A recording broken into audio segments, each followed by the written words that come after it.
Reed, accused of the January 2022 death of her boyfriend, Boston police officer John O'Keefe, has consistently asserted her innocence, alleging a concerted effort by law enforcement to frame her. Charged with hitting her boyfriend, Boston police officer John O'Keefe, with her SUV early Saturday morning and leaving him in a snowbank. The closely watched murder trial has ended in a mistrial. The prosecution is indicating that it will retry this case, and the question becomes one of how will they do it.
You are unmuted.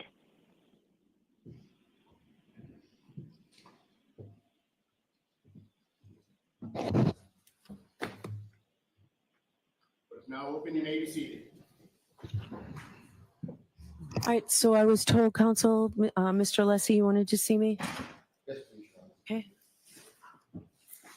Did you want to come to sidebar? Start at sidebar and then Sure. we'll go from there if we could. Okay.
You are unmuted.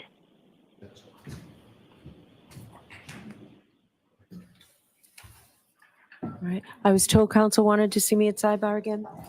But if not, you may be seated.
Oh, great, great.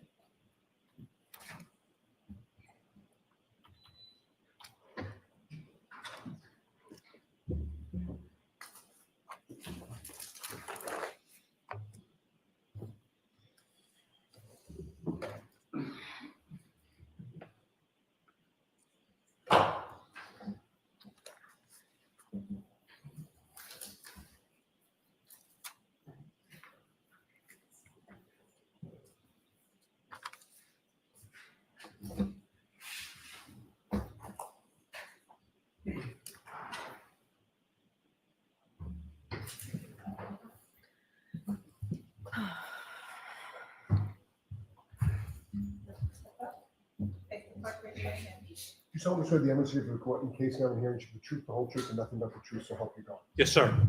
You're welcome. Good morning, Your Good Honor. morning, sir.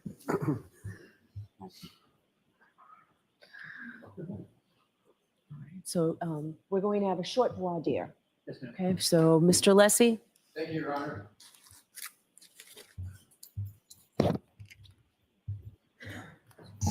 Thank you.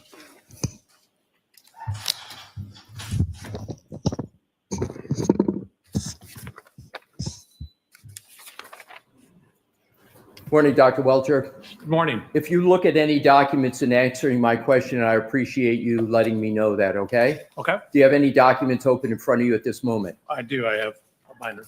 Your Honor, I would ask until the question Can comes you up. do without it, sir, for a few minutes? Depending on the question, sure. Okay, so just let us know if you need to look at it. Don't look at it without I mean, permission, please. All right, go ahead, Mr. Thank you, Your Lessie. Honor. Dr. Welcher, you have changed your PowerPoint presentation in the last few days in this case, correct? I deleted a slide and removed a couple words. Right, but you've changed your PowerPoint presentation, correct? Correct. I deleted a slide and deleted a couple words.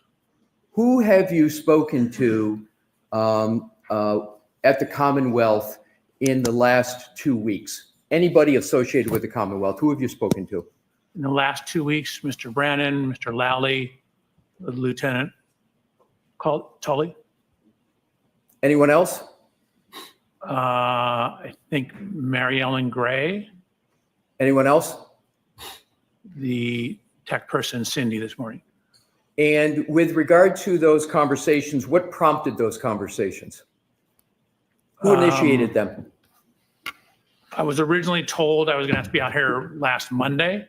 So there was a whole flurry of conversations around that. I was initially told I may have to give all my rebuttal testimony on a whole huge data set I'd received. I'm sorry to interrupt you, sir. My question was simply because we have a limited amount of time. Who initiated the conversations? Oh, there were multiple conversations. How many? I have no idea. More than 10? I'm sorry? More than 10? Probably not.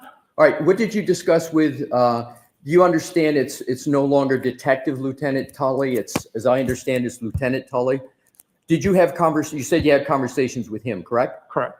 When was the first conversation? How many? And what are the nature of those conversations? Are you limiting it to the last 10 days or in total in my life? Within the last 2 weeks. Last 2 weeks. I believe it was when I got here on Saturday night, I informed them I'd landed. And then Sunday morning, he gave me a ride over to the district attorney's office. And what did you discuss from when you, did you have any discussions with Lieutenant Tully before Saturday? Within the last 2 weeks? Not to my knowledge. What did you discuss with Lieutenant Tully? Topics. Give me a time frame. I keep saying the last 2 weeks. That's the time frame I'm looking all at. the conversations I had with him. Yes, Can you have somebody pick me up at the hotel? I'm talking substantive, sir, about your outline, your PowerPoint presentation.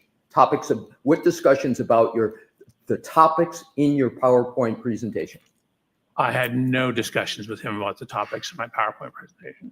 Who did you have discussions with from the Commonwealth about the topics in your PowerPoint presentation? Mr. Brannon and Mr. Lally. Describe those conversations and how many you had, including the first one that you had. Well, I originally submitted my presentation with my original report way back, I believe, in January. Right. I'm asking for conversations within the last 2 weeks. Okay, your question wasn't clear. Then on Sunday, we just went through top to bottom through my presentation. Mr. Brandon wanted to make sure he understood everything in it. And then I met with Mr. Brandon again on Sunday. We ran through it briefly again. And then that was largely it. Who suggested the changes to your presentation? Mr. Brandon. Mr. Brennan suggested the changes that you make. He indicated some of the things, for example, the slide I deleted referenced testimony that I was not allowed to include on a slide. Were there any discussions with anybody from the prosecution team about the changes with regard to the what I will call the Dighton route, the Dighton distance, and the total mileage? Do you know which slide I'm referring to, sir? I do, yeah. Who initiated the discussion on the changes to that slide? So that slide was changed, I don't know, probably 8 or 10 days ago. Oh, it was changed 8 or 10 days ago. Correct. Were there any changes made from 8 or 10 days ago to what's now in your presentation? Not beyond what we talked about. Oh, okay. So 10 days ago, those changes were made. 8 to 10 days ago. I could actually probably figure out exactly when, if you like. Now my next questions go to Mr. Burgess. Mr. Burgess is a colleague of yours at Aperture, correct? Correct. Are you aware of issues relating to the accuracy or inaccuracy of his CV? Unfortunately, I've been bombarded with emails that have referenced that. I've seen it. I have not read them. You've been bombarded with them, but you have, and you say unfortunately, but you have not read any of them? None? Maybe 1 or 2 lines. For example, they come in, they're looking like legitimate business emails. And then I pull it up as a business email. I'm like, okay, I'm not supposed to do this. Court said I can't look at this. Now, I want to go back to your slide presentation. I understand that you intend, subject to our objections at the court's ruling, you intend to present testimony with regard to your PowerPoint where you are going to elaborate on your 1231-38 to 1231-43 trigger 1162-2, and you're going to add to what has been in your presentation a verbal discussion with regard to Mr. Burgess's change that he made in his May 8th report with regard to the variance time window. Do I have that correct? No, you don't. It's not based upon a verbal discussion. It's based upon his report. Okay, so you're going to make, you propose, what you're intending to do is you want to add the change from Mr. Burgess's May 8th report to what you're going to testify to on your PowerPoint. Do I have that correct? That is correct. And the only reason you're going to testify with regard to altering the 1231-38 to 1231-43 window is because of what Mr. Burgess has done on May 8th. Is that correct? It's better data. So I'm altering it and correcting it with better data that I've received from Mr. Burgess. Right. But my point is, if it weren't for Mr. Burgess's change, you wouldn't be making any changes in your testimony, correct? It's only because of what Mr. Burgess did on May 8th. Is that correct? Only from his report, correct. Correct.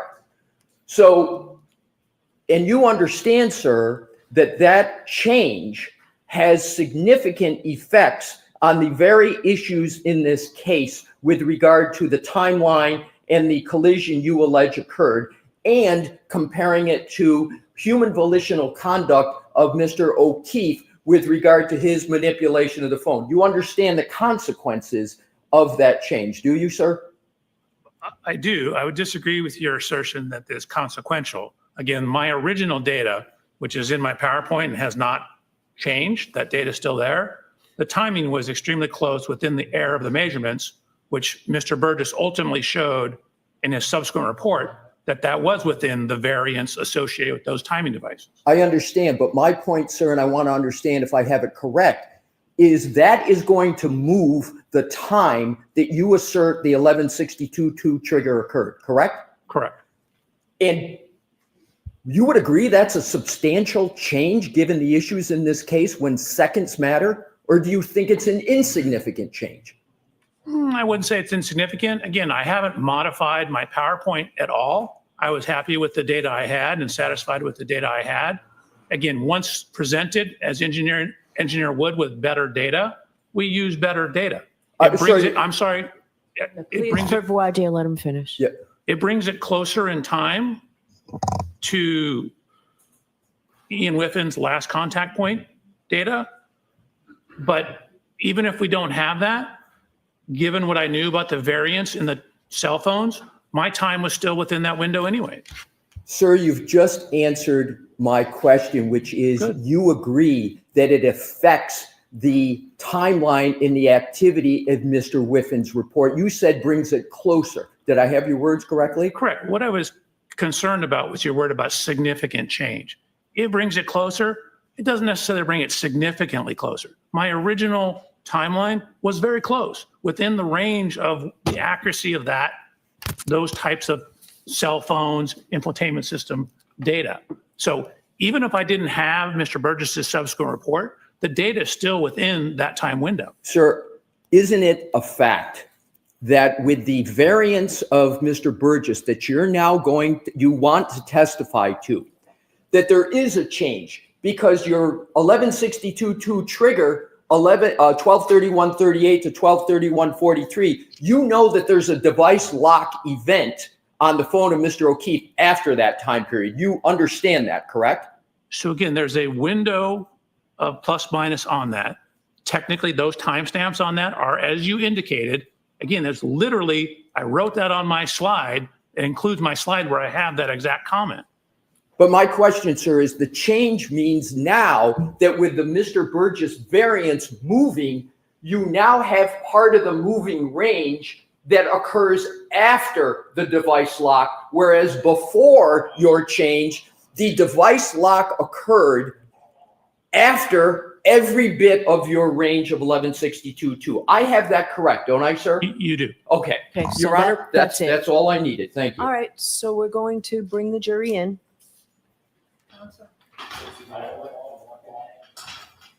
Are they outside the door? Awesome. You may as well stay right there. Thank you. Okay?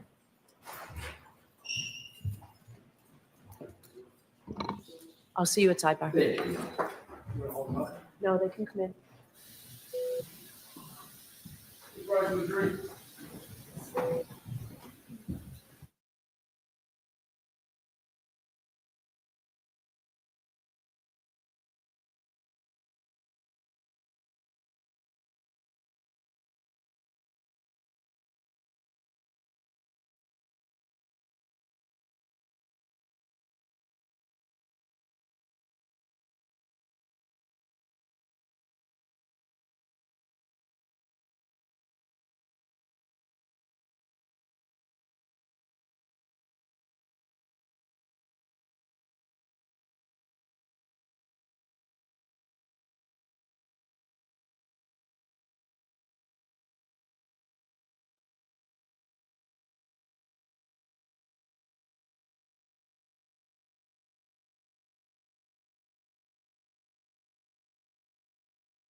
So we took up a lot of your time this morning. I think the coffee and donuts and muffins was probably a hint that we were taking longer than what we ordinarily would do.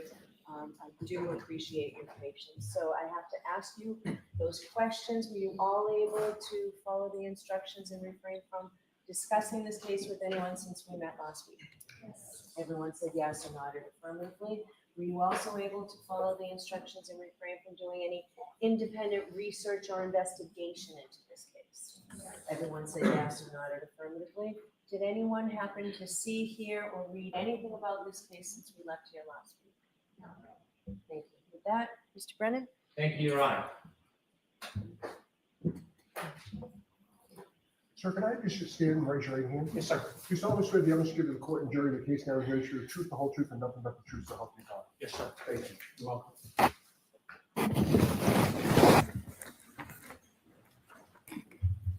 May I refer to my resume? May I refer to my resume? All right, Mr. Brennan, Thank whenever you. you're ready. Good morning, sir. Morning, Mr. Brennan. Could you please introduce yourself to the jury and spell your first and last name for the court reporter who's next to you? Absolutely. My name is Judson Welcher. My first name is Judson. Last name is Welcher, Welcher. Sir, what do you do for a profession? I'm an accident reconstructionist and biomechanical engineer. I'd like you to explain to us a little bit about what an accident reconstructionist does. Sure. You can think of accident reconstruction and things such as this as the physics and engineering that happens in car crashes. So accident reconstruction tends to deal with everything that happens to the car and outside the car, skid marks, vehicle damage, the electronic recording systems in the vehicle, things that have to do with the motion forces and how the physics of everything occurred and how that affected the motion of the vehicles. You said that you were an accident reconstructionist, but also a biomechanical engineer. How is your work as a biomechanical engineer different than an accident reconstructionist? So simply, you can think of biomechanics as similar, but to everything inside the car. So biomechanics is looking at how the effects of physical forces are applied to the human anatomy. When I'm trying to explain to somebody what I do, I say, hey, it's like a civil engineer who's designing a bridge. So many trucks and cars on the bridge. Are that going to cause the beams in the bridge to fail? Is that going to cause the cables to fail? So a human body is governed by the same laws of physics, just like the bridge. Obviously, it's made of a lot of different materials, but in a human body, my beams are bones. My cables are the muscles and ligaments. Different material properties, but everything's governed by the laws of physics and principles of engineering. So I'm looking at how physical forces, the outside of the car, when people are inside the car, seatbelts, airbags. The first seatbelt was patented by an engineer. It's engineers who quantify the force of the crash and what kind of injury damage there is to the body. So it is force that causes damage like a fracture. And so we're looking at how the physical forces are applied to the body and what that means in terms of what happens to the body.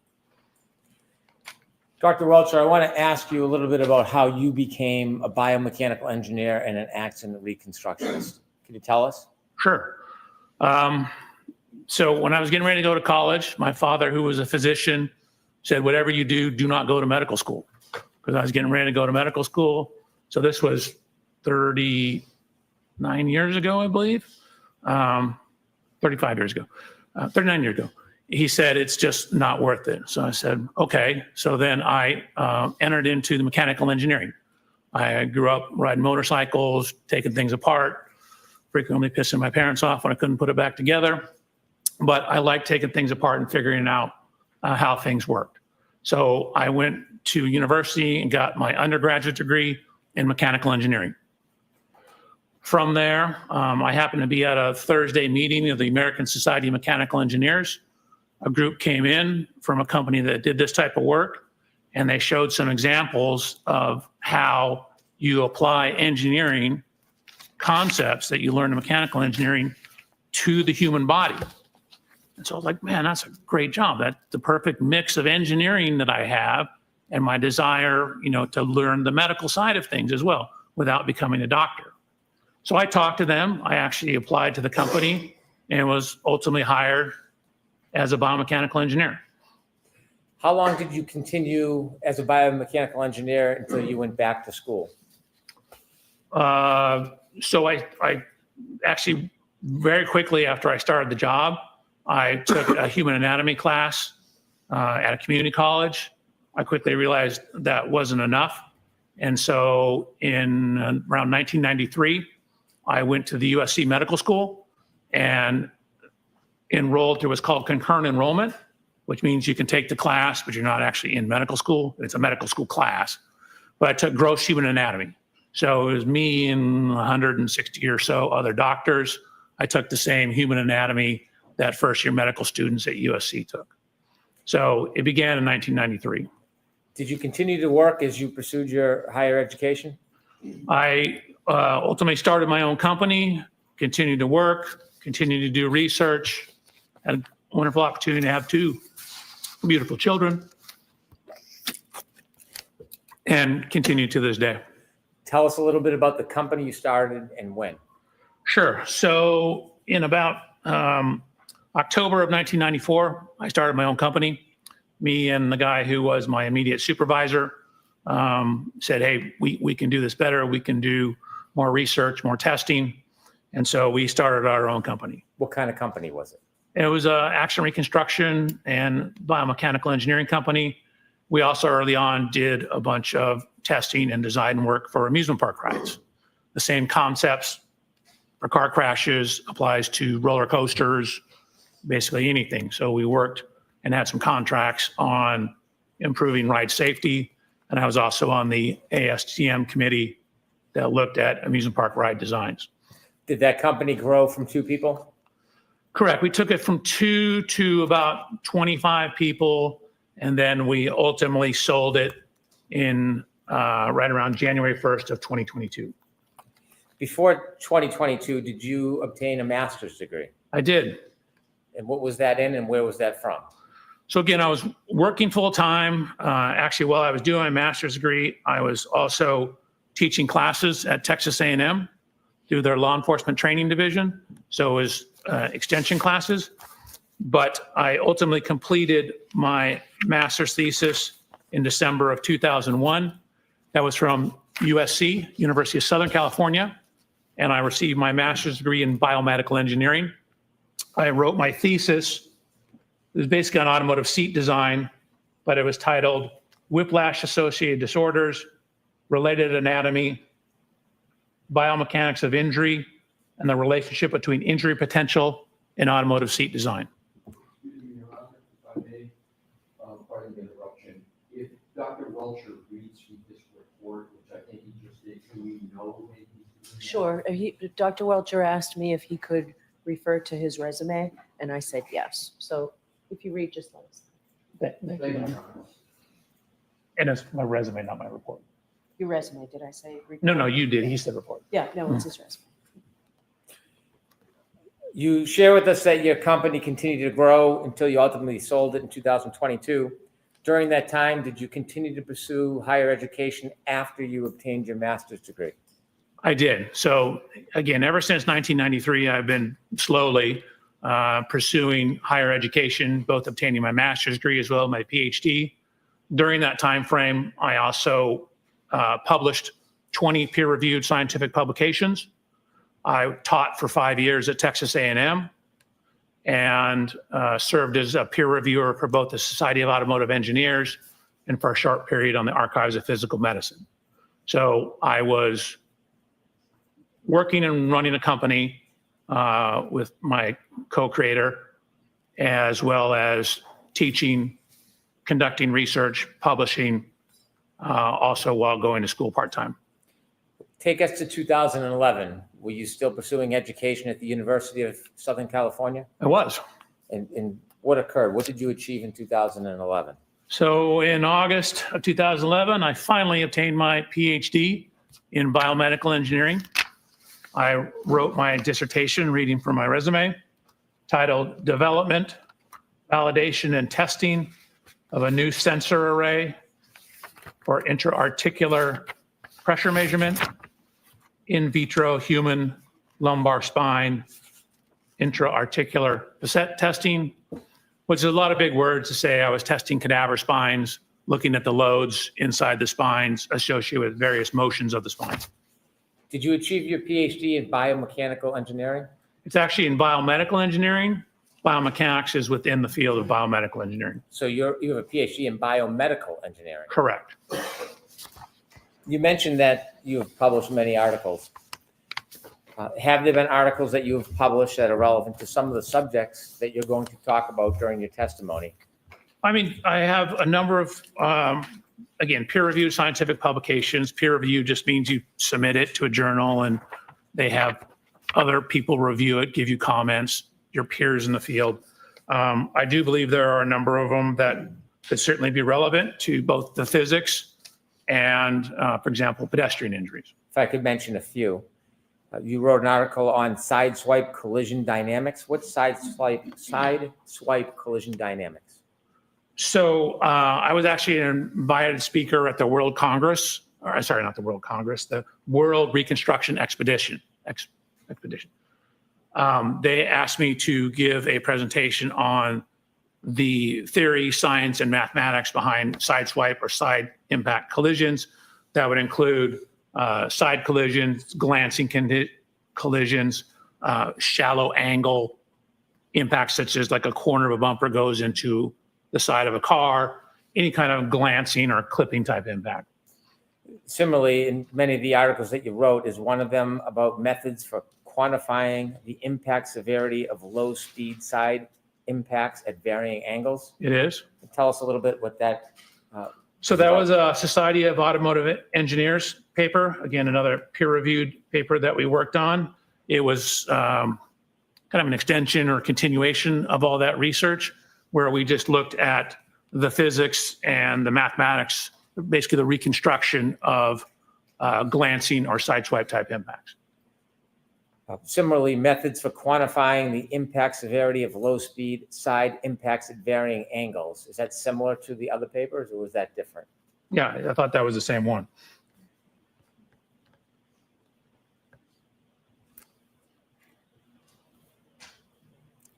If I can continue, another article or publication that you wrote, occupant kinematics and loading in low speed lateral impacts. What does that mean? So in the course of my career, I've done probably 12 to maybe 1,300 actual crash tests. I've crashed everything from skateboards, mopeds, up to trains, motorhomes, and ambulances. I've conducted, relative to this case, probably or been involved with 50 to maybe 70 pedestrian impact tests. So the low speed side impact one is we actually put human volunteers in side impact collisions. And what we did is we had accelerometers, which are things that measure acceleration. If you had physics or memory, Newton told us force equals mass times acceleration. So knowing the acceleration of something, you can get an idea of how much force is applied to it. So we have various sensors on the body. We have various sensors on the car for the reconstruction aspects of it. So that study was the biomechanics portion. And the first paper you read about the reconstruction was the reconstruction portion. So the first paper you discussed was everything outside the car. Then we looked at how the forces applied to those impacts to people inside the car. Have you had a lot of publications and studies about the force applied to people outside of a car? I don't know if I'd say a lot, but I was an invited lecturer to the Accident Reconstruction and Collision Safety Institute conference, where I specifically gave a paper and a series, or basically a lecture on what's called pedestrian impact biomechanics, which was exactly as the name implies, what happens to pedestrians when they're impacted predominantly by cars and vehicles. How much of your work involves pedestrian impacts? Probably maybe 10%, 5 to 10%. Most of it's car to cars. Biomechanics of low speed impacts. Is that another paper that you wrote? That is a paper I wrote. I don't want to read all of your papers and all of your publications, but on a different topic, did you write a paper on the study of the measurement of Generation 2 Toyota event data recorders and low speed side impacts? Yes. Could you tell us a little bit about what measurement of event data means in this article? So newer Toyotas particularly, have two types of electronic equipment on board that can record crashes. There is what's referred to as an event data recorder, or EDR. It's somewhat commonly referred to as a black box. It's not exactly right, but it's close. And then there's a secondary system, which is really more closely tied to maintenance. That's called TechStream, but it will pick up data that you can frequently relate back to various events. So that particular paper was looking at the event data recorder data in Toyotas. We'll get more into that subject later, but is it event data recorders subject that you're well schooled at? Yes. In addition to the papers that you've written, have you continued through the years and after becoming a PhD, your research in this area, in these areas? Correct. For example, every year we're part of a conference called SATI, which is our company, largely led by the engineer Christopher Furbish that we work with, has spearheaded us going out and conducting crash tests for that conference. For 10 years, we did a lot of the instrumentation and crash testing at the Accident Reconstruction and Collision Safety Institute conference. And then for a number of years, the company actually went down and did crash testing for what's referred to as the Spine Research Institute down in San Diego. So we've been hired by various professional organizations. We came out here once, the Massachusetts Association of Accident Reconstructionists, I think I'm messing the name up, had a conference. We came out here and conducted crash tests for training other experts out here. We did all the instrumentation, the biomechanics of that crash testing. In your research and testing, you have pages with dates of the different researches and testing you've done. There's over a dozen of the research and testing items and articles that deal with pedestrians. Is that a common topic in your research and testing? Yes. So again, frequently at the conference, we're doing pedestrian tests. The last Accident Reconstruction Collision Safety Institute conference, there was a series of pedestrian crash tests run there. SATI 2 years ago, maybe 3 years ago, some pedestrian crash tests that were done there as well. So there are a number of instances on my resume where I have both attended class, and then I mentioned the one time where I gave an hour and a half long lecture on pedestrian injuries. After you became a PhD or a doctor, do you continue your education and research? Correct. I've always continued my education and research up until, I just got back from the event data or Accident Reconstruction Collision Safety Institute EDR conference, or the Event Data Recorder Summit. My company, through my relationship with the founder of that summit, was a sponsor. So Aperture was actually a sponsor of that conference. We actually sponsored it the previous year as well. And also as part of that, I assisted one of the researchers in conducting, it's called front camera module testing for pedestrian impacts on Chrysler vehicles. General Motors vehicles. As a biomedical engineer, are there any groups, organizations, or certifications that are important? I think ACTAR is important.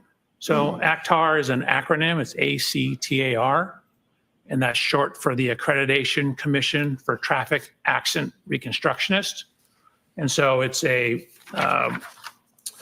bunch of professional groups, originally from some concerns, I believe, from the Department of Transportation, got together and set standards for reconstructionists. Again, these are kind of minimum standards. You have to show, you send in your resume, you talk to them about your research, and then if you're deemed qualified, you sit for an examination that tests your skills, day-long test, theory, a practical portion, and then every 5 years you have to have 60 continuing education units to become reaccredited. I've been an accredited accident reconstructionist since February of 1995, and my accreditation is current and active up through today. So you've been accredited for 30 years? Yeah, correct. I don't want to trick you on the math. No, I never thought about it, but yeah, I guess it has been 30 years. Have you testified in court before? I have. Have you testified in state courts? I have. Have you testified in federal court? I have. Matter of fact, in Boston. Have you ever testified in civil cases? Yes, I have. Have you testified being called by the plaintiff? I have. Have you ever testified being called by a defendant in a civil case? Yes, Have you testified in criminal cases? I have. Have you ever been called by the state or the government? Yes, Have you ever been called by a defendant? correct. Public Defender's Office. In any of the cases, whether it's civil, criminal, plaintiff, defendant, government defendant, does that in any way change your analysis about data regardless of who or where you testify? No, I take my job as to be a critical analysis of the data. So I wanted to look at the data as objectively as possible and form conclusions based upon the data, trying to remove wherever possible speculation, try to remove wherever possible reference to testimony. Now, sometimes testimony is the only thing we have, and so we need to rely on it for bits and pieces. But generally, my job is to try and look at data and see what the data shows. I have no dog in this fight. I don't, quite frankly, care. What I'm doing is trying to do a good engineering job, which is looking at the data and drawing sound principles and sound conclusions from the data. Presently, you said you had a company and you sold it. Where do you work? It's a company called Aperture. I guess we were acquired or merged into it technically. How many offices do you know if Aperture has? Oh God, I should know that. I mean, we have them in Massachusetts. We have them in, I think there's 3 or 4 in Texas. There's, I think, 4 or 5 in California. So I want to say there's at least, I don't know, 13 to 15. Do you work at a particular location? I do. Where do you work? Long Beach, California. Do you work with other people? Do you have a team? I do. How many people are on your team? 5. And what's the team comprised of? It, Is everybody a PhD and engineer? one individual is a PhD in engineering, Dr. Umali. And then I have 3 other engineers and 1 case reader. I guess it's 6 people. I have a case manager as well. Is there any, do you work interchangeably at the different branches around the country, or do you have your own team in California that you work with? 99% of the time, it's my own team. Occasionally, we'll get a case from another office. I've worked on a couple cases out of the Texas office, Okay. and maybe a couple out of the Nevada office.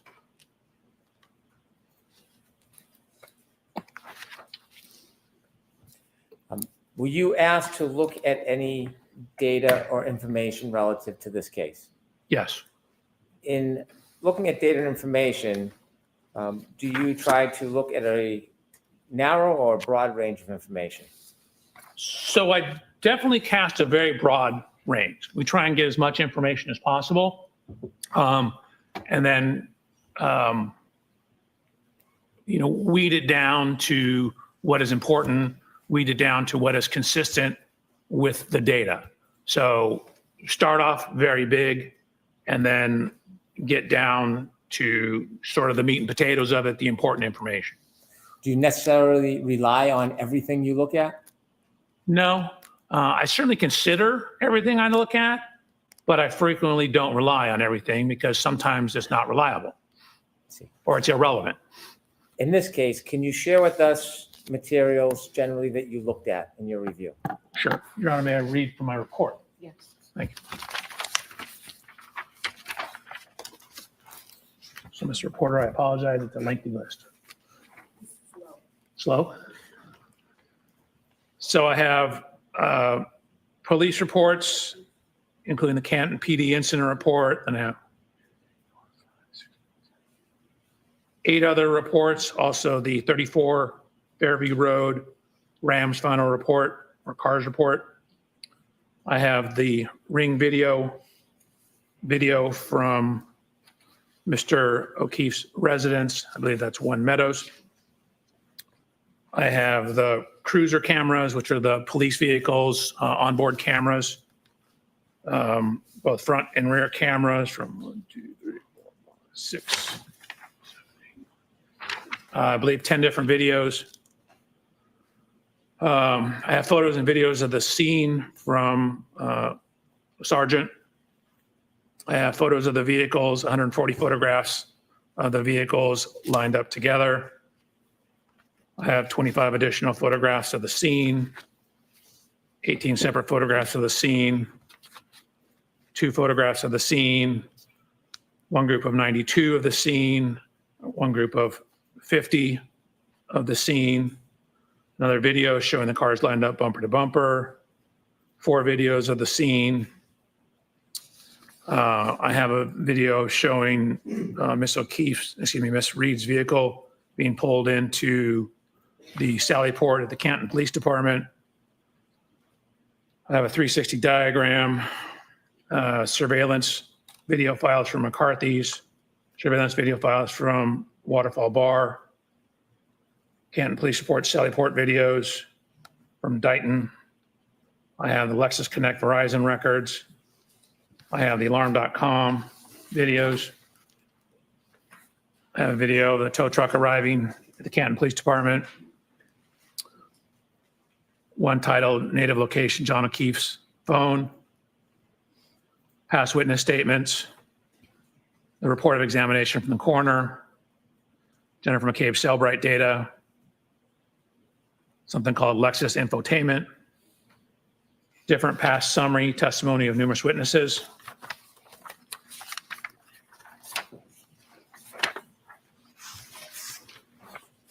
I have earlier summary testimony of numerous witnesses.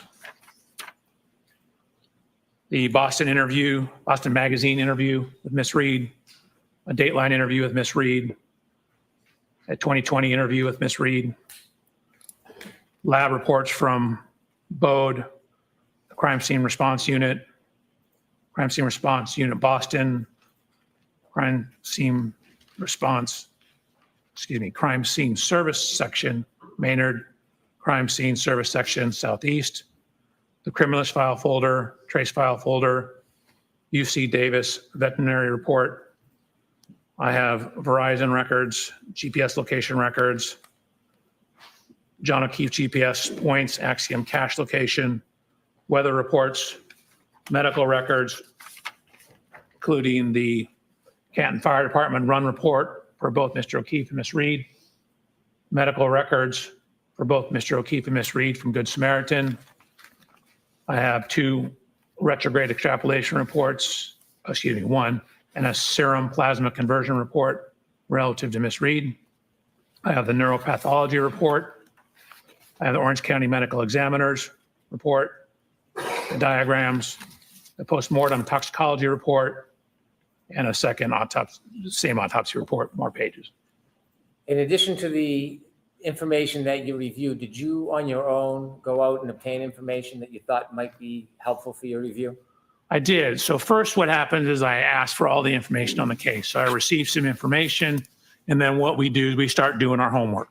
So we start doing the groundwork. So once I received some of the information, what I did was, modern cars have what's called a VIN number or vehicle identification number. It's a unique 17-digit number. So what we'll do is we'll decode that VIN number, and that gives us information about the vehicles. So I did that for Miss Reed's 2021 Lexus, as well as Mr. O'Keefe's 2019 Chevy Traverse. So ran the VIN numbers, use the VIN numbers. It tells us year, make, model, safety equipment, things like that. I then got dimensional data from a program called Expert Autostats. And then I have complete parts diagrams for the vehicles. So I have literally bumper to bumper parts diagrams from something called the Mitchell Collision Estimating Guide. And what that is shows parts, involved in the vehicle. So for example, in Miss Reed's vehicle, I have bumper to bumper. I certainly have all the parts around the rear bumper and tail light of her vehicle. And then of course I started additional work on top of that. After you began your study, sir, did you have an opportunity to personally look at items that were involved in this case? Yes, I did. And what did that include? That included looking at Miss Reed's vehicle, looking at Mr. O'Keefe's vehicle, going to the scene of the incident. I ultimately purchased a 2021 LX 570, the exact year, make, and model of Miss Reed's vehicle, and conducted testing with that vehicle, as well as doing a whole bunch of research and compiling data for my report and slides. You mentioned slides. When you went through your investigation analysis and ultimately led to whatever conclusions you have, did you provide and create a PowerPoint presentation that could assist you? I did. I provided a PowerPoint presentation on January 30th. May I approach, Your Honor? Yes.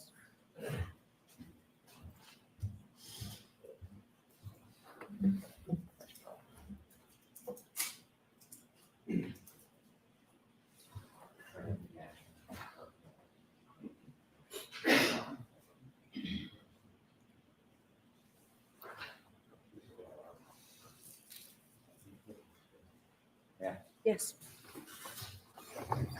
Sir, I'm handing you a binder. Would you kindly take a look at it?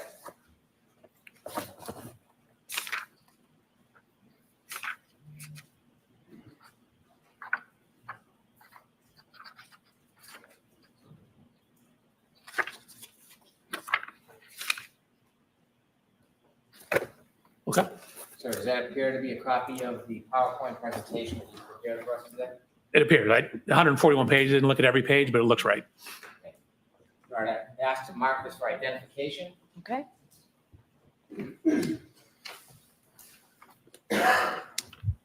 MMM for identification. With the court's permission, I'd like to have Dr. Welcher use his PowerPoint presentation to walk us through some of the information he'd like to share today. Okay. No objection, Mr. West, right? No objection, Your Honor. Thank you. Your Honor, I'm looking at a paper version in front of me. Okay. Is the paper version the same as what we're going to see up here? It is. Okay, then that's fine. Thank you. And Dr. Welcher is going to manage the PowerPoint presentation. Sir, you mentioned that you wanted to look at the area and look at the scene. Your office is in California. It is. Why was it important to come all the way out to this area to see the scene firsthand? Hold on a second. I'll let you set up before I start asking you more questions.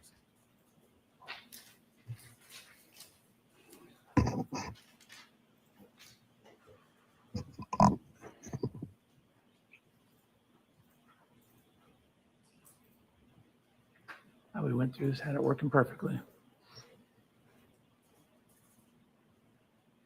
There we go. Okay.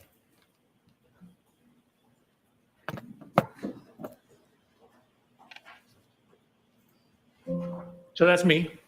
No, that's my first slide. So, I again, have a couple questions for you, Dr. Welcher. please. The first is your office is in California. Oh, yes, sir. Why was it important to come all the way out here and view the scene firsthand?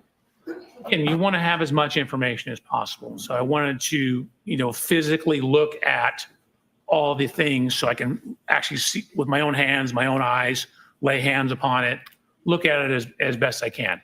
You try and inspect and look at as many things as you possibly can. Sometimes they don't exist anymore. Sometimes they're gone. And you have to make a best approximation if you can't do that. In this case, I was able to look at the scene in both vehicles. Was that an important part of your study, Doctor? I think so. Again, it's always good if you're going to talk about what happened to the cars or what happened to the people to look at what happened to the cars, meaning to actually look at the cars, not just look at photographs when possible. So I have physically looked at the cars. For example, in the Lexus, I climbed in it, over it, underneath it. I downloaded data from it. I did a whole bunch of things looking at Miss Reed's Lexus to assist in my analysis to try and add some further objective data to what we're doing here. So same thing with Mr. O'Keefe's vehicle. Looked at the rear bumper, took some pieces off the rear bumper to see what was behind the cover, to see what kind of damage we did or didn't have. So went to the scene, looked at the measurements of the curb, looked at where some of the lines are on the road, because you can see them in some of the photographs. Again, it's always good when possible to inspect everything you can inspect. If you could now begin and tell us how you started your investigation. Sure. So on September 23rd, I had an opportunity to come out. Mr. Brandon, was the first time I ever met you on that day, I believe. And I had received material before that. And what you see here is, this is my inspection of Miss Reed's vehicle. In the upper left photograph, you'll see, oh, this doesn't work very well. Upper left photograph, that's Miss Reed's vehicle. That's Mr. O'Keefe's vehicle, the Chevy Traverse. And then what you see here is a laser scanner. You can see it on the ground here. Laser scanner is creating a 3D model of the vehicles. So I use that to create a 3D model of the vehicles. You can see me in the upper right photograph. That watch is this watch right here, my Garmin watch.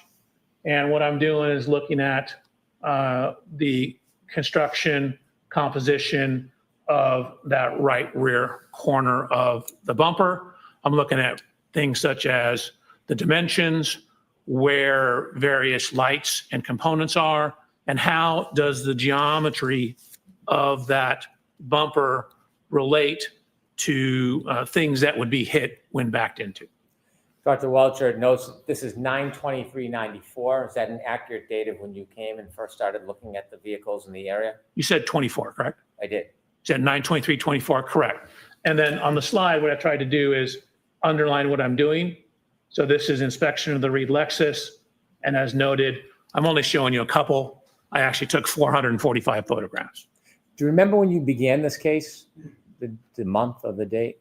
No, it was obviously before this. I had material before I came out to look at the vehicles. You think it was months before this? I don't think it was months. No, it was maybe a month, if not less. So you began your work in the fall of 2024? Correct. And I just want to ask you about the picture in the middle. You see the right taillight housing is missing. Did you Correct. understand that had been removed prior to you looking at the car? It was, yes. Thank you. You're welcome.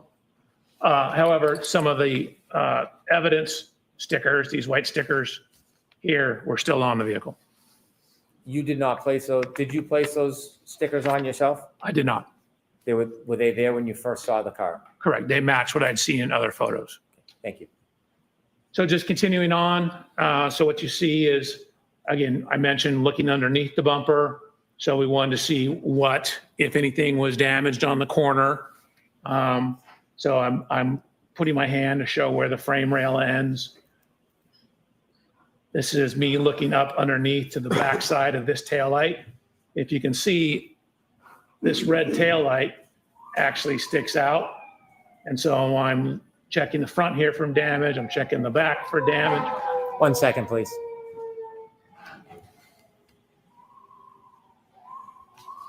Okay, doctor, when you were looking for damage on the previous slide, did you find any damage to that lower right red taillight? No, there was no damage to the taillight. The middle picture is from the inside, looking at the inside of that taillight. Was there any damage to the inside of that taillight? There was not. Thank you. You're welcome.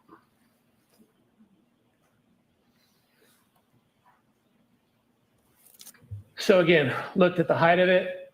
I mentioned this lower taillight. Notice how the structure of the bumper protrudes out. You can see one of the marks, which is consistent with the contact to Mr. O'Keefe's vehicle. Here, this scratch mark, or scuff mark. Notice how close it is to this light. Again, some of the evidence, stickers. Just a better view of those, then going down the side of the vehicle. So with all that information, I mentioned a laser scan. So you move this laser scanner, and each minute and 51 second scan is collecting about 50 million data points. And so you scan all the way around, and then what you do is you merge all that data together. So even though this looks like a poor photograph, what you're seeing is hundreds of millions of photographs, hundreds of millions of points. And so you literally can figure out, if you wanted to know the distance from this lug nut to where the lighter is on the ashtray, you could probably do that to an accuracy of about 2 to 3 millimeters. So really, taking tons and tons of data. So it knows the exact position of every one of these millions of data points, and it knows the color associated with those data points. Why is that data imaging so important in accident reconstruction? You want to have an accurate model of the car. So, you probably don't need literally that many points to get an accurate model, but that's just the nature of the way the science is going. Computers are getting better and faster. Scanners are getting faster. So you get an enormous amount of data when you use these scanners nowadays. So then, as indicated on the underline here, I did a CDR. That's a little different than what you heard me say before. CDR is crash data retrieval. So that's the hardware and software that you use to download or actually copy or take an image of, which means you're just taking an image off what's on the vehicle, the EDR, which is the event data recorder. So you use the crash data retrieval hardware to download the event data recorder, otherwise commonly known as a black box. So I downloaded the black box from this vehicle, and although you can hardly read it here, again, I mentioned there are 2 systems on this vehicle. This is the CDR system or EDR system. There's also the tech stream. The EDR system, this system is primarily to manage the safety components, protect the occupants of the Lexus. So things like fire the airbag, fire what's called a pretensioner, keep track of the severity of the crash to decide whether we need to fire the airbag. So it's not really designed for pedestrian impacts. So when we downloaded this vehicle, we got what's called a none file. A none file simply means that there's no data there. The system's working properly. We had no fault codes. But for a car hitting a pedestrian to cause a file here, this is really more designed for car-to-car impacts, something that's going to have a significant impact on the occupant of the Lexus. And again, the Lexus is a 6,000-pound vehicle. Mr. O'Keefe's only 216 pounds. So it's not going to register from hitting a pedestrian. Were you surprised that there was no information about a collision in the EDR? No, exactly what I expected. Okay, I mentioned the second system. So as underlined up here, this is the tech stream. So this is from Toyota tech stream data. You can see the screens here. There's generally 2 types of files, what's called a vehicle control history and a PCS file. The PCS file is the, God, I forgot the name of it, the protection system. So I also looked at Mr. O'Keefe's vehicle. PCS is pre-collision system.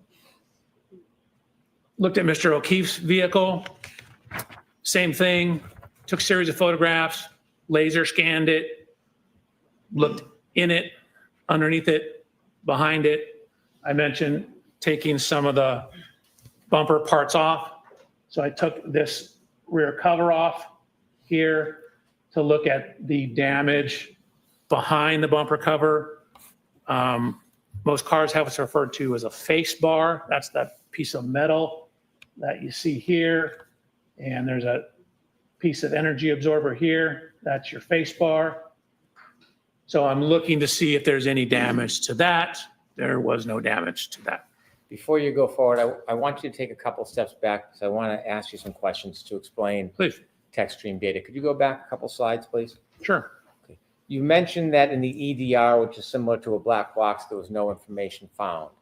And then you mentioned a different system, the tech stream. Can you make it clear for us how these systems are different and where they're stored on a motor vehicle? Sure. A lot of data is stored in a similar location. The TechStream system was originally designed, according to Toyota, for maintenance issues.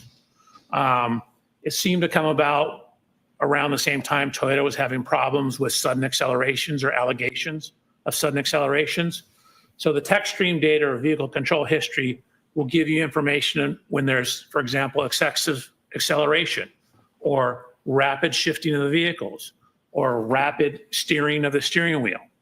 So the statements are that that's designed to help the maintenance people, if you come in with a problem with your vehicle, to diagnose what that problem is. It has a lot of utility in accident reconstruction, because if you jam on the brakes before a crash, frequently the TechStream data will record the crash. You mentioned Toyota a number of times. Could you share with us the relationship between Toyota and Lexus? Yeah. Sorry, in my mind, they're the same thing. Toyota and Lexus, obviously a little different, but Lexus is basically made by Toyota. So Toyota and Lexus has the Lexus safety system.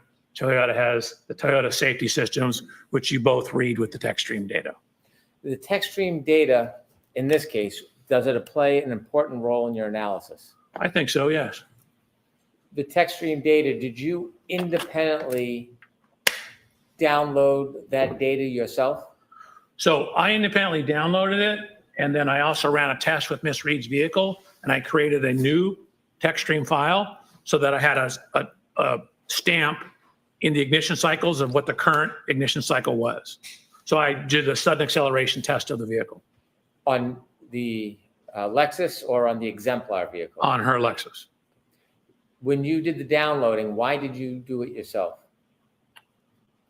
Again, you, whenever possible, want to be the one that does it, make sure it's done correctly, and be able to say, hey, how do I know that's from that vehicle? Well, I know because I was the one who did it. And so if I get it from someone else, then they frequently have to bring that person into court to say the other ones that did it, so then I can use it. So if I do it myself, it eliminates that problem, and then I have no concerns over where it's coming from. So then I know hey, I did it. This is the right car. This is the right program. You left us at slide 10 when you were inspecting Mr. O'Keefe's car? Correct. So again, simply a blue arrow indicating that I looked down behind all this stuff, took measurements of it, and then similarly, I have a 3D point cloud of Mr. O'Keefe's vehicle. So part of the reason we're making these 3D point clouds, and we'll touch on this further, in addition to the scene, you can then basically put all these things back together in the computer. So instead of having to drive the cars to the scene, for example, or to Mr. O'Keefe's residence, you can take these computer models and additional data and put it back in the computer and reconstruct everything on the computer. So before we had the exact angle of impact, again, this is for looking at when Miss Reed contacted Mr. O'Keefe's vehicle, backing out of Mr. O'Keefe's garage at One Meadows. I lined them up just to generally show the approximate location. A couple things, notice how, again, this lower portion of the Lexus bumper sticks out. Notice how the side of the Chevrolet slopes in as you get higher up. So this portion sticks out more than this portion. And this is where you would expect any contact damage to occur, assuming there was an impact. So again, looking at the measurements up the height of the vehicle, of course, as you indicated, Mr. Brandon, the taillight's gone. And then went to the scene. So same thing, went to the scene, took, again, 297 photographs of the scene, had our people scan it to create a computer model of the scene. So, literally, if you wanted to know the distance from this window to, say, some manhole cover on the road, we have the data to figure that out, down to a couple millimeters. Can In you addition tell me how far seen 36 in steps doing will get the you? digital mapping. You mentioned other review of materials. Did you have an opportunity to review dash cam footage from Canton Police Department police vehicles to see the general location of where Mr. O'Keefe was when first responders were assisting him? Objection, Your Honor. So that's just a yes or no. Yes. Thank you. So the text stream download. So this is a screenshot from the text stream download. Keep in mind, this is kind of maintenance software. So we're looking at a number of things in the maintenance software. What we see is, and this is noted in the report too, that when the vehicle gets into the Canton Police Department after this event, you can see the mileage is 12,665 miles. So that shows up in Trooper Paul's report. It shows up in the photographs, and it shows up as matching the mileage in the text stream data, both at triggers 1164 and triggers 1167. I'd ask you if you can enlarge the data on the right and break down what it actually means, the different columns and the. Is it possible for you to enlarge that?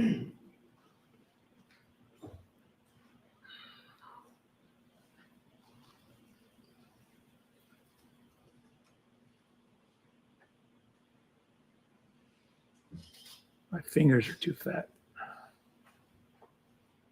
Thank you. Okay. So what you're looking at is what I called event 1162. If you see anything in blue on these charts, that's information that I added. I typically put my initial, JBW, Judson Blair Welcher, that's me. And so this is referred to as the key cycle trip. So key cycle is simply you turn it on, not necessarily turn the ignition on, turn it on, turn it off. That's one key cycle. So I labeled this one 1162-2 because there's also one that's on the same key cycle that I'm calling 1162-1. The system also records the mileage. So again, this is a maintenance system generally. So what you see is the T here is the trigger, and there's a point. So this time in the text stream data, you could think of it as like a stopwatch. It's when it starts when the car turns on and stops when the car turns off. And then if it sees a triggering event, a T, it records that information. So this is when the trigger happened. So that's 1,142.2 seconds. And so I've converted that to minutes and seconds because most people don't think in seconds. And so what it also does is once it sees a trigger, it's constantly circulating data through the computer. So when it says, okay, we have a trigger, it saves 5 seconds before the trigger and then 5 seconds after the trigger. So the trigger's in the middle and you have 5 seconds of data before and 5 seconds of data after.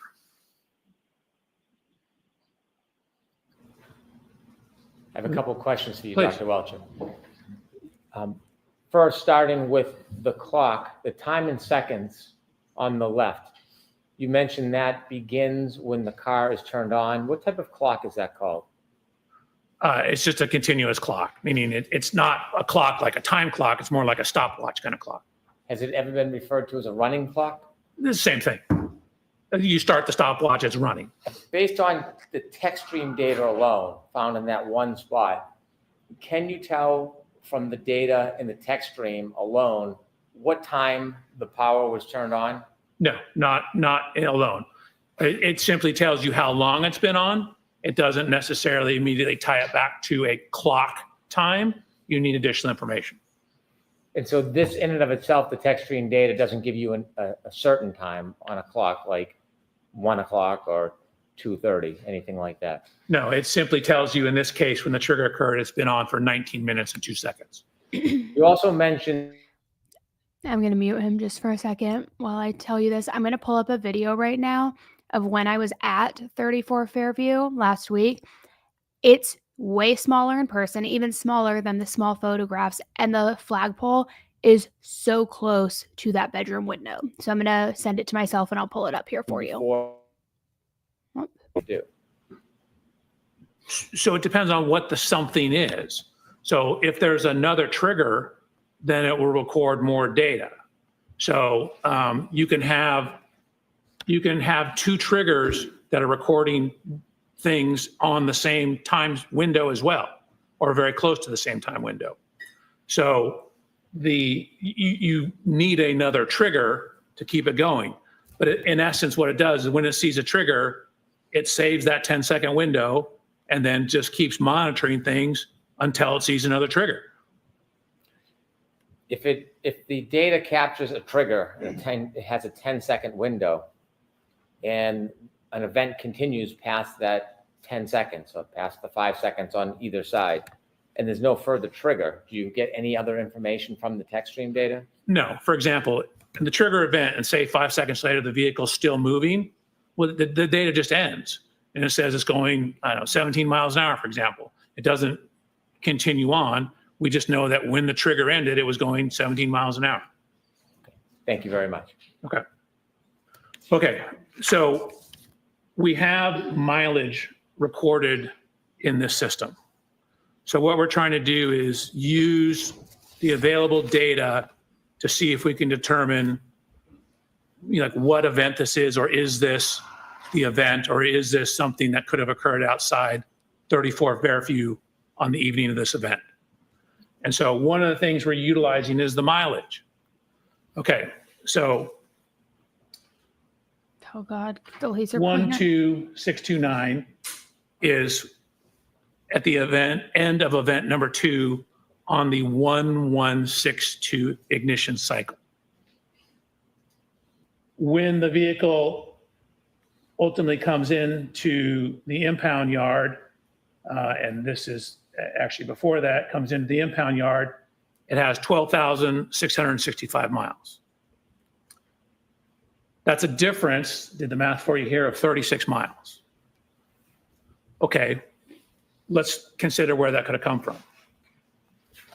So we looked at the various paths and descriptions of where Miss Reed's Lexus was driven after leaving 34 Fairview on the night of this event, up until the time the vehicle ended up at the Canton Police Department. So we used Google Maps. We adjusted for the correct date and time of the year. And then what you'll also see is What happened? Uh-oh. Hold on, it went away. What happened here? Did we just get kicked out? have complete information. We didn't know the exact roads. We didn't know if That was weird. turned around, stuff like that. So you're seeing the suggested available paths, and we end up with a range of data. So we go through all the paths, and you can see that this is what we end up at the bottom here, which is very hard to see.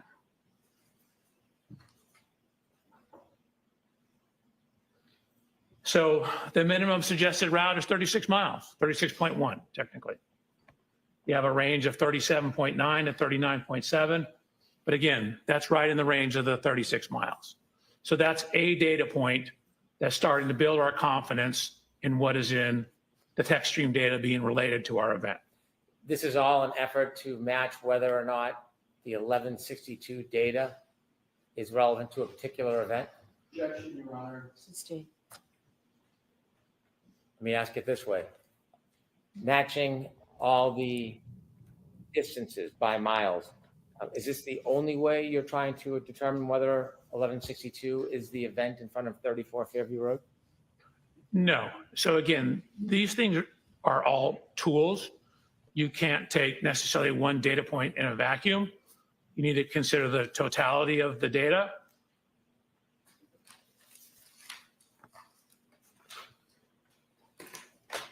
Which is what I did. So we mentioned the continuous clock that was in there, or the running clock that was in the vehicle. So what you see over here. Could you enlarge that for us, Doctor? I am doing that right now. You can see we have the time. And again, I've converted it in blue to minutes and seconds. This is the first trigger on that key cycle. So on key cycle 1162, there was 2 separate events. The vehicle keeps a continuously running clock. So we're able to see the time each event occurred relative to when the vehicle was started and the difference between the 2 events. Okay. So at trigger event 1162-1, we know that the ignition has been on for between 10 minutes and 57.4 seconds. Or that's when the trigger is, sorry, 10 minutes, 57.4 seconds. Again, the trigger has plus or minus. So that's from 10 minutes, 52.8 plus 10 seconds, which gets you to 11 minutes, 2.8 seconds. Or as I wrote here, 10 seconds total. So again, the text stream data indicates at the time this event was written, the trigger occurred, again, at 10 minutes. You see we have the T, 10 minutes, 57.4 seconds. Dr. Welch, if I could ask you a couple of background questions. This block of time that you're reviewing that mentions 2 triggers, can you tell whether those triggers are immediately related or 2 separate events? So you can tell they're separate events because there's a separate amount of time between them. There's about 8 minutes between the events. And so they're on the same ignition cycle, meaning the vehicle hasn't been turned off in between. And we have this continuously running clock that records when these things occurred. So it tells us when event 1 occurred, when event 2 occurred. We know it's on the same ignition cycle. So if we have some idea of when the car was turned on, we can then tie that back to clock time or real world time.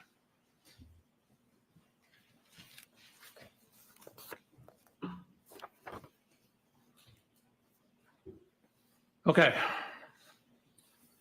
So lots going on here, right? A lot to digest. This is trigger event 1162.1. I was provided with data and a report from Mr. Burgess that indicated the infotainment system was turned on at 12:36. Zoom in for you folks. Honestly, if I have to hear infotainment system GPS one more time, I'm location going to lose that my looked mind. like it was outside the Waterfall Grill on Washington Street. So additional cell phone data that we had is that we knew there was a 3-point turn made when the Lexus passed Fairview on Cedar Crest, pulled into a driveway and made a 3-point turn. So what you see over here is GPS data from Mr. O'Keefe's phone. And with that information and knowing when the system turned on, we're able to now tie the text stream data to a real clock, meaning what time of day did that text stream trigger occur. So we're going from the running clock to a real world clock.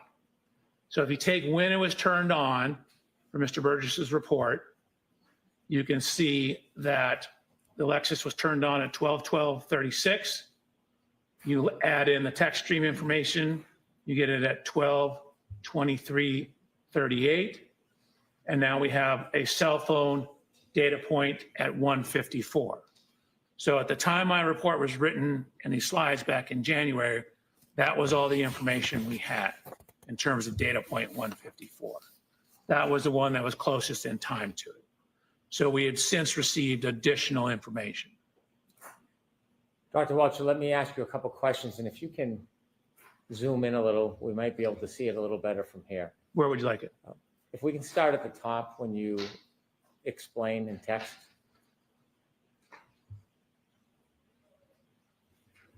You told us that the text stream data does not have an actual clock. It has a running clock, like a stopwatch. Correct. And then you mentioned that after you received information from Mr. Burgess, you could put an actual time onto it. How do you do that? Objection, Your Honor. Sustained. You shared with us that the text stream data runs on a running clock. Correct. And then you received further information so that you could actually identify a time. Where did you receive that information from? Objection, Your Honor. I'm going to allow that. That was from I'll Mr. allow Burgess' it. report. And do you know where that information came from? That came off the SD card, I believe, in the infotainment system. Do you know when Mr. Burgess found the SD card on the infotainment system? No, I'd have to go back to his report, but it was in it. This information was in his original report. Based on the SD card information about when the car was turned on and off, how do you match that with the text stream data to get a time? So when the car is turned on, that's approximately when the running clock starts in it. There may be as much as a 3-second delay in it, but that's approximately when the clock turns on. So this shows us when the stopwatch was started for the text stream data. So knowing that infotainment system has date and timestamps on it, so that ties it to a real world clock from GPS information. And so now we can, when that infotainment system turned on, it's very close in time to when the text stream data started recording data. That allows us to tie the two together. The times that you're showing on this slide, does that relate to the first or second event on the text stream data, the first or second triggering event? The first event. Do you characterize the first event in any way? I call it the 3-point turn. In addition to the data you analyzed, was there any other information you saw that evidenced or supported that a 3-point turn occurred at the area depicted in your slide? Right. We have a whole series of GPS data with heading angles, as well as a description that Ms. Reed gave in an interview. The time that you have after you consider the SD card ignition on and the running time, what clock is that based on? It's my understanding that's a clock in the infotainment system. And then we are ultimately trying to also tie it back to the clock on his cell phone. Mr. O'Keefe's cell phone, correct. Do you have any understanding whether all devices have the exact same clock? So it's my understanding they do not. In my discussions with Mr. Burgess, reading reports, that they can have, there can be as much as 30 seconds to a minute of variation. Objection, Your Honor. Sustained. Have you ever heard the, Strike, Your Honor, that answer. Sure. Jurors disregard that answer. have you ever heard the term variance before? I have. What do you understand that to be? That means differences from the answer, I'm sorry, differences from what? from typically the correct answer. Like meaning that a given data point has variance in terms of how it's measured, when it's measured. So different measurement device can have a different variance around the actual true number. You mentioned on this slide a time of 12:23:38. Correct. In O'Keefe's cell phone data, at point 154, approximately 12:23:58. Correct. Is there a difference between the clock on the Lexus text stream data and that of Mr. O'Keefe's iPhone? There is. When you developed the slide, did you have the benefit of more detailed information about data point 154? I did not receive that until May 8th. Did you later learn more information, more specific information? Oh Yes. shit, I'm not muted. Whoops.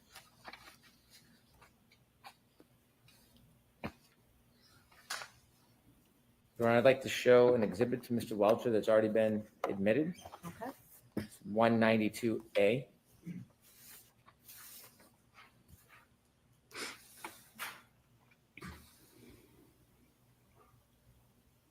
They'll probably break for lunch around noon in like 10 minutes. That's my guess. Skillman, can we start with 192B? And then I'll show you guys the videos. Dr. Welcher? Yes, we'll come over. Sidebar? Yeah. Okay, let me pull these videos up while we're on sidebar. So we basically did a drive-by of 34 Fairview, not in a way to like stalk the new homeowners, don't worry. But it's interesting, as we drove to, I was with Esty and Will. Esty did the 3-point turn, exactly where Karen did. We went and drove by 34 Fairview. We also, like, was it 2 or 3 times, tried to reverse at the same speed in which they are claiming Karen reversed. I'm not saying it's impossible, guys, but like that is so fast. And like there were multiple times where she, I think, only got up to like 13 miles per hour. And we were like, whoa, whoa, whoa. Like you could feel it. And it's like such a small road. It's like there's not a huge runway of how you can like catch that speed and go backwards. So that's a whole different thing. But let me show you these videos. Let me first show you the picture. And we all know that the yard is much smaller than what has been depicted over the last couple of years, right? So like, here's one shot I took from the back seat of the yard, and you can see where the flagpole is right there on the left. But the video, I have 2 videos I want to show you. I feel like for me, that is what really illustrates it. Let's see if I can figure out how to do this. Okay, here's one. Thank you. Okay, so this is just like the overall of the, let me play it again, of the front yard. Thank you. And what I thought was so interesting about this too is it is very, very flat. And when you look at it from all angles, remember, they said when they left that night, there wasn't much snow on the ground. They could still see blades of grass peeking through. It's completely flat and unobstructed. So how nobody saw a whole mound of a person there is beyond me. But let me show you this one. And I'll play it a few times.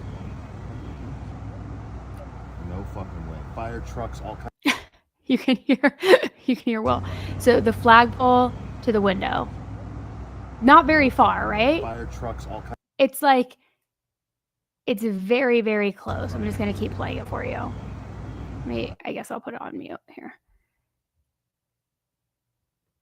It's just, to me, that's really close. Even if there aren't sirens going off or anything like that, even if the wind is howling because of a blizzard, surely you would hear screaming and commotion and a ton of people on your lawn, right?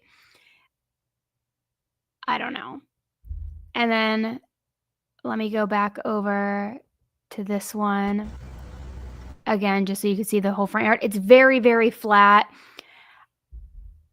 Look, I don't know. I don't see how, I'll go back to this one. I don't see how nobody would see somebody right there when there wasn't a ton of snowfall yet. And I'm right there.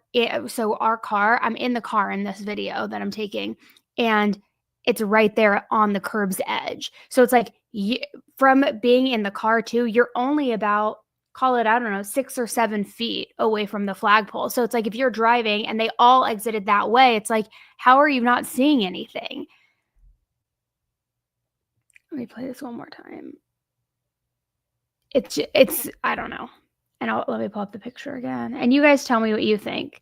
But see how all of this is just so flat? So if you're coming out of either this garage side door thing, the front door, wherever you're coming out of, and even if you're just looking at your feet because it's snowing and you're walking to your car, once you're driving out this way past the mailbox, how are you not seeing anything when it is totally flat and there is not a lot of snow? How do you not see a 6-foot-tall mound of a person right there on the lawn? It makes no sense. Makes no sense. Yeah, this back in just in case they come back. I'll leave those videos up just in case anybody wants to see them again.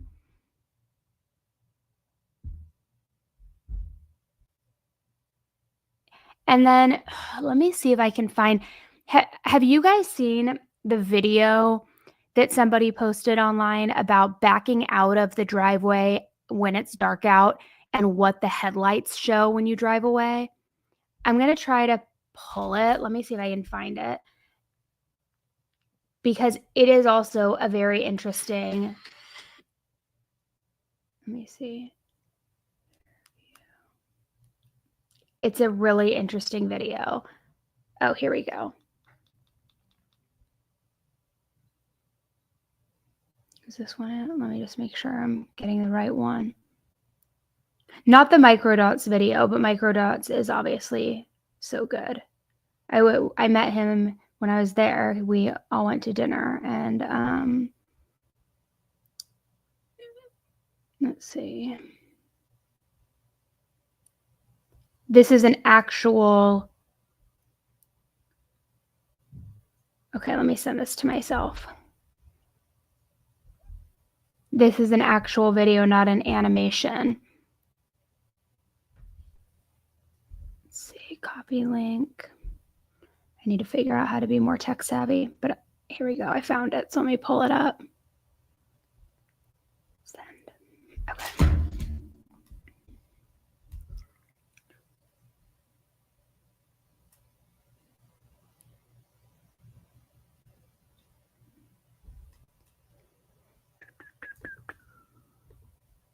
Okay. Let me open this up. Okay, pause. I'll play this a couple times, but let me screen share.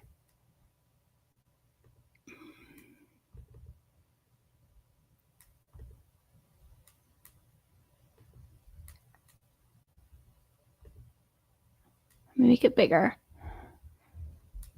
Hold on, can I make this any bigger? I don't think I can. But you can see, so they're reversing out of 34 Fairview. Okay. And it shows you exactly what the headlights are on. There's the mailbox, bam, there's the flagpole. So if John's body was right here, and there's not a lot of snowfall at that point, you're telling me that nobody's seeing it? How does that even make sense? I mean, I get it, maybe not being hyper focused on things when you're driving, but it's so flat and that's so in your face. I just don't quite understand. Let me play it one more time.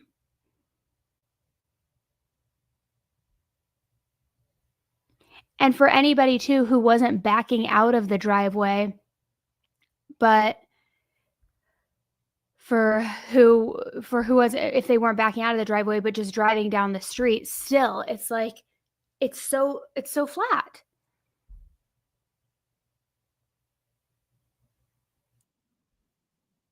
Oh. Okay, hold on. What's happening? Hold on. Stop sharing screen. Sorry. Some weird music just came on.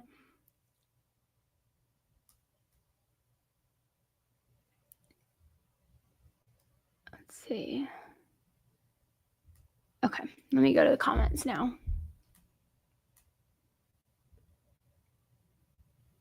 I agree. It doesn't really make a whole lot of sense. It's like somebody, I would think, and think about it too. I'd have to go back and to get the exact accurate number. Maybe you guys have it handy. How many people drove away that night in total? So you're telling me however many people I was, out of all of them, nobody saw him. A plow driver didn't see him. So think about the plow, whose like main focus is on the road, right? And again, the flagpole in that area is not far from the road. And it's all flat. Again, at that point, there would be snow because he's plowing. But it's like, you're telling me out of all of these people, nobody saw him? And let's talk about the Ford Edge that was reported by the driver seeing it right there in front of 34 Fairview. Whoever got in and out of that Ford Edge during that time, you're telling me didn't see him there? I don't know.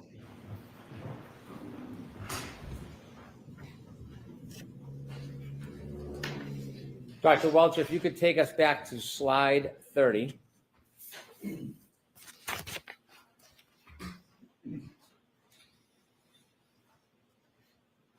And so we understand you mentioned there were two triggering events. Is this the first one or the second one? It's the first one. Is that the one you've labeled the 3-point turn? Correct. And where did that happen? What street? Cedar Crest. At this 3-point turn triggering event, there is a time in red, 12:23:38. Correct. Where is that time taken from? That's coming from the cell phone of Mr. O'Keefe at 0.154. Okay. And is there another time on there? I mean, I do the math between those two. Okay. Could you make that a little larger? Could you zoom in so we Sure. can see it better?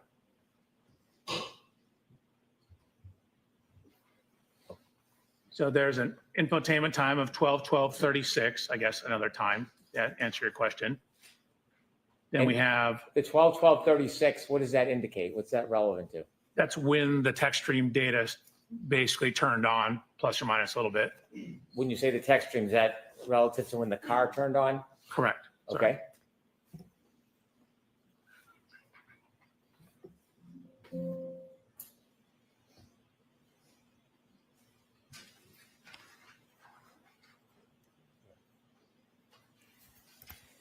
So when the car turned on, then we add the time for the trigger.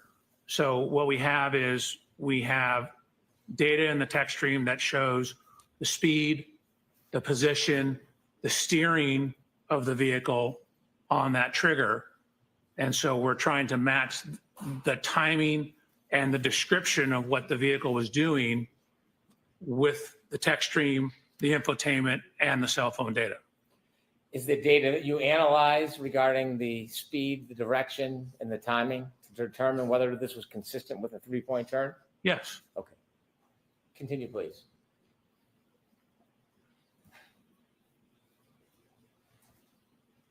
And if you can enlarge that, because it's hard to see back here. Sure is. Okay, so again, we are looking at event 1162-1.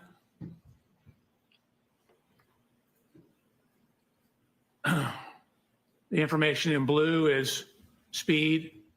It comes out of the text stream in kilometers an hour, converted to miles per hour, feet per second, looked at the total distance traveled, shift position. So in the text stream data, a shift position of 1 indicates you're in drive. A shift position of 2 indicates you're in reverse. There's no zeros. What would a zero indicate? 0 is usually neutral. And I believe 3 is park. So there's also data on the acceleration of the vehicle.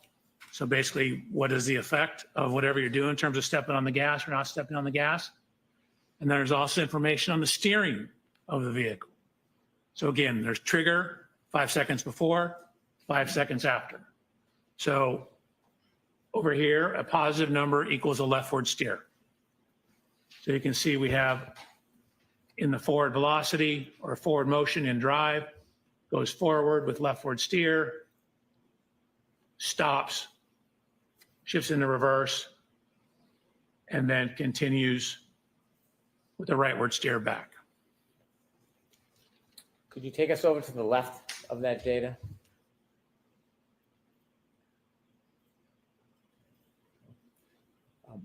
When you look at the number 1162-1 as an event, can a key cycle, or when a car is turned on, power ignition on until the point is turned off, whatever amount of time, can it have more than one triggering event? Yes, you can have lots of triggering events. In this case, it has 2. On a key cycle 1164, there's 11. On 1167, there's 10. If you could move a little bit to the right on this, is there something you can see on here that caused the triggering event, some of the data? Yes. So if you look at the triggering, the indication of what this trigger was, what you see is accelerator opening ratio, which is basically, you can think of it as how much you're stepping on the gas pedal. And so if it exceeds, in this case, 30% quicken time after shipping into reverse, that tells the system, hey, we might need to start recording this data. So what you can see, went into reverse, and then within a very short amount of time, accelerated pedal went above that 30%. That's what caused the T or the trigger in the tech stream data. The row next to the 31.5, engine RPM data. Can you explain to us what that is? Sure, that's how many revolutions per minute the engine's turning. The more gas, is it generally the higher the RPM? Correct. There's going to be a little lag. Your car doesn't move instantaneously. You have to step on the gas, then the RPMs go up, then it starts going faster. If you could explain to us the total distance and distance travel columns, how do you read that? Sure. So we know the speed at various times. We know from this data that there is, you can see half a second between each one of these timestamps. So 1, 2, 3, 4, 5, 6, 7, 8, 9, 10 data points at half a second. That's the 5 seconds of pre-crash data. So if you know you're going so many miles per hour, again, I converted it to feet per second. Feet per second, you're going so many feet per second for half a second, for example. You just multiply those two together and it tells you how far you went. So what I'm doing is looking at speed traveling during the interval, that's during this short time period. And then I add it all together here for total distance traveled. You mentioned that when the data is captured, it's limited to 10 seconds. When we look at the top row of JBW vehicle speed MPH, it's 9.94. Is that 9.94 miles per hour? It is. Can we tell whether it was going faster or slower before this data? We generally cannot. I mean, you might have some, it looks like it's slowing down. And then you see right here, this brake switch application. So you have two things relative to braking. You have a brake switch, which is simply whether the brake is on or off, just enough pressure to make the brake light come on. And then you have brake oil pressure, which gives you some idea of how much pressure is in the system, which is a rough indication for the braking. But then what you see here is the longitudinal acceleration or deceleration. This gives you some idea of how much the vehicle is speeding up or slowing down. So generally a minus sign is a slowing or accelerating in reverse. And for the bottom of those columns, I'd ask you whether or not the beginning of the window, if you had any other information, is it the same situation for the end of that window that's captured? Correct. So at the end of this window, you can see it's still going about 8.7 miles an hour when the trigger stopped. So after that trigger plus 5 seconds, the system said we no longer need to monitor it. Things have returned to an okay state. And so then it stops monitoring the system. Based on your analysis and review and looking at this data, did you come to a conclusion to a reasonable degree of engineering certainty whether or when this event occurred as it is portrayed in the data? Yes, I did. And could you share with the jury, to a reasonable degree of engineering certainty, when did this occur? So this, you want time-wise or location or both? Start with location, then time. So it happened on Cedar Crest. It happened between cell phone data points 154 and 155. And it's a 3-point turn on Cedar Crest. And it occurred, according to the tech stream data, about 12 minutes, 23 seconds after the vehicle was turned on. So, and do you have an understanding of the variance between the Lexus clock and Mr. O'Keefe's cell phone? Yes. And what is that variance time? 21 to 29 seconds. And so the Lexus clock at 21, 23, 38, what time would that put Mr. O'Keefe's cell phone? Objection, Your Honor. I'm going to see counsel at sidebar for just a minute, please. She's going to call break, I think. I don't know. I could be wrong. That's my guess. But I think she's using the objection as a way to get them at sidebar so she can say how much longer we need to break the jury. Let's go to lunch.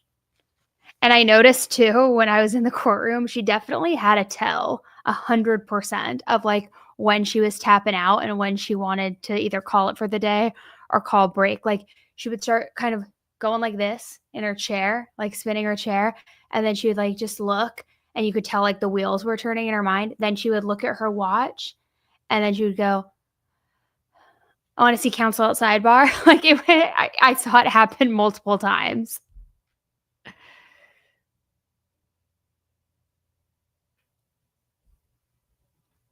She's a lot shorter in person too than I would have thought. But people say that about me too. The number one thing when I meet people in person is they always say, you're a lot shorter than I thought you would be. I don't know if I look tall sitting here, but I'm a shorty. I'm a shorty. Let me put a new poll up. Good call. Good call. Let me see.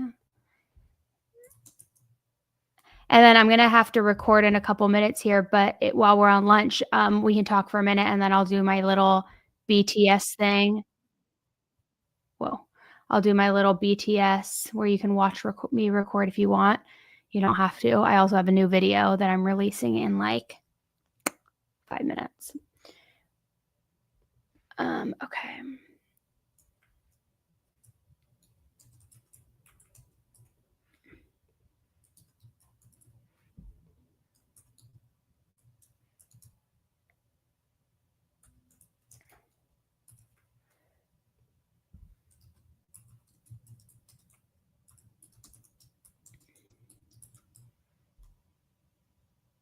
Okay, the poll is up. Remember, polls are anonymous. Read the options slowly so you don't get trigger happy and click the wrong thing.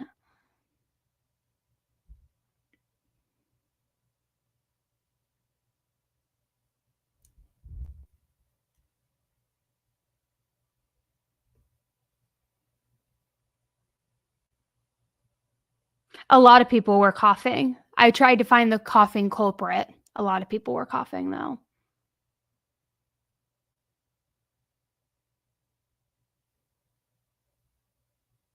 You, Elena, you are way taller in person. I think that's the thing that I said to you first thing when we met. I was like, you're so tall. All right, let's see what they say.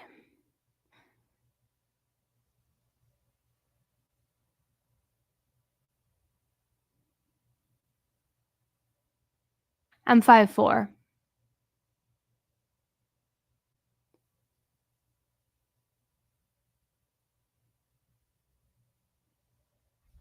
This guy right here on screen with the tie who's handling all of the multimedia stuff. He just graduated law school last week. He's really, really nice too.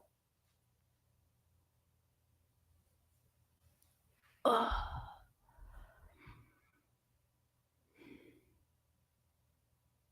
Who's in the press box today?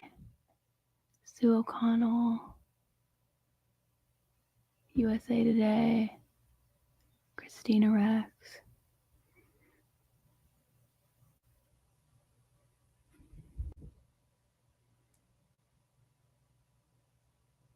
Oh, look at her. Look at her spin. Look at her in all her glory.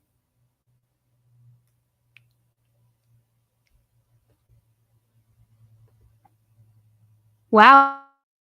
Up from where it's been. Okay.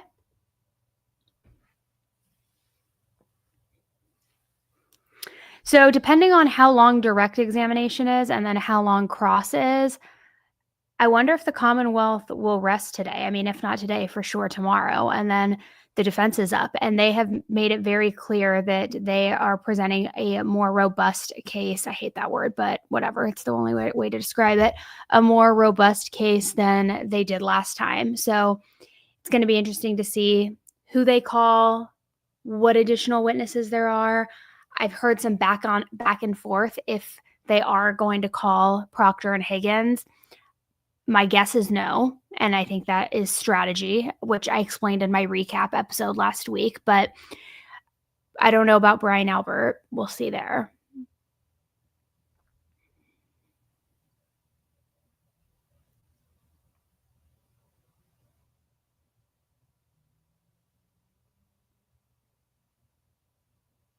I don't think they're going to call former Trooper Proctor. That's my guess. I could be wrong, but I don't think so. Because think about it this way, too. They already got Buchanan to read a lot of those text messages. Other text messages that Proctor said they can call those witnesses by proxy to once again read the messages, just like the messages were read about between Karen and Higgins. So it's like you're entering in all of the horrible, gross stuff that you want the jury to hear, but you're not having the risk of Proctor taking the stand and making excuses for his behavior, somehow eliciting sympathy or understanding from the jury. There is a risk in doing that, because then also the Commonwealth will be able to cross. And so you're opening a door for them to see the good and the bad. Not that there is any good, but you know what I mean? So. Right this way. Oh, only a 10-minute break. For the jury. 10-minute break. That's interesting. So same thing with Higgins. I don't know that there's as much of a risk with Higgins, but think about Proctor again. It's like you already now with opening statements have been able to enter in with the jury that he's former. Oh, she just said 10 minutes. That you have former state, like that he's no longer the state trooper, that he's been fired, that he was fired for misconduct during this investigation. So the jury's already hearing that. They're hearing the text messages. Like, that's great. That's what you want them to know about. If you put him on the stand, you possibly risk him being able to charm at least one of them and not have just the bad picture painted. So I could be totally wrong. Yeah, who knows? But that's my guess. Now for Higgins, I don't think there's as much of a calculated risk when I think about it, except for maybe actually, because like now the jury's already heard that they had the flirtatious messages. They're kind of inferring this third party motive, that he was maybe jealous that he wanted Karen, that all of those kinds of things. They already read all of the text messages. So what more? They showed him the footage going to Canton Police Department. You're already casting so much doubt and talking about Higgins' character. What more are you going to get to lean into that if you put him on the stand? If anything, you may risk it not looking as bad, right? I personally want Higgins, Proctor, and Albert on the stand because I just think that would be like, very interesting. But we'll see. The poll is on YouTube. So let me go back and see what the results are. So right now we have 2% think Karen Read is guilty, 60% think she is innocent or being framed, and 37% think there is too much doubt to convict.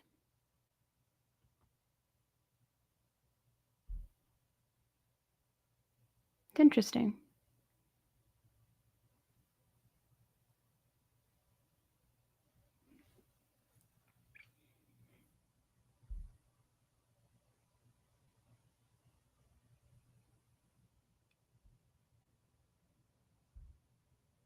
That's a good point, Lori. Let me see. Let me go here. If you're a juror, you're wondering why all these people aren't testifying.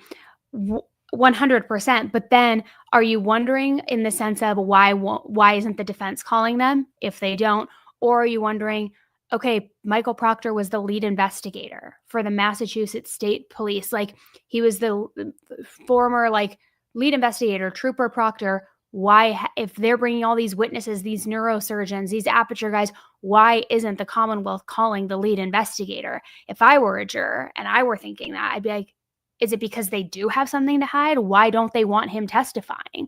And that's where my mind would start going. And I think that's what the defense has done a good job with so far for their case, is starting to cast those seeds of cover up and doubt. And I mean, closing arguments, I think they're limited to 1 hour each, but I don't know. my personal opinion, I don't even think the defense needs an hour. I think all they would need to do is say, here's a picture of all of these people involved. Here's all the ones we discredited and proved lying, whether it was lying to the grand jury, collusion, fired from being an officer, put on leave, forced into retirement, all of these things. Like, does this make you question anything? And really, the only question that they need to ask the jury, and this should be the number one question that the defense points out and that whoever the jury foreman is points out, is, do you think that there was a car accident? That should be the first thing that they even start with. And if they aren't all unanimously saying yes, that's the end of it right there. That's the end of it. Because in order for her to be guilty, there had to have been a car crash. Do you think that there was a car crash given the injuries, the evidence, and what you've heard? Yes or no? So we'll see.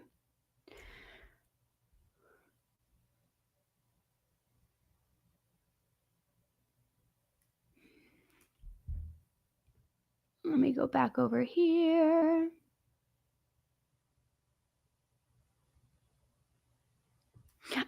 I agree with you, Ashley. Ashley saying, if I'm a juror, I'm more inclined to wonder why the prosecution won't bring in certain witnesses.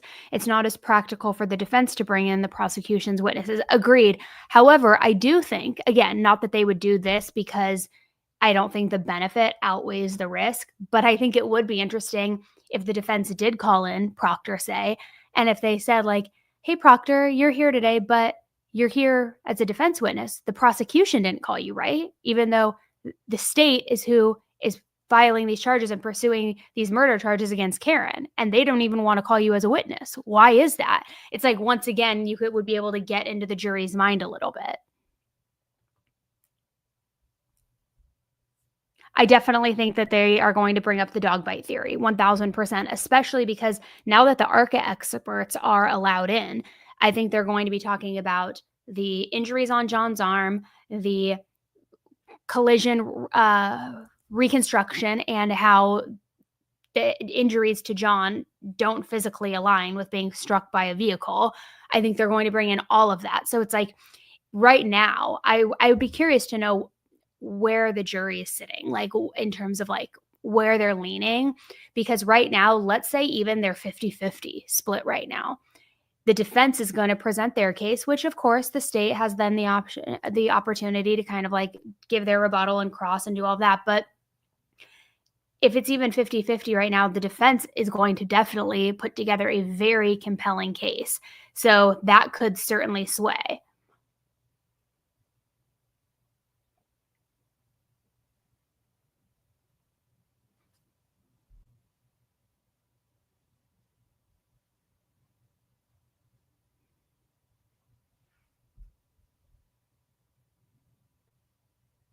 I agree. They're going to remember more from the defense than the Commonwealth. Something, too, that's very interesting, and I mentioned this in my recap that I put out last Friday. When I was watching the jury's reactions last week, anytime the Commonwealth was on direct examination, I know that some of the witnesses last week were a little bit tedious and kind of like, okay, get to the point. But they were paying attention, but they weren't like fully alert and engaged. They were kind of just like, okay, like tuning in, kind of like if you're like in history class in high school where you're like, okay, I'm paying attention because I have to, but it's kind of going in one ear and out the other. That's what I gathered from it. Yet when Elise was up there, when Alan Jackson was up there, when it was the defense's turn to cross and present anything, their eyes, I'm not even kidding, were laser focused, just tracking their every movement back and forth. And so when the defense presents their case, I think that the jury is going to be paying very close attention. Also, because I think not only because the information is interesting, but also, and maybe this is just my personal opinion, you guys tell me, but I think Alan Jackson, I think Yannetti, I think Elise, I think they are just more dynamic personalities anyway. So it's almost like you're more interested to watch them and to listen to them because they are more animated, dynamic. They have more passion with the questions. They're not as monotone or as just flat, I guess, if that makes sense. So I think that is working for them too. It's almost like what's the old saying? I don't remember the expression, but it's almost like they're putting on a show, right? And so I think they are going to get the jury's attention very, very easily. And I think they're going to retain the attention and keep it. Whereas with the Commonwealth, it's kind of just been like, just, not really anything exciting. Nobody's really paying a ton of attention. I mean, they are, but like, it's not the same.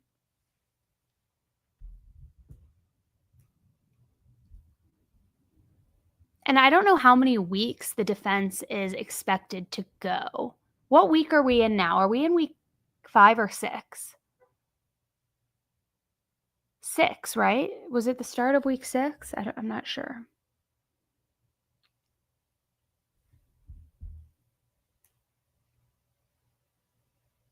I think I just bit the inside of my cheek. Ow. Ow. Ugh.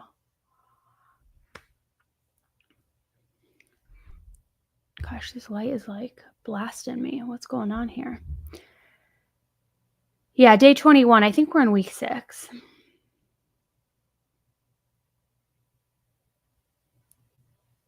I can't remember where I heard over the weekend. I heard somewhere that there was a lawyer who weighed in thinking that that the probability right now was leaning towards hung jury, which I don't remember what got them to that point. Who was I listening to? Shoot, I can't remember. But if it's a hung jury, I mean, they've announced, right, that they would try this again. Massachusetts has retried people 3 or 4 times. Can you imagine if this goes through to a 3rd trial? Gosh, can you imagine? The trial was projected to be 8 weeks, I believe, originally.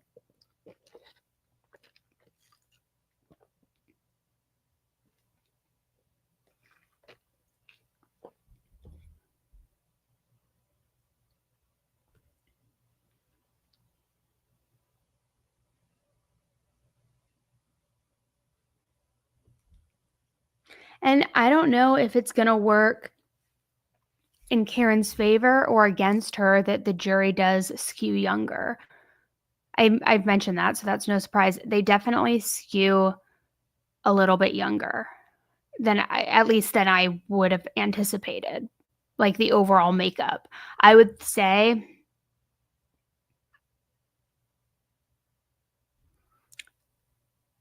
I'm like picturing them all in my mind. I would say probably 70% of them are less than 40. What do you think, Elena? Is that you're better probably with numbers and data? I would say probably 70% less or under 40.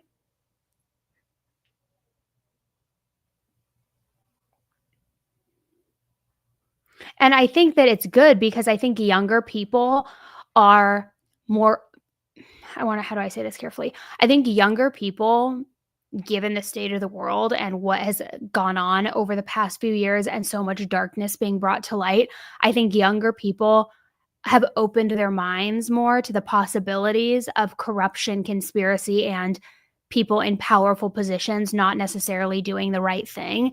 Whereas if this was something that was happening, say, 20 years ago, maybe that would not be the case still. So I think that probably is going to help the defense a little bit.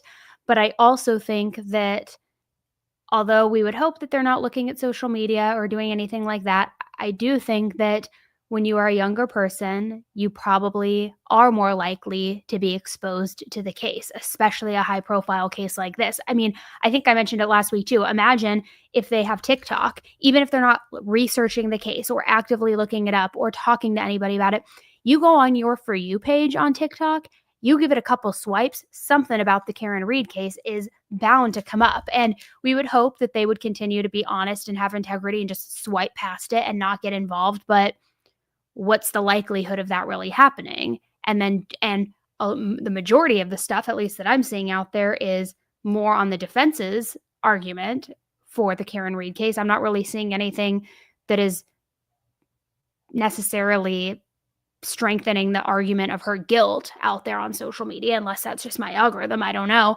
But I think there are a couple different components that would probably work in the defense's favor since the jury is skewing younger. A big one being, I don't see, regardless of age, how anyone could possibly convict Karen of murder too.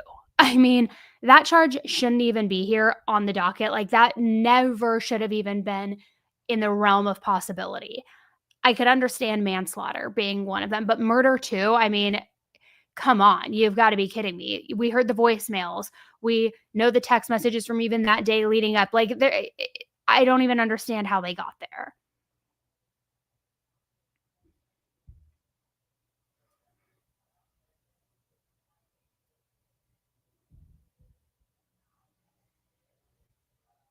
Double jeopardy only comes in if she's found not guilty.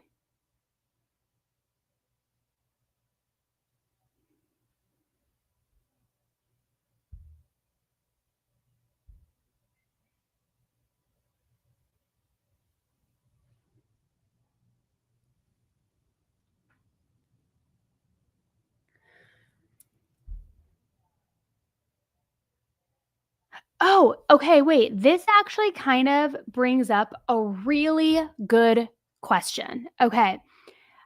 I was thinking about it the other day while I was sitting in court, and roll with me because I'm just going to kind of go with my train of thought. So it may not be the most polished thing ever. But I was thinking about this. Not usually people like myself or actual journalists, I'm not a real journalist, obviously, but like commentators or journalists, they're in the press box, right? But as we know for this trial, there is a lottery system. They're only allotting 8 to 10 media spots per week. So the only way to get in is with the families if you're not selected in the lottery. So, which is why, I went last week, why Will's gone, things like that. Obviously, during jury selection, they ask some very important questions. Have you been exposed to this case? What have you heard? Could you have any sort of bias related to this case? Is there anything that would influence you? Have you had encounters with the police before? All of these things. So they finally get a rock solid jury, one that they all agree on.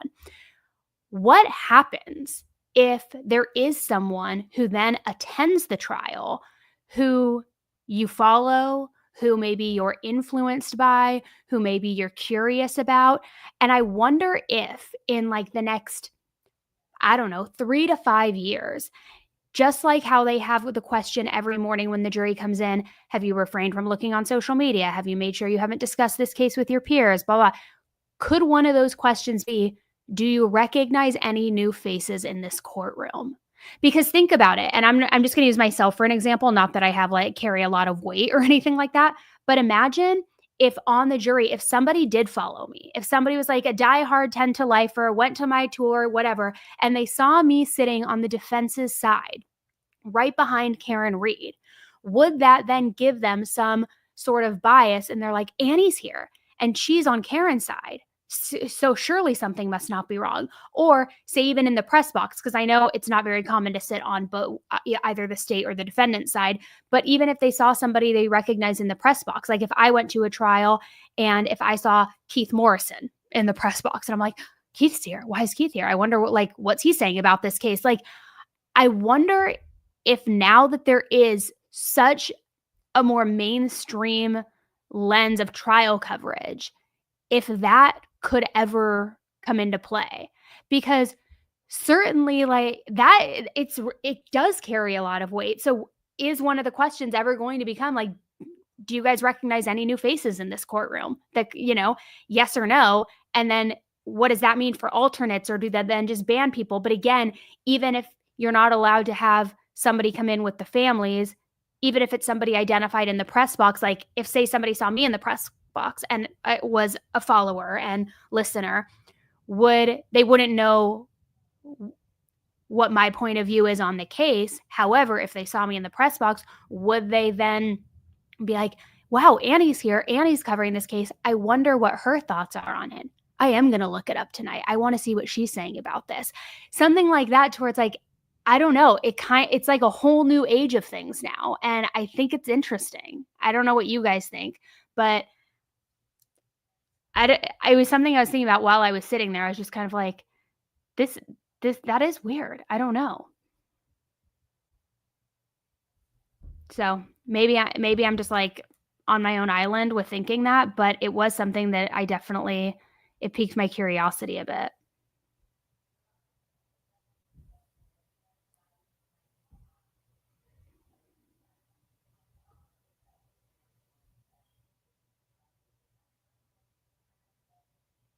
You know what? You're right here. So mainstream media is having a downslide. Things are going down. And I've actually heard some reports regarding certain networks where the only coverage that is doing well for them is political, but otherwise the news is having a huge significant downturn. And people are now going to podcasts, to YouTube, to things like that to consume media and information because it's in a more objective way. So will that ever sway people? And you can continue. The objections overruled. I don't know. All right, I'm going to mute myself because I have to record really quickly on the back, but I'll leave my screen up just Dr. Welch, could you take in case you want to watch slide it. 30?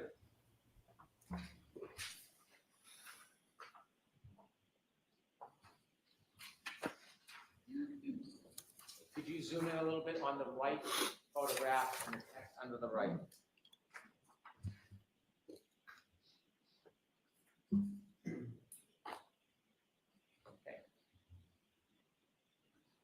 You were explaining to us the time relevance of 12:23:38. And could you tell us again, remind us, what is 12:23:38 referring to?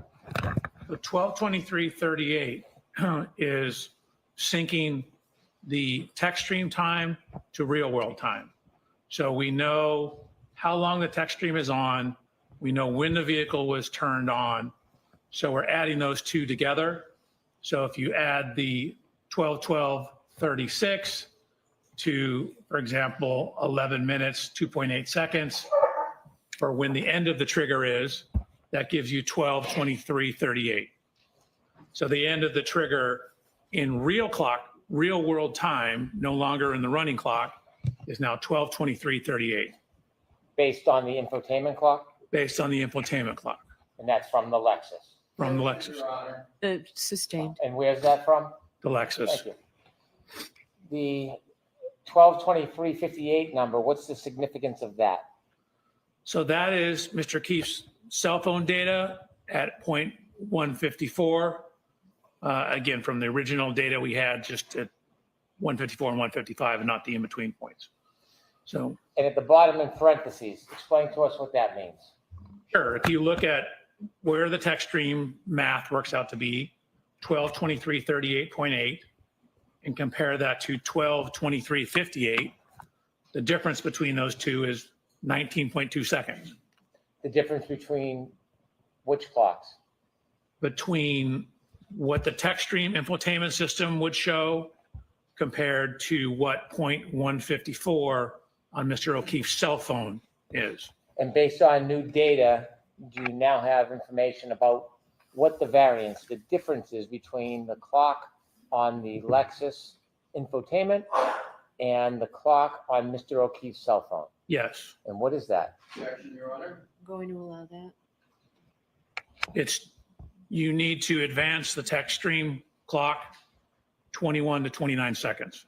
You need to advance it 21 to 29 seconds for why? Why do you need to do that? Because the cell phone is ahead 21 to 29 seconds. After you advance the text stream ahead 21 to 29 seconds, can you then compare the information, the time that's coming from the infotainment system Lexus to Mr. O'Keefe's cell phone from his iPhone? Correct. That's what you need to have an apples to apples comparison. You need to get them on the same time clock. Thank you. You can proceed.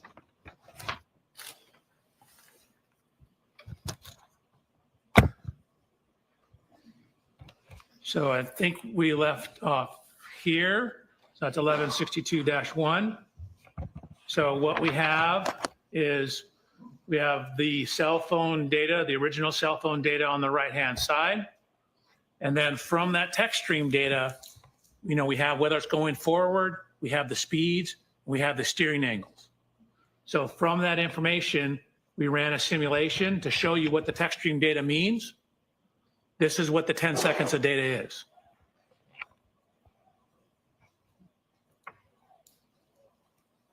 And again, just because the simulation stopped, that's just where the text stream data ends.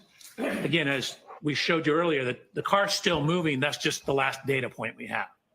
So what that text stream data shows is matching a 3-point turn on that Cedar Crest Street. So we have the vehicle motion, the timing data consistent with the interview statements about making a turn, 3-point turn.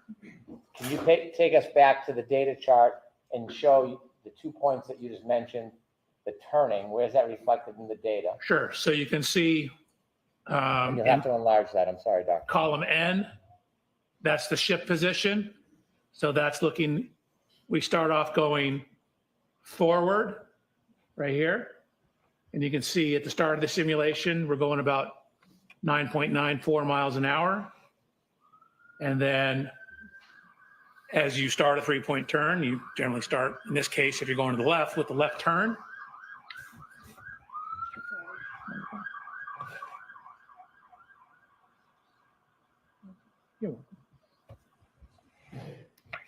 So you can see we have this steering angle here, then the transmission. So again, we have the brake application. So you're coming in, but you're slowing down and you get down to a speed of approximately 0,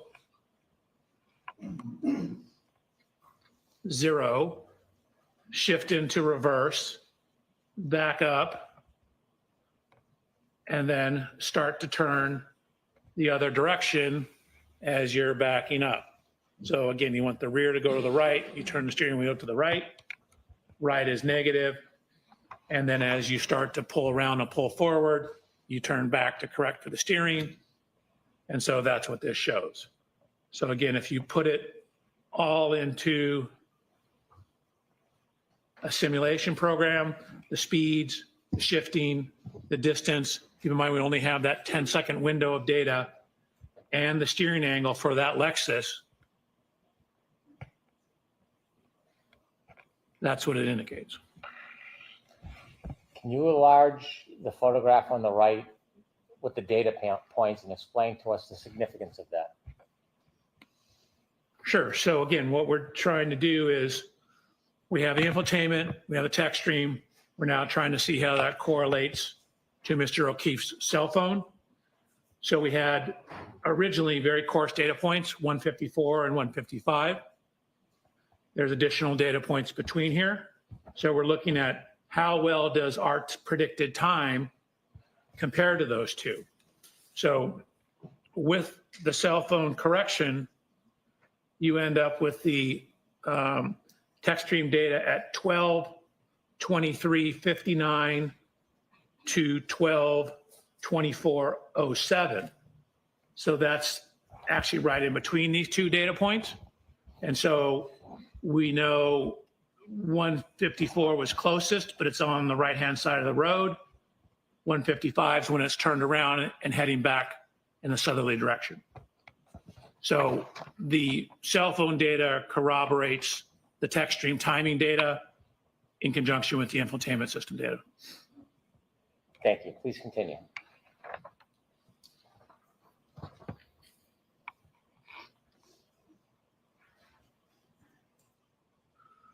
Okay, so we talked about 1162-1. That's the first trigger on the text stream. So we're going to go to 1162-2. So I've highlighted that in yellow. So we're now talking about the second trigger. So this is on the same ignition cycle. It's on ignition cycle 1162. We have that same continuous running clock, but we've now synced it to real world clocks. So instead of the running clock, we now have some information on the real world clock. So at this time, we know the ignition has been on for 19 minutes and 2 seconds. So at the trigger, 19 minutes and 2 seconds. And again, we have 5 seconds either side of that. So between 18 minutes, 57.6 seconds to 19 minutes, 7.5 seconds. Could you enlarge that, please? Which part? That part where your arrow is. You were speaking about the clock. Could you explain that so the jury can see? Sure. So again, this is continuous from when the time comes on. I just converted it to minutes and seconds here so you can see how long it's been on. This is the mileage. These are the speeds over here.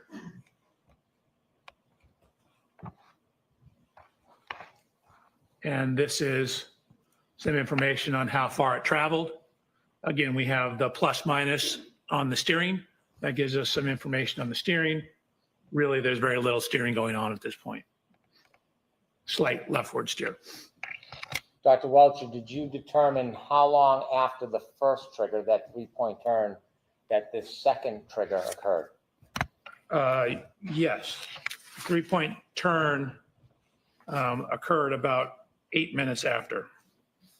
You said the 3-point turn occurred I'm after? sorry, this event, I misspoke.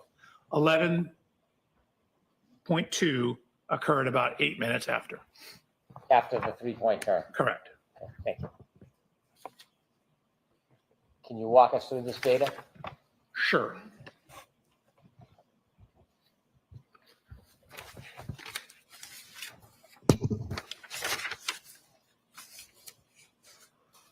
Okay. So we have the accelerometer data here.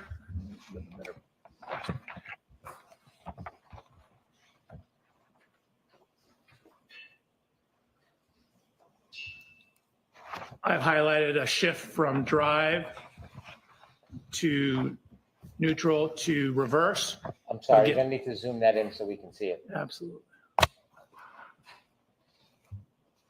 We have information on the brake switch, brake oil pressure.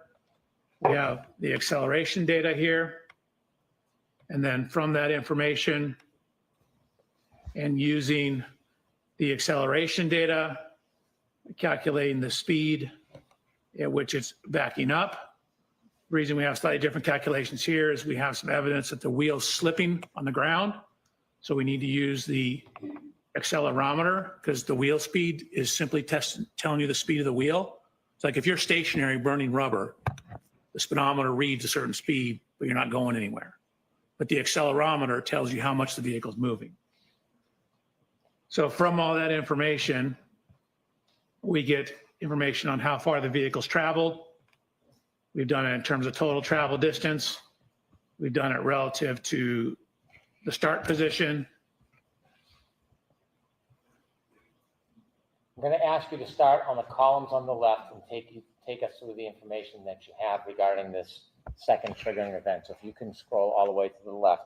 All the way to the left? Yep. Okay. So the first column regarding time, could you remind us again what that is? So again, that's the continuous running clock. And the second column in blue? That's where I take that time and convert it to what we more commonly use, minutes and seconds. And now we have a key cycle event different than the 3-point turn. What's the number? So this is now 1162-2. So again, it's technically in the system the same key cycle. I've called it 1162-2. And the red number next to it to the right? That's the mileage. So it's actually at the same mileage as 1162-1. So we know obviously they're within the same mile. If you can scroll over a couple of columns. From your data, can you tell during that event how far the Lexus traveled during Yes. that event? Yes. And how do you do that? So we have accelerometer data. We have velocity data or speed data back here.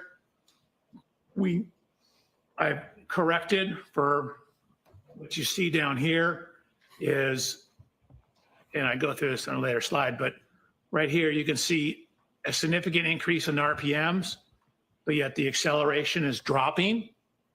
So what that means is if your RPMs are going up and the speed's going up, that means you should be accelerating more. But what happens because the acceleration is dropping, that means what's actually happened is the wheel's slipping. So what I've done is I've used the accelerometers data to calculate the speed once the vehicle is put into reverse. And once we know the speed, again, feet per second, we know every data point is half a second. So speed times time tells you how far you moved. Feet per second, feet divided by seconds times seconds gives you feet. That's how far you went. So you get how far you went in each interval. Then you get the total distance traveled. And so this is relative to the start. So 0 is the start. The vehicle goes forward about 34 feet. Then you see it basically stops in this area here, then begins to back up and ends up backing a total of 53 back from where it originally started. So if you add 53 to 34, you get 87. So the total motion, 34 forward, 53 back, the Lexus moved 87 feet total. Dr. Welcher, when you say the Lexus moved 83 feet total, is that according to the data or is that the entirety of the movement of that Lexus? No, that's just from when the data starts to when the data ends. So if you look at when the data starts, you can see that the vehicle is actually going 13.67 miles an hour. When the data stops, the vehicle is still going 23 miles an hour. And you can see, I'm sorry. you can still and see that it's still at 74% throttle. So, you know, this is 3/4 of full throttle in reverse. So to start with the distance traveled, if you can go to the top, we see that the speed is 13.67. Is that where the data gets picked up? That's where the first data point is. Again, the trigger is here. This is 5 seconds before the trigger. Are you able to tell how fast or slow the vehicle is traveling before that data point of 5 seconds before the trigger? No. And likewise, on the bottom, the speed. At the end of the 10-second data points at 23.61, can you tell whether or not that speed stayed the same, increased, or decreased? I mean, considering you're at 74% throttle, it likely increased. How much, I don't know. And you can see that up here, she's on the brake. Down here, she's not on the brake. And so she's not on the brake and at 74% throttle. And what is the percentage of throttle that has to be initiated to cause a triggering event? For a shift into rear and a rapid throttle application, it's 30%. If you look at the next column over, if you can go to the top heading for the jury to see the engine RPM data, could you explain that?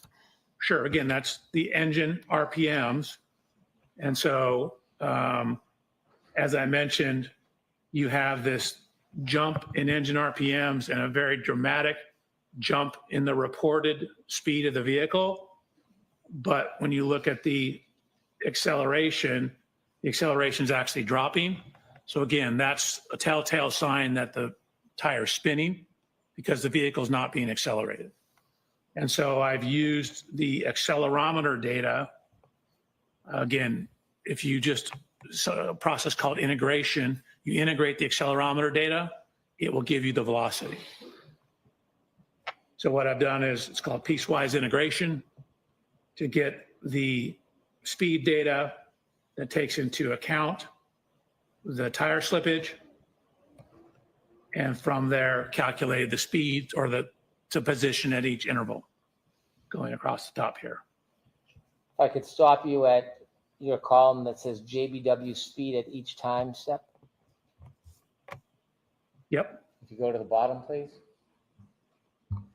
So does your data indicate that the speed is changing at the end of this 10-second event? Objection, Your Honor. Sustained. Is the speed changing at the end of this event? Yes. How so?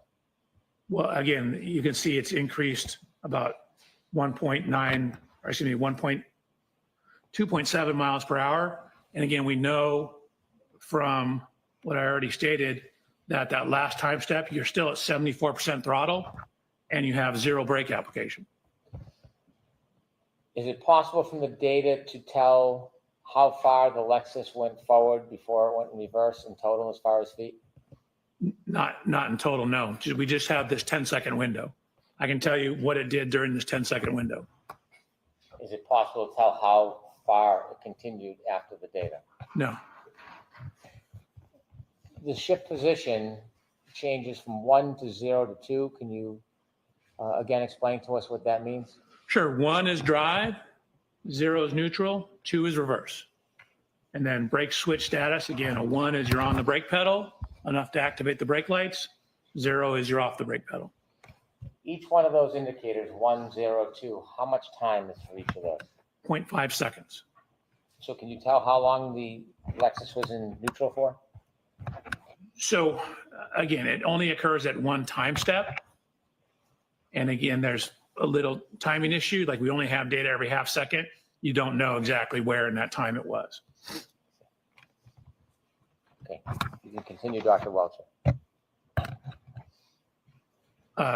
Next slide or continue on this slide? Unless there's something else you want to point out to the jury on this slide. You No, can I'm move to good. the next. So similarly, using this information to then try to tie it back to the cell phone data to make sure we have the real-time information. Again, this was written back in January before I got the additional information. So what you can see is, I'll zoom in. Again, we're now talking about trigger 1162.2. We know that that's 18 minutes that the vehicle has been on, 18 minutes, 57 seconds, 19 minutes, 2 seconds. This is the range. Again, the plus or minus 5 seconds. 19 minutes, 2 seconds is when the trigger occurred. Infotainment system, adding those two together, 12:36, plus the 19:7.5 indicates the end of 1162-2 is at 12:31:43. That 12:31:43, is it based on the Lexus clock from the infotainment system? It is. It would need to be corrected to the O'Keefe cell phone data. So when you reconcile that variance of 21.9 seconds, what is the time? You end up with 12:32:04. So if you simply take this and add 21 seconds to it and add 29 seconds to it, so you get between 12:32:04 and 12:32:12. When you reconcile the two clocks and you have that range of 12:32:04 to 12:32:14.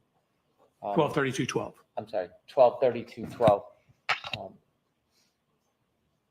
Does that simply accommodate the window of data, but not before and after? Correct. So, again, even on John's O'Keefe's cell phone, even within his cell phone, there's somewhere between 21 to 29 seconds difference on his cell phone.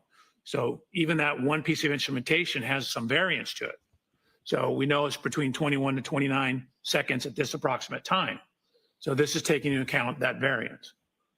So the only time window that you have is based on the data, and that's reflected in the 12:32:04 to 12:32:12? Objection, Your Honor. Sustained. Is there any other window you can accommodate with the data you have other than that 10-second window? Yes.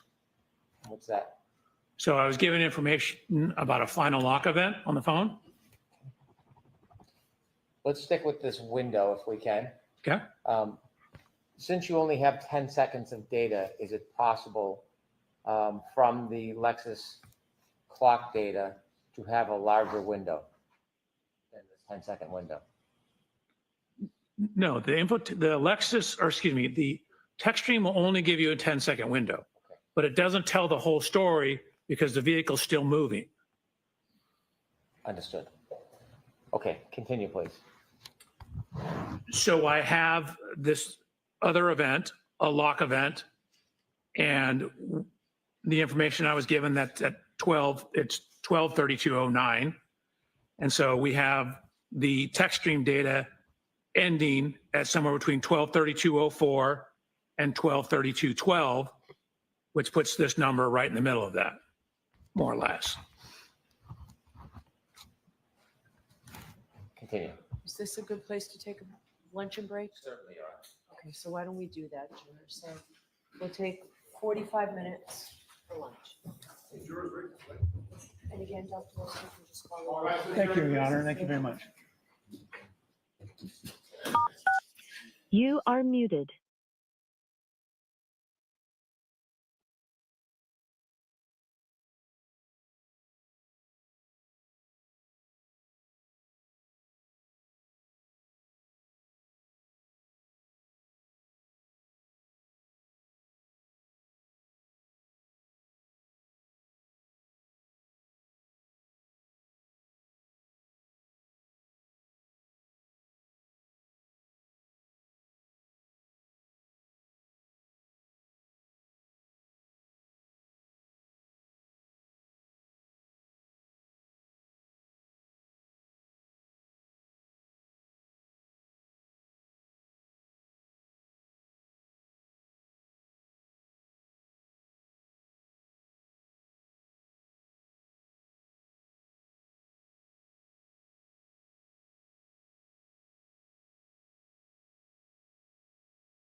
court is in session. Please be seated.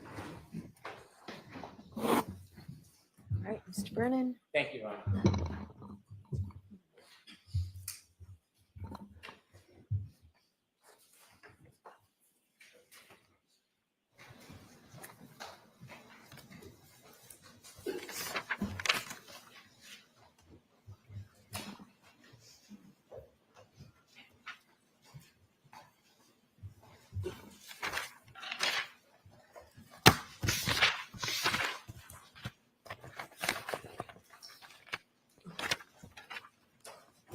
Dr. Welcher, when we left off, you had given us your opinion on this slide. Could we proceed to slide 35, please?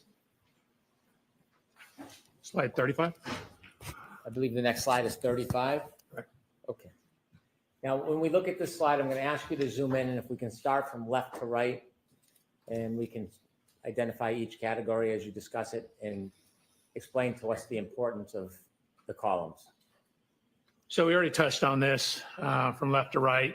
The first column is the continuous running clock.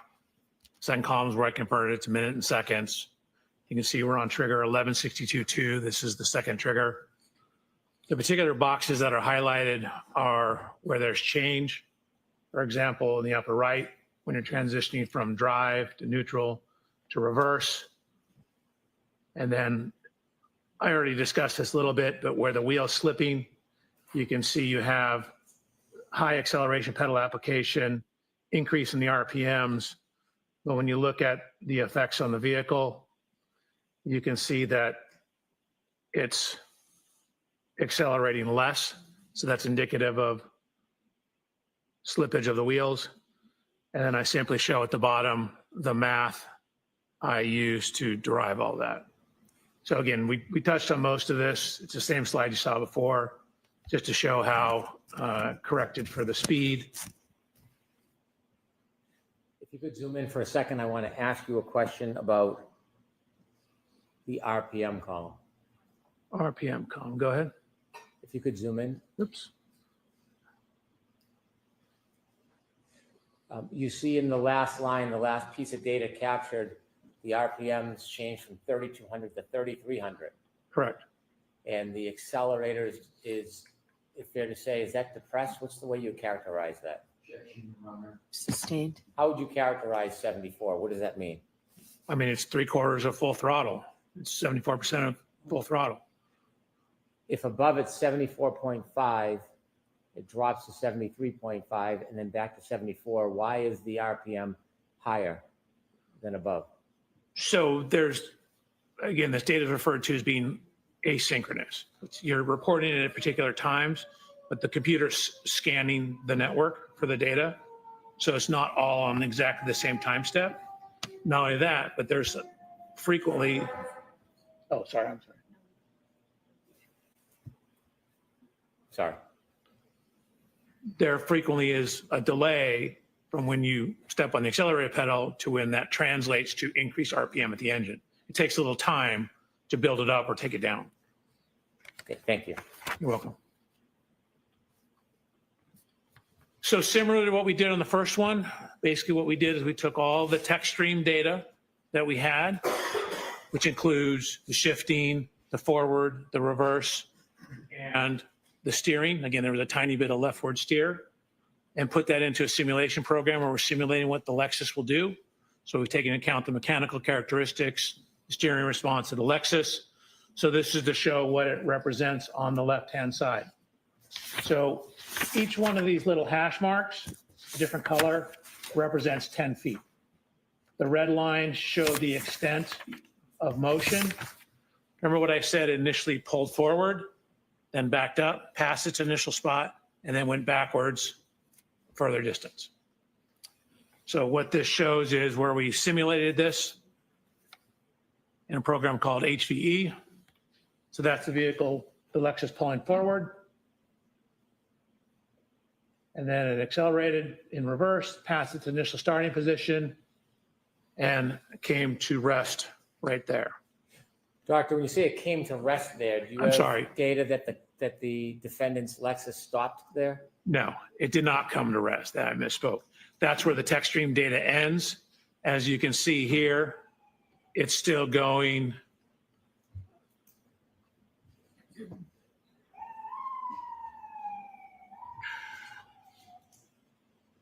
It's still going approximately 23 miles an hour when that ends.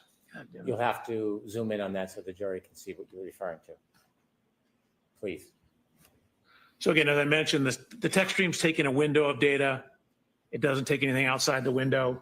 You can see that when we account for the wheel slippage, that the vehicle at the time of the last data point, again, is at 74% throttle, 3,300 revolutions per minute, and is going backwards approximately 23.9 miles per hour. And you can see it's traveled a total distance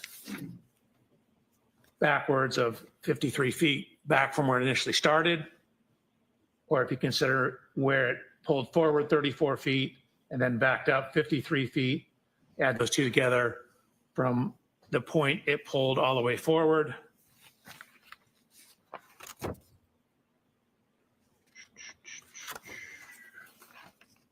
So this is 10, 20, 35 forward. And then I'll go 10, 20, 30, 40, 53 back for a total of 87 feet. So from the maximum point I pulled forward to where it backed up, again, that was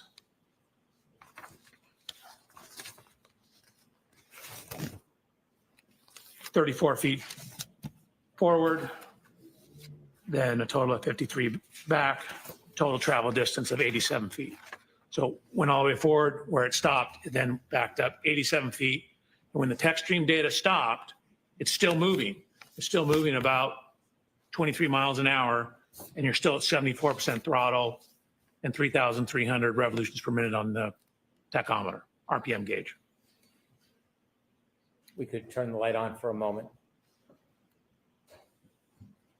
Dr. Welcher, in your analysis of the data and the information you acquired and the evidence that you relied upon, did you come to some conclusions and opinions regarding the defendant's Lexus that evening? I did.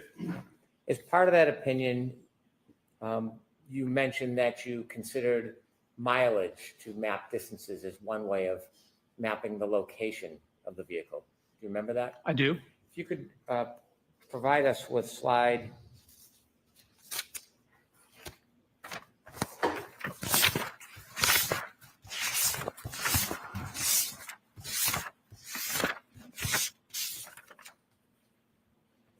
I believe it's slide 25.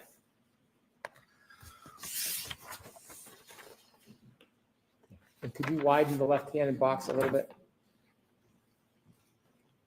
And you mentioned you measured or you ran information about distances between different routes?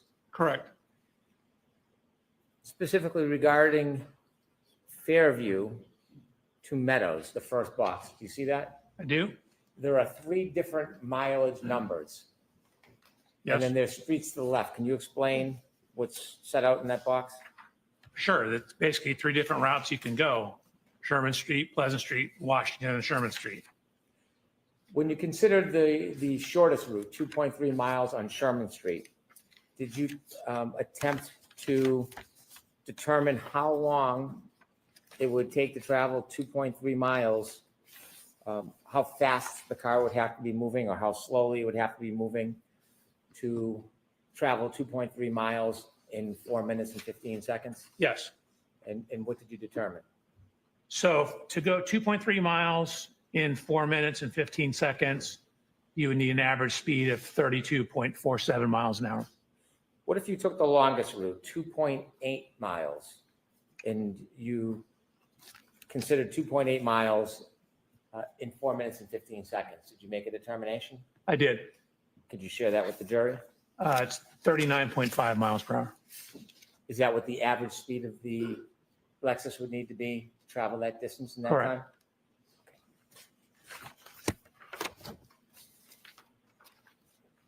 Now, turning to your study of these tech stream events, do you have an opinion to a reasonable degree of engineering certainty how many triggering events occurred?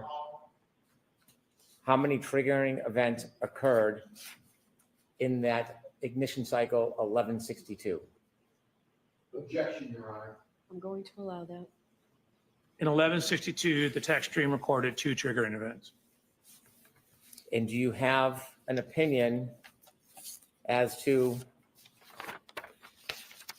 the type of triggering event, the type of movement of the defendant's Lexus in those 2 triggering events? I do. Regarding the first triggering event, 1162-1, do you have an opinion to a reasonable degree of engineering certainty what type of event the first triggering event was? Objection, Your Honor. I'm going to allow that.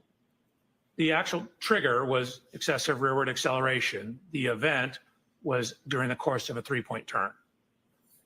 And do you have an opinion to a reasonable degree of engineering certainty the time between triggering event 1 and triggering event 2 in that cycle 1162? Yes.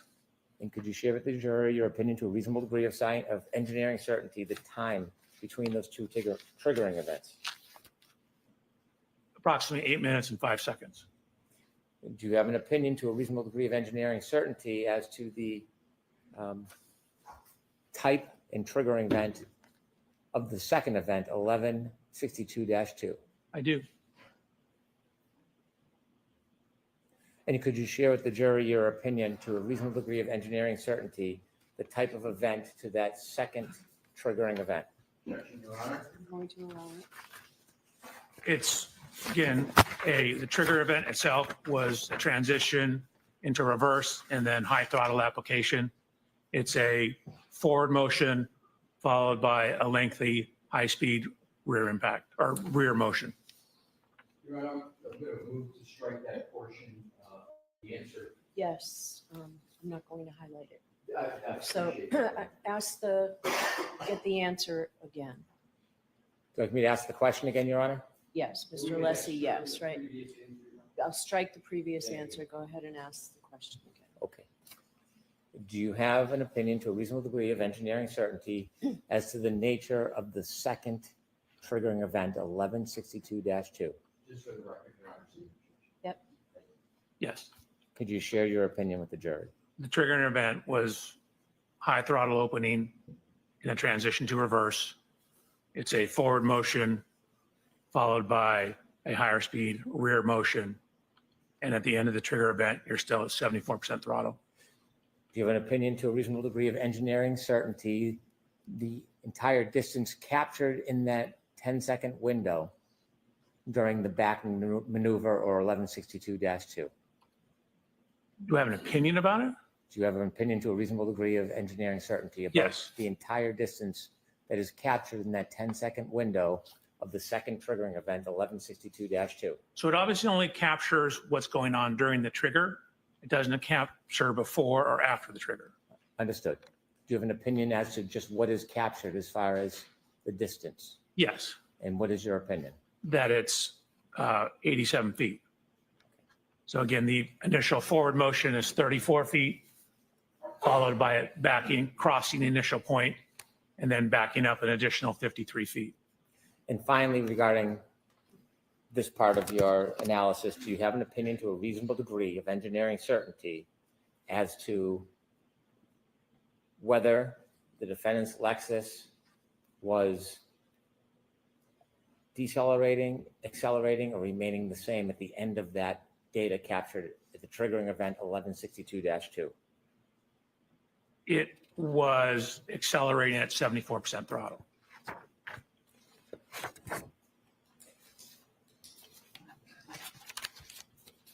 In addition to your analysis of the tech stream data, one final question. Do you have an opinion to a reasonable degree of engineering certainty the relative time this backing maneuver occurred with the defendant's Lexus that you just spoke about? Yes. And could you share with the jury your opinion to a reasonable degree of engineering certainty?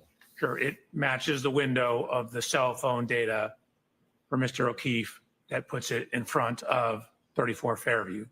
So the backing event occurred somewhere between 12:32:04 and 12:32:12.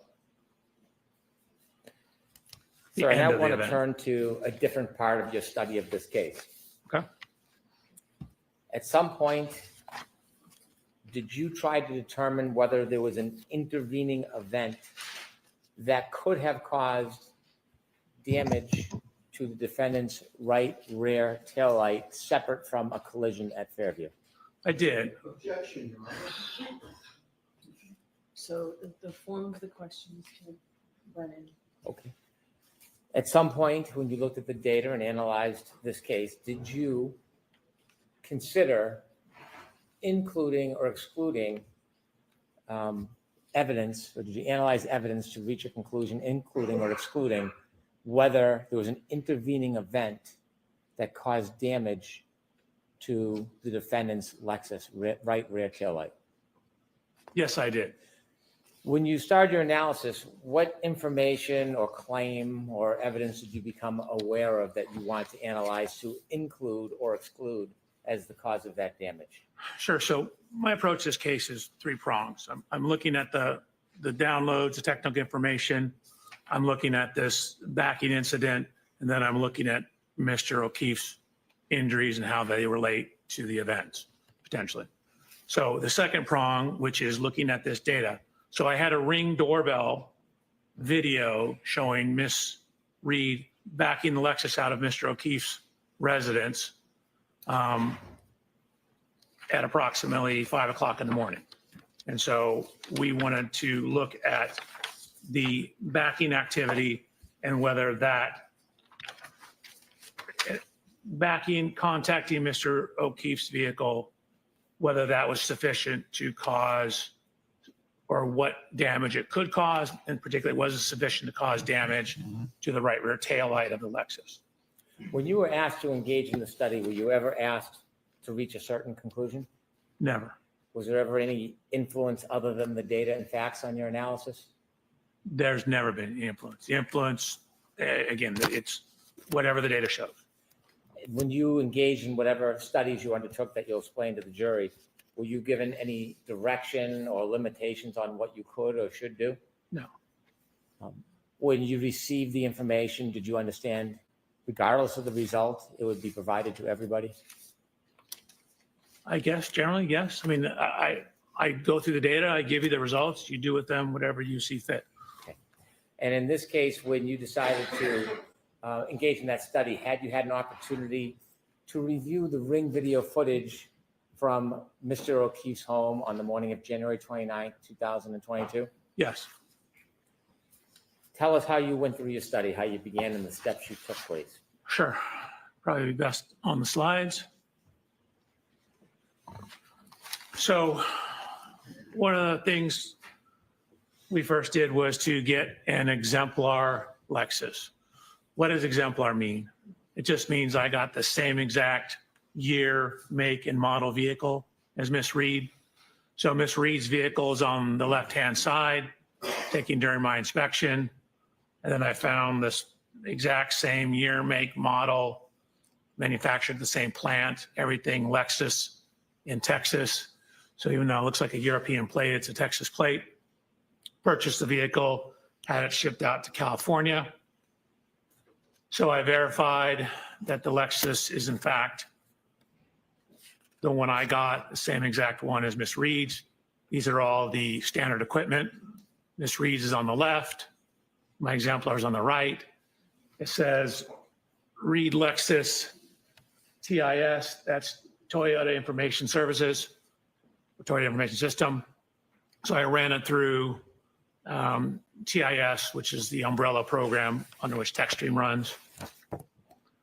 I also ran it through My Lexus, which is the Lexus website.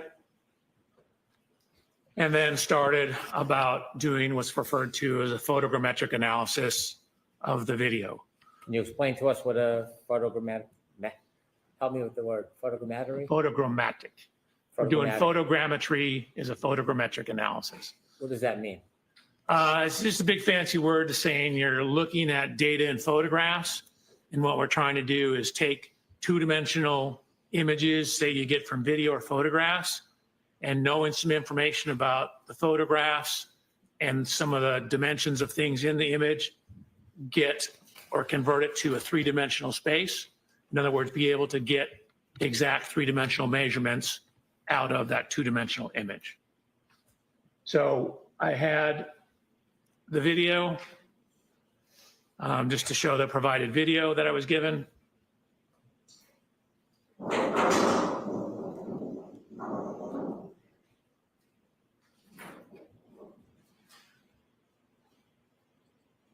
So Mr. O'Keefe's vehicle.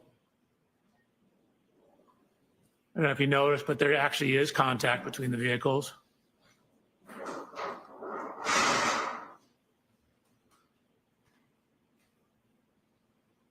So one of the first things we wanted to do is determine the frame rate, which is how many video frames are played per second.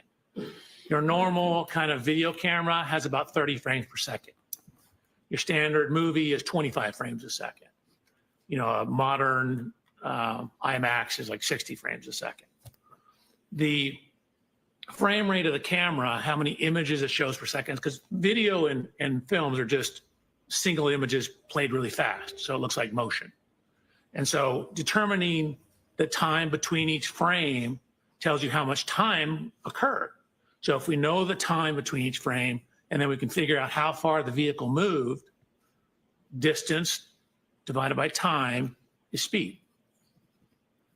So we put it through a couple different programs. This is called AMP5. We got 19 frames a second. This is a specific forensic program called Axon Investigate, 19.8 frames a second.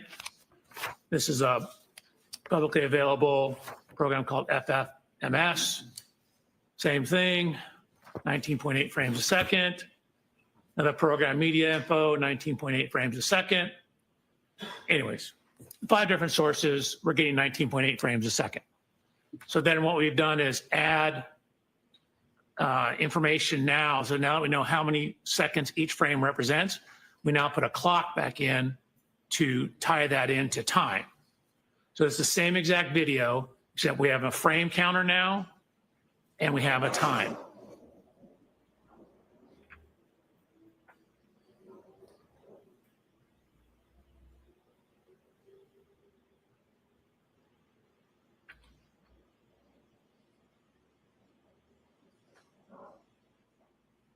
So we have some information now on the time between each frame. So here's frame 0. This is frame 265. We're 13 seconds into it. Here's frame 305. Notice you see brake lights on the back wall here. Notice how they're not super red because you still have reverse lights on. Now they all go off. So the Lexus brake lights have been turned off at frame 353. 356. Lexus brake lights begin to come on. 357, they're back on. Lexus comes to a complete stop at frame 369. 384, the reverse lights turn off. So now look how red this is because we no longer have the white reverse lights in it. And you can see the Lexus starts to drive forward. So frame 825, this is after the Lexus has left the scene. But notice the tracks in the snow. So we have very definitive locations for the wheels of the Lexus. We lay over a grid on the various frames.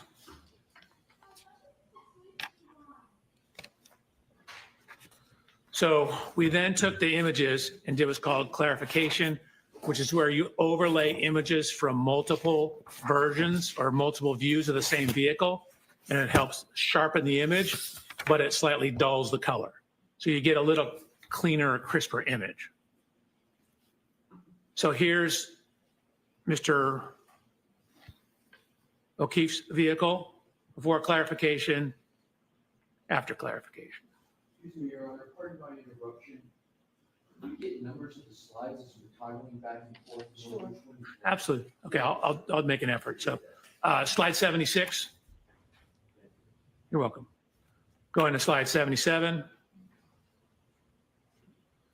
We're going to focus in on this area here. So what we will actually show is where the snow was displaced in these two spots, spots right across from here and right across from here. You could focus your attention on those. Slide 77. So slide 78. To bring us all together, we went out to Mr. O'Keefe's residence and took a scan, a laser scan. So you see the laser scanner over here. Laser scanner is right here. Fence hasn't changed position. The camera's changed slight position. We can account for that. So here's the subject video. We have the correct resolution. There's a new camera. It's going slightly faster frame rate. That just means we have different times between frames on the new camera, but we're simply using it for calibration to the old camera. It's the same container for the MP4, and it's using the same video codec. A video codec is how the computer encodes the video. Next slide number, please. Oh, yes, thank you, Your Honor. Slide 79. Slide 79, part 2. So really, we care most about is the resolution. So slide 80, you can see these are what are called control points.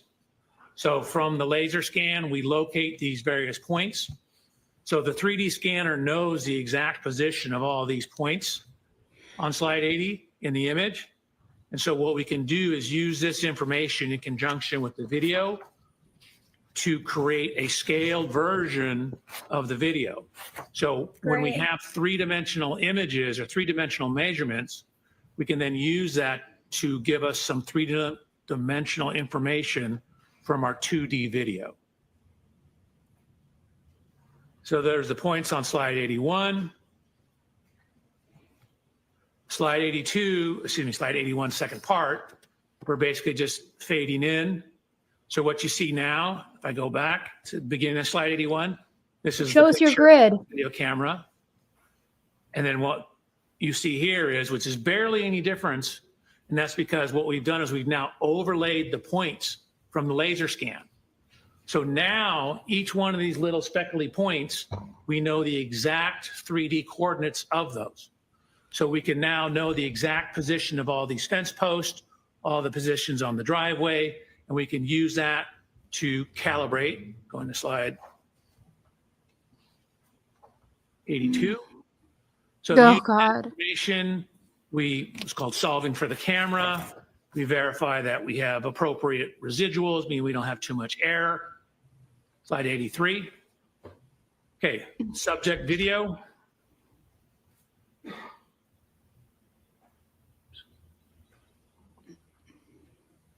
Then this is the subject video with the control points overlaid on it.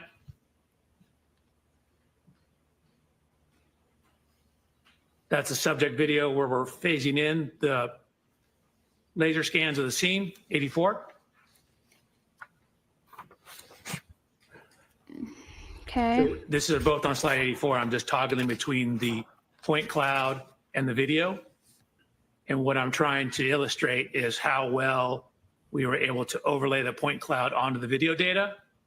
So for example, if you say watch one of these fence post points up here while I toggle between the video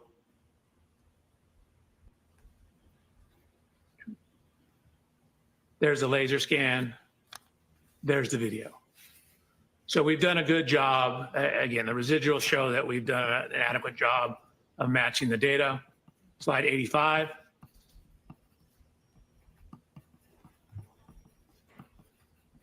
So what I'm doing here is toggling between, this is the video of the car.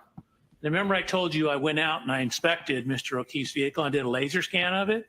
So we're now taking that laser scan of the video, or excuse me, of the vehicle, and overlaying it onto the car in the video. So this is the video image. That's the laser scan laid on top of it. So we know all the dimensions in the laser scan. We know all the dimensions in the scene of this. But what does it all mean, Basil? What's that from? Austin Powers? We have the tire tracks. We can create and take data points along the tire tracks. Create a map of those. So green is the right rear. Again, the vehicle's backing out, coming, slide 87, coming out this direction, backing here, stopping, pulling.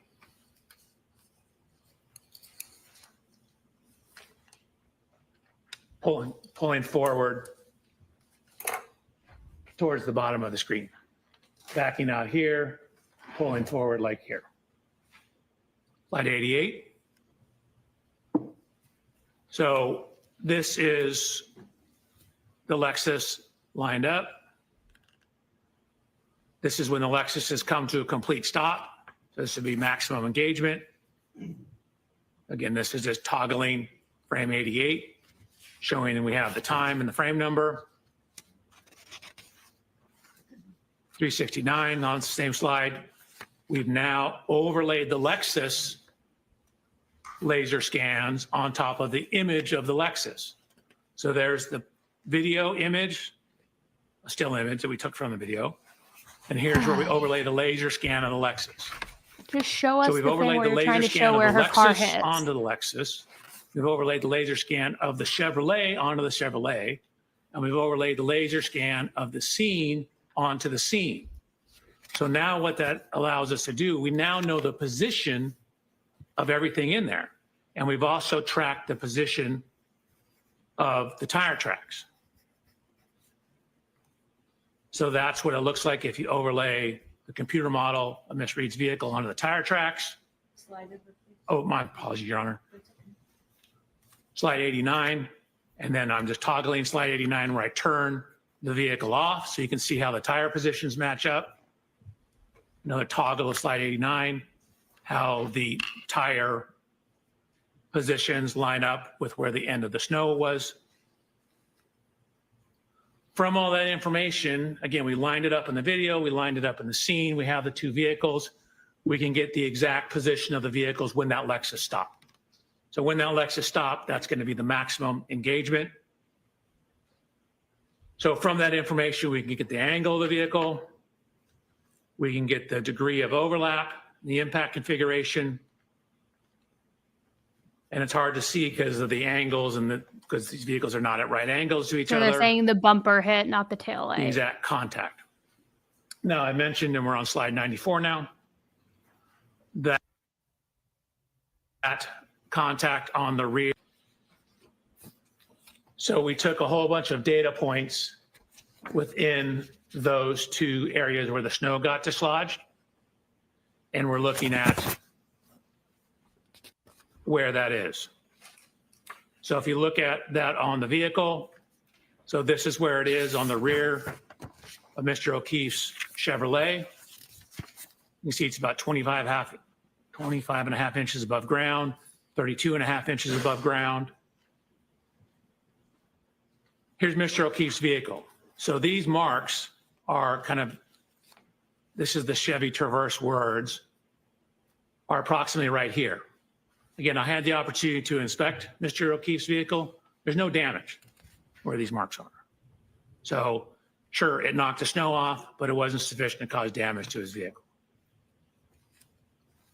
We then mapped that data onto Ms. Reed's vehicle to look at where that height is. So you can see the only contact marks are down at the bumper level. I mentioned how that bumper sticks out. This is exactly where you'd expect it. So the only evidence of contact is nowhere near the upper tail light. I emphasize the word upper tail light because it is right in line with the lower tail light, but yet the lower tail light also was not broken. So again, 25 and a half, that's 24 right here, 25 and a half. That's 24 right here, 25, 25 and a half. That's right where that scuff mark was. It's also right at, again, the level at the top of that light. This light is not broken. I've looked at the front of it. I've looked at the back of it. I've looked all around it. It's not broken, and it sticks out further than the light above it. So using those positions, matching the overlay of the vehicles, we can get the speeds from that. We know where the Lexus is. We know how much time it is between each frame. So we know how far it moved. And so what we know is that when it first came to a stop, right before that, it was going about 0.7 miles per hour. So realistically, somewhere between 0.5 to 1 mile an hour, just to account for some variations, but definitely going 1 mile an hour or less at impact. Slide number, please. Oh, thank you, Your Honor. Slide 99. That's the dimensions. Slide 102. Similar to what I said, no damage to that light, no damage to Mr. O'Keefe's traverse in that area. And then if I could, I would like to go back because I realized I skipped over something.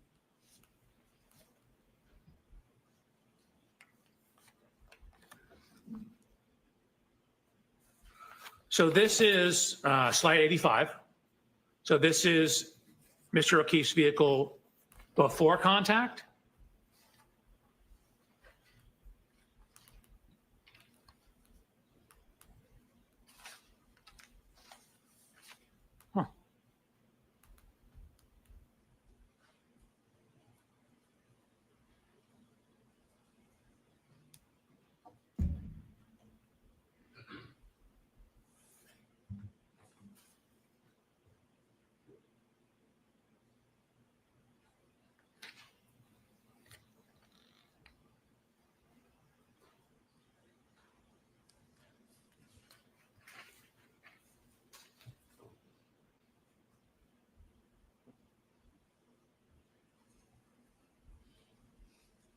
I don't know what happened this time.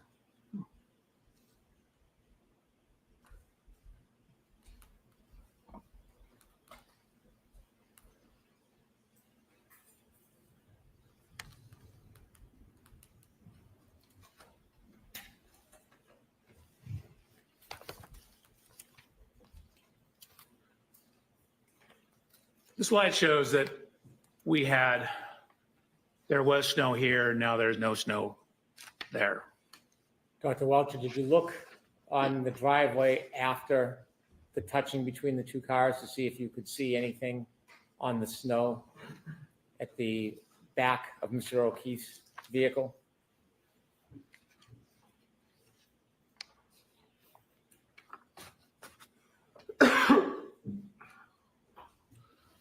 So referring to this slide,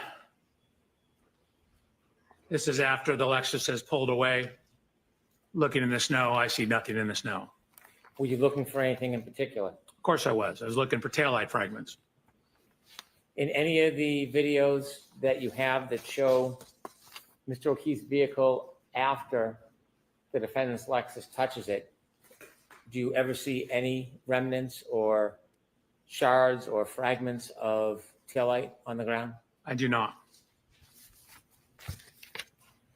When you did your analysis and study, trying to include or exclude this touching as the source of damage to the defendant's Lexus rear right taillight, did you consider speed as part of that analysis? I did. I considered speed, and then again, knowing we have the positions of the vehicle, we looked at the degree of overlap, and there's only about 2 to 3 millimeters of overlap between the vehicles, which is insufficient to cause the tail light that's recessed in from the edge on the right rear of the Lexus to contact the rear of the Chevrolet. Considering all the data and analysis that you did you come to a conclusion to a reasonable degree of engineering certainty whether the right rear taillight of Miss Reed's Lexus was broken or damaged during the contact No, it was with not. Mr. O'Keefe's car at around 5:07 a.m. on January 29, 2022. That impact did not break or crack that taillight. Is that your opinion? That's my opinion. Is that to a reasonable degree of engineering certainty? That's to a high degree of engineering certainty. No more questions, Your Honor. For the love of God. You mentioned there were 3 areas of study, and we've been through 2.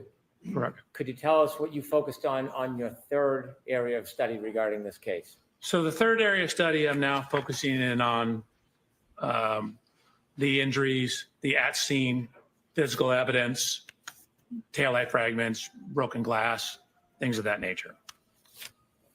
Okay. And when you conducted your studies and reached conclusions, did you, in your PowerPoint, provide slides to help explain your process and inevitably your conclusions? Yes, sir.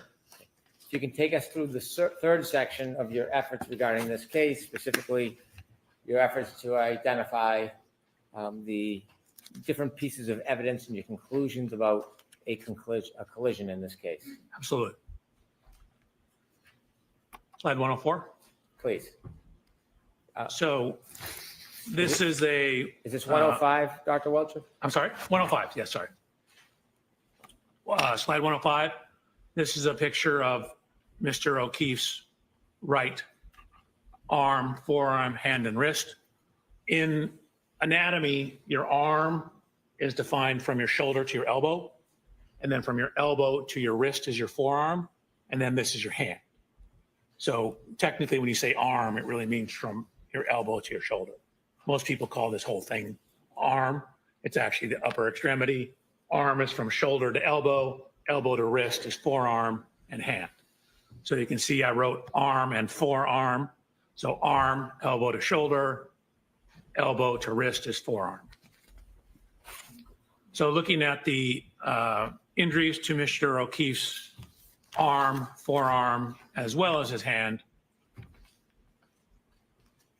So this is me. I'm actually 6 feet, half an inch tall. What you see in the upper right is the coroner's examination report for Mr. O'Keefe. He's 73 inches tall. That's 6 feet, 1 inch tall. At this time, I was 220 pounds. Mr. O'Keefe at the time of this incident was 216 pounds. So I took measurements of myself. I'm actually wearing the same make and size shoes as Mr. O'Keefe, the same brand of jeans as Mr. O'Keefe, the same brand and size shirt of Mr. O'Keefe. You see the Lexus in the background. We have matched the height to the Lexus. What I'm showing here is both my height, and then keep in mind where the height of this wing is relative to my right eye. So now I'm wearing, in addition to the same shirt and shoes, same type of sweatshirt, and actually the same kind of baseball hat. We tried to determine the exact glass from the waterfall grill. Found out they were getting different ones at different times, but I ordered my glass from the same distributor that Waterfall Grill ordered their glasses from. So you can see in my right hand here, I have a glass. Here's a glass. It looks similar. It's from the same location. And then in the lower right photograph, what I've done is I've rolled up my sleeve, taken the sweatshirt off, and I'm going to look at how this contact pattern lines up. So the first set of slides, I'm simply standing next to the Lexus. We know we have a broken taillight. We know how scratches on Mr. O'Keefe's arm. I'm seeing how those may or may not relate to the height and position of the taillight. Dr. Welcher, if you could back up one slide, I have a question for you. In the middle photograph, at the top of the Lexus, there's like a rim. What do you call that? Spoiler. I call it a wind wing. I mean, it could be a wing.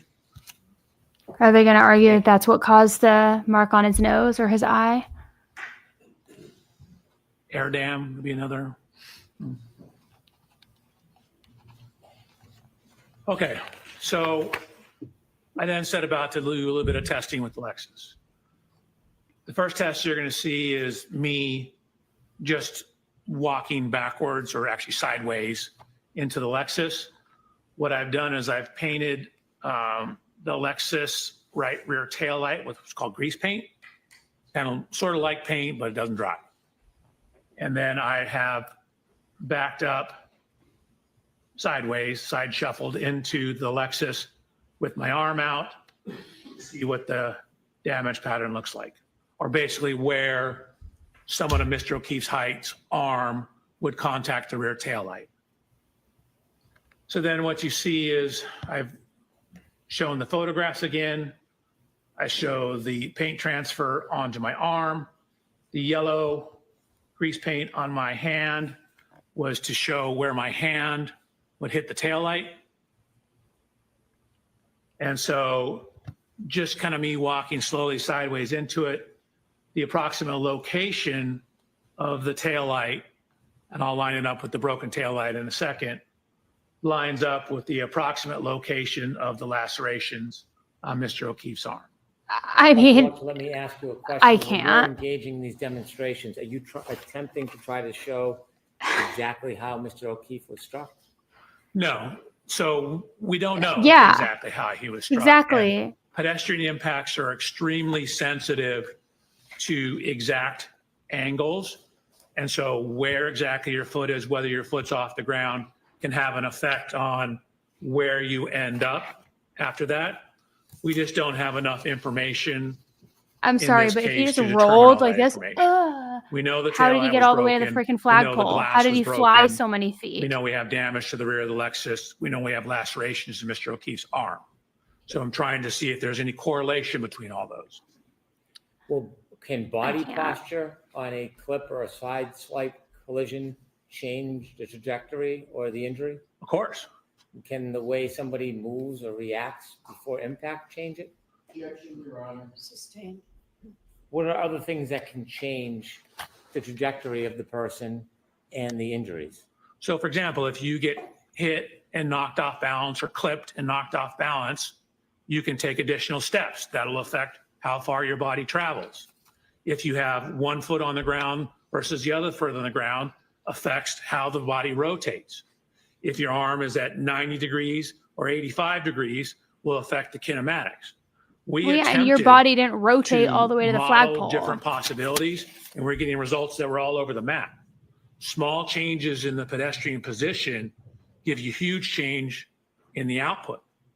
And so from the tech stream data, we don't know exactly when in the tech stream data he was hit. So we don't even know the exact impact speed. In most pedestrian reconstructions, you typically have a point where the impact occurred, like where the person was, like in the crosswalk, for example, and they get hit and their tire leaves a rubber scrub. That's called the area of impact or point of impact. You then can look at how far they were thrown and using some laws of physics, calculate how fast the car had to be going. Well, we don't have that in this case. We don't know exactly where Mr. O'Keefe was on the roadway when this happened. Then what's with Sorry, your let's go to the watercolor next slide. illustration? Without having an exact point of impact or an exact speed or an exact Okay. body position, are you able to I'm gonna just reenact this. actual collision in the way Mr. O'Keefe's body would move? Exactly replicate? No. And again, in terms of how he would move, again, we don't know I freaking where can't with this exactly on the guy. roadway he started. So in terms of how he moved, that's a function of where he started. We don't know if when he was clipped, he took an additional step before falling backwards. So that will change how far you are off the roadway. So the impact, which you'll see in a second, even at 2 miles an hour, will induce rotation of the body. So depending on the speed, the higher the speed, the more rotation. So if I may, so slide 111, this is simply showing where I walk sideways, how this lines up with the location of the lacerations on Mr. O'Keefe's arm. Here's the post-contact scuffing on the taillight. Here's a picture of Miss reads vehicle on the right-hand side. So now I said, okay, that was me walking into the car. Let's have the car drive into me. I did this at very low speeds. And you'll see, and we'll throw this from 2 different angles. That's me showing I'm doing test 2. Okay, that wasn't enough to knock off your shoe. This is from a camera that we have pointing down at it. This is the speed. You'll see it's only about a 2-mile-an-hour impact. But even a 2-mile-an-hour impact redirects me back and causes me to rotate and take a step.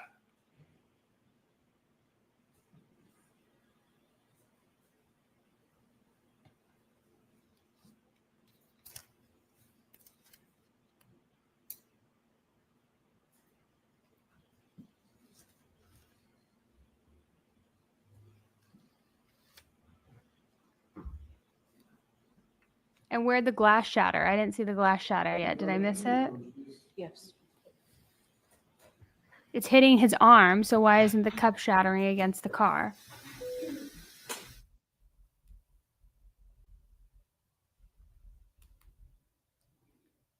Remember, glass was found on the bumper. Or I thought glass was found on the bumper. Like, unless you're... I'm all for reenactments, okay? But unless you're going to do an accurate reenactment with and I get it, they're not going to use a real person for this, but get a dummy that is John's size, build, and weight. Do that there, holding the glass, same finger painting, whatever you want to call it, holding the glass, and do a real reenactment of what you're suggesting happened. See where the body goes. See if a shoe falls off. See if the glass breaks against the car and if pieces are left on the bumper. Don't give us this half-ass 2 miles per hour and I have paint and I go, whoa, and I spin out like a ballerina and look at my arm and it's totally give me a break. Give me a break. Because even if you're trying to prove that the lacerations are in the same location, you're not proving that the cup shattered, you're not and left glass behind. You're not proving that a shoe fell off. You're not proving that a body flew several yards into the yard by the flagpole. Give us the actual reenactment. This is so crazy.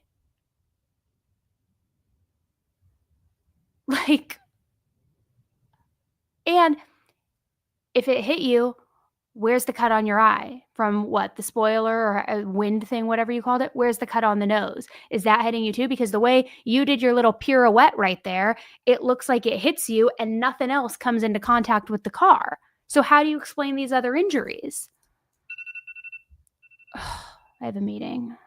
Damn it. Hold on. This is crazy to me.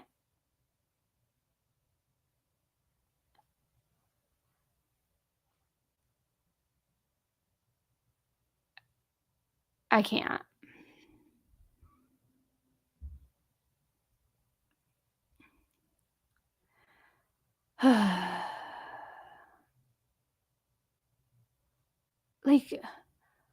Again, I think they should have done a full reenactment because this is he's just spinning into another dimension and nothing else is happening. And not for nothing, even if the glass did shatter and it was all over the bumper, hi, spoiler alert, none of that glass that was found on the bumper matched the drinking cup. Where'd that glass come from? Third-party glass, that's where.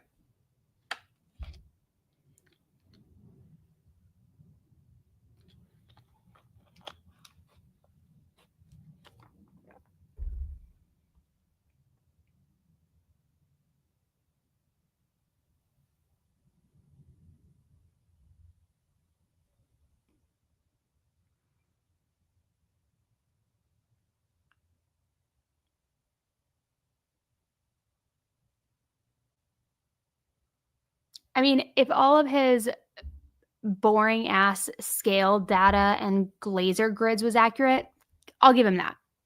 That was fine. If it's proving the taillight didn't hit John's car, that it was the bumper and another part of the rear of her car, great.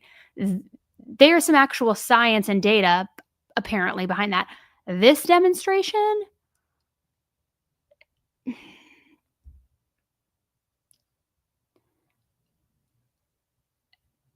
it's just, honestly, if I were Leslie, the first thing I would say when I like get up to the podium is thank you for that art class. Like, how embarrassing.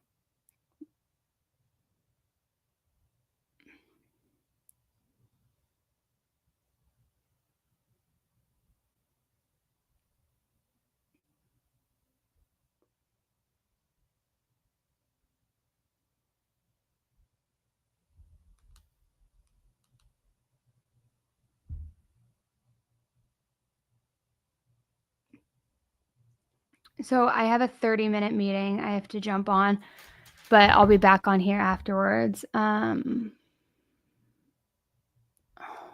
like speechless. If you're going to go through the motions of doing a reenactment, do a reenactment.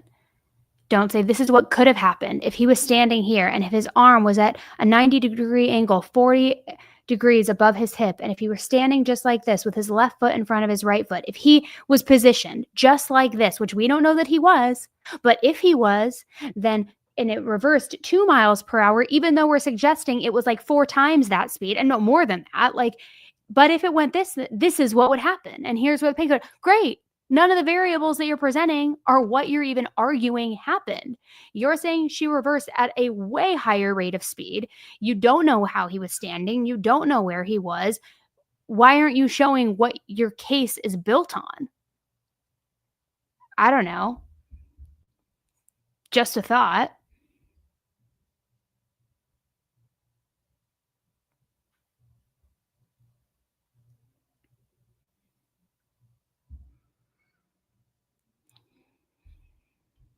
Jesus.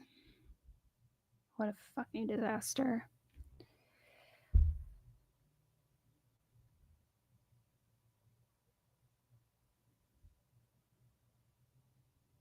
And honestly, I would love for them to come in right now with like a full, solid reenactment that actually shows what they're arguing. I mean, then I'd be like, okay, we can't dispute this. Look at the evidence. This, I don't know if you would call it junk science. I don't know if you'd call it an art project, but my kindergartner has finger painted better than that. It's just, give me a break right now.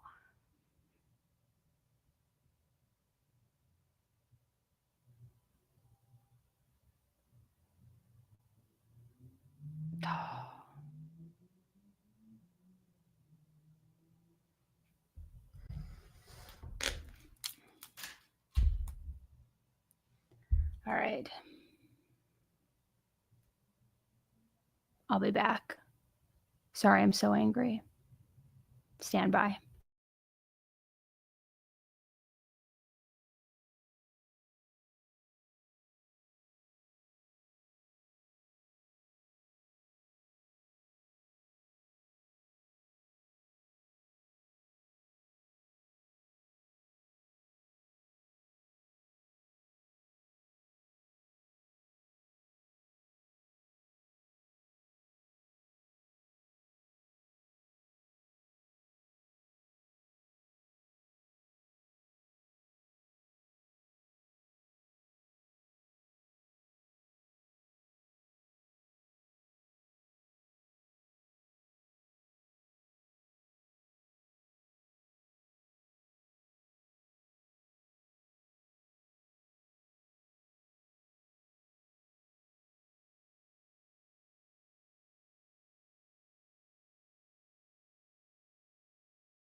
And what slide is this? I think I just can't see it. What slide is this? 114. Thank you. You're welcome. One moment, Dr. Welcher.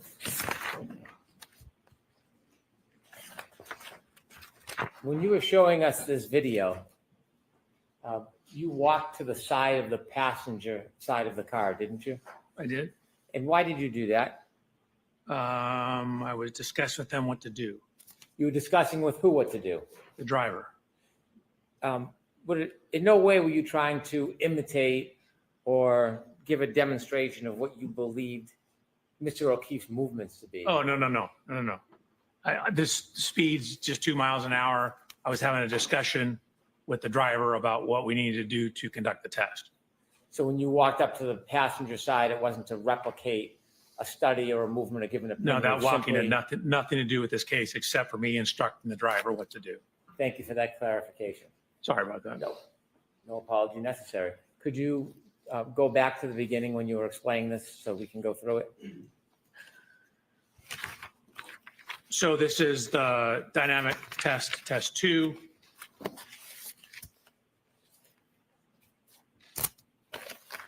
So again, this is the view from behind.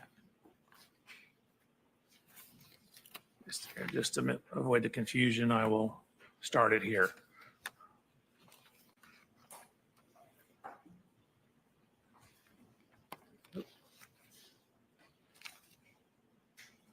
Which speed is the car traveling? You can see it.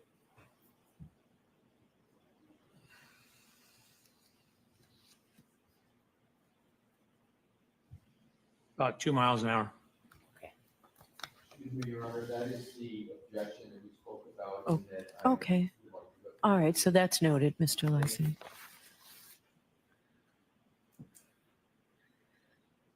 So similar to the other test, this is the post-contact image of the transfers onto my arm. Actually, the yellow paint, you can see from my hand is here. This is from the arm and forearm. Here's the paint transfer pattern. And that slide number, I'm Dr. sorry, Welcher? I'm terrible with that. That's Slide okay. 116 now, that was 115. Thank you.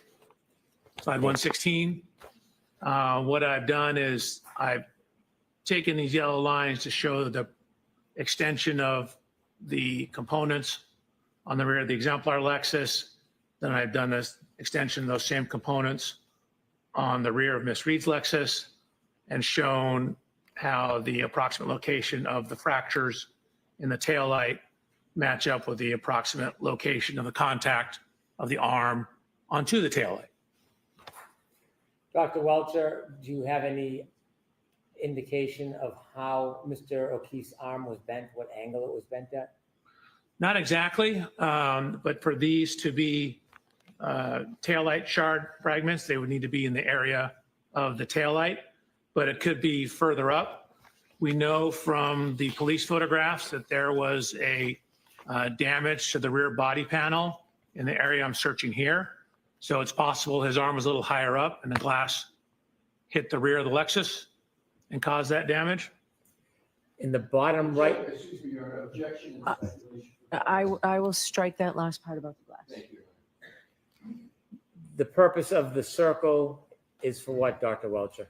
To show, in this case, primarily the location of the lacerations up on the arm, the upper part of the arm, and that they match up with the locations of at least the one remaining shard in the rear taillight of Miss Reed's Lexus. Looking at the picture of the Lexus, bottom right middle, are there any marks on the Lexus itself that you took note of? Yes, it's on the next slide. Thank you. Actually, it's 2 slides. So there, again, this is the evidence marker. There was a horizontal scuff. We know Mr. O'Keefe had blue jean type pants on. There's a scuff in the area that would approximately correspond to hip level for Mr. O'Keefe. And next slide, please. Yes, ma'am, 118. Thank you. Did you describe what you saw on the bottom right-hand corner photo as well? I believe, yes, I did. That's the scuff that lines up with the approximate height on Mr. O'Keefe's right hip. So then I included previous image that you've seen, slide 119, with the reconstructed photograph of the rear taillight, showing where some of the fragments are. You can see where those fragments are relative to the curvature of the taillight. They'd be in the area somewhat centered within the region of the two yellow lines on slide 119. Is there anything about the photograph in the top right-hand corner that's important? If so, could you zoom in and show us? So again, it's showing that this is when it's, I believe, in the Sally Port at the police station, showing that scuff on the right rear body panel.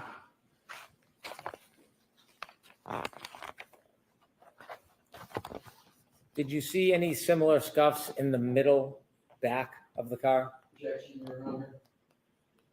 Sustained. Did you see anything notable as far as damage to the middle back of this Lexus? The middle, Yes, like back where the doors are? but with the middle of the back of the car, did you see any similar damage to the middle? or There the was left? scuff marks that ran along the bumper. Okay, continue, please. So this is just showing his jacket he was wearing, that the puncture marks coincide to the marks on his arm. This is from the autopsy report.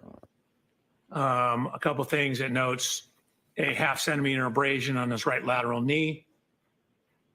He's got a laceration on his right eyelid. That corresponds to the height of that thin rear wind wing on the back of the Lexus. Your Honor, I'm going to object. Sustained. Thank you. How tall was Mr. O'Keefe? 73 inches tall, 6'1". And how high was that wing from the ground on the back of the Lexus? It was about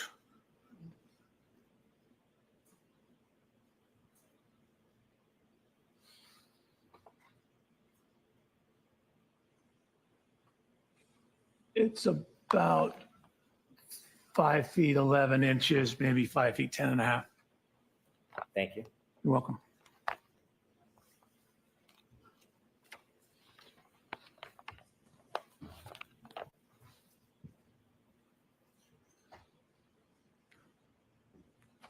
Did you notice anything about Mr. O'Keefe's right knee?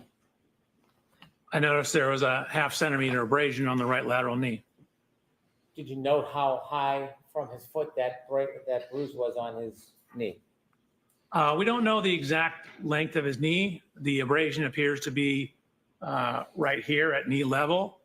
If you go back and look at where my knee is, that would be at the proximate level of the bumper. Could you focus in on the bumper to show it relative to the height of your knee? Sure. Oops.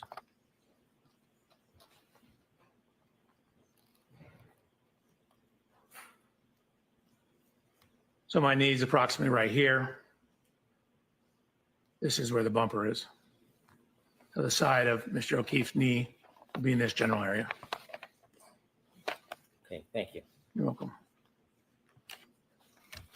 Sir, do you have an opinion to a reasonable degree of engineering certainty about the lacerations on Mr. O'Keefe's right arm and forearm regarding its orientation relative to the broken taillight on the defendant's Lexus? Yes. Your Honor, may I read my report, my opinion? Okay.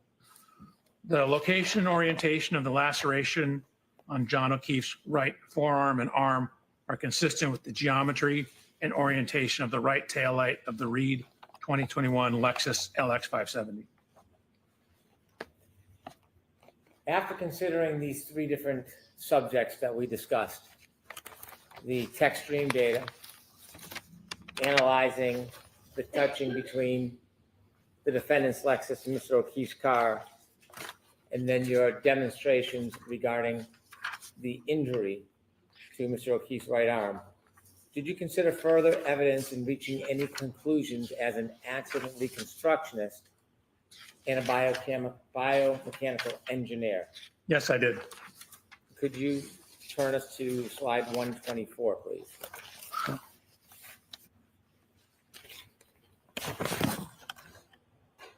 So this is some of the location of the physical evidence.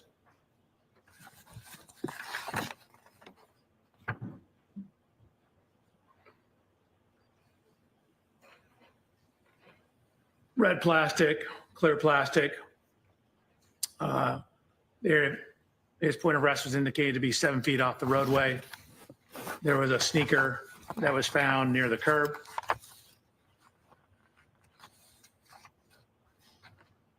There were various fragments of taillight found in the snow on the morning of the incident, as to the afternoon of the incident.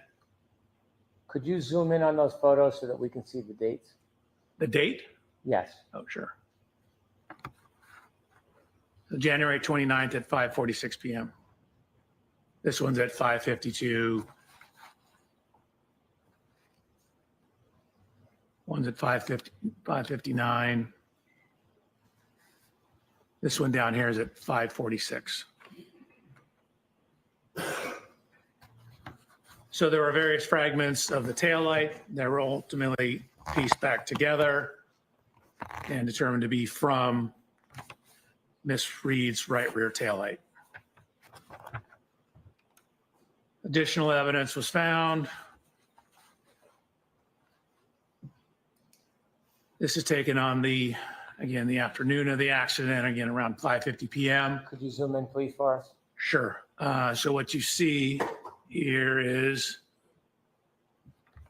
was later identified as Mr. O'Keefe's right shoe. And this slide number, Dr. Welcher? Yes, ma'am, 127. Could you show us the time and date, please? January 29th at 5:50 p.m. So a series of photographs. Again, you can see on the right-hand photograph that this is the roadway, this is the curb. The grass will be up towards the top of the right image on slide 127. The shoe is found, up against, in the roadway, up against the edge of the curb. Baseball hat, again, acquired a same baseball hat. Baseball hat was also found in the snow. You can see. I want you, before you move ahead, the baseball hat, could you give us a close-up view and also the date and time? So that's where it's buried in the snow. These were taken on February 3rd. I'm not sure what time it was.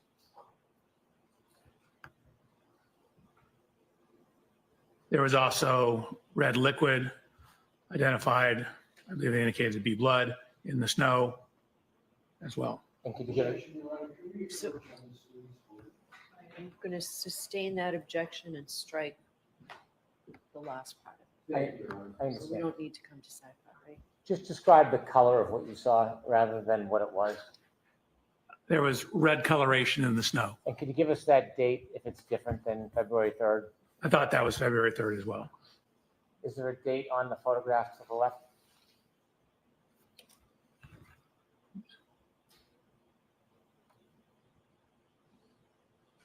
I don't see one. Okay. Do you know if those photos were taken by the Canton Police Department? Sustain.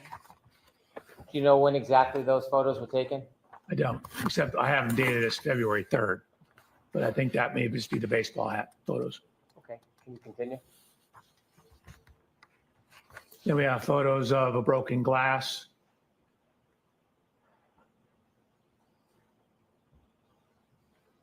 Surrounded by red marks in the snow.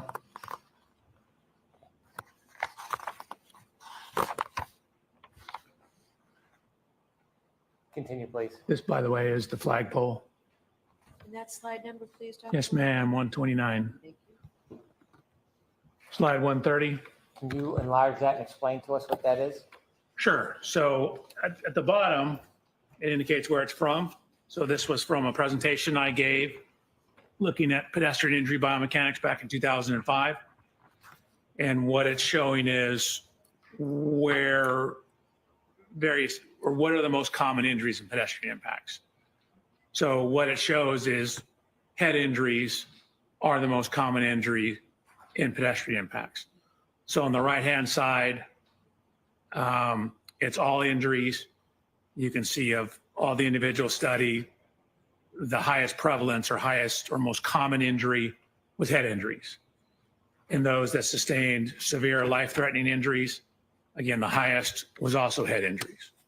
So head injuries are very commonly associated with pedestrian impacts. This is anatomical drawings just to help you understand the anatomy. The middle section here is from Mr. O'Keefe's autopsy report.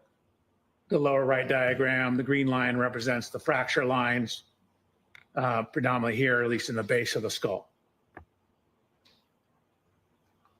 So in the biomechanical and forensics just means the legal related scientific industry, there's something called hat brim line or hat line analysis. And what it is it's looking at where the hat line you can imagine is where the brim of a hat would be. And what it is, it's literature that's looking at where head injuries from falls commonly occur. Your Honor, I move to strike that. I'll strike, I'm going to strike. Strike, Removed from the screen. yes, yes. Thank you, Your Honor. So that was slide 131. No, that was 132. I Oh, moved it sorry. because you said to take it out of the screen. Your Honor, one more request is to agree to not take that into consideration. So jurors, when I strike something, that means don't pay any attention to it. Thank you, Your Honor. Continue, Dr. Welcher. So, Your Honor, I need to go past that slide. Okay, go ahead, go past it. This is the next slide. Okay, if you can continue. Sure.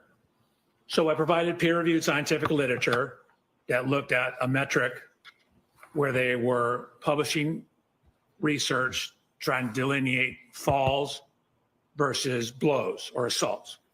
And so this metric is in that scientific literature. They looked at a total of 400 different events, 235 falls, 165 assaults. And so you can see where it says mandible. So mandible is your lower jaw. Can you enlarge that a little bit, please? Your Honor, pardon the interruption. I'm moving to strike. Yeah, let's take that slide down and I'm going to see you at sidebar, please.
Mr. Alessi, Mr. Brennan is going to do this in open court. Just talk to Dr. Welcher for a minute, okay? Is there any objection? I have no objection. Are we on the transcript? Yes. Right. Yes. Okay, wait a minute.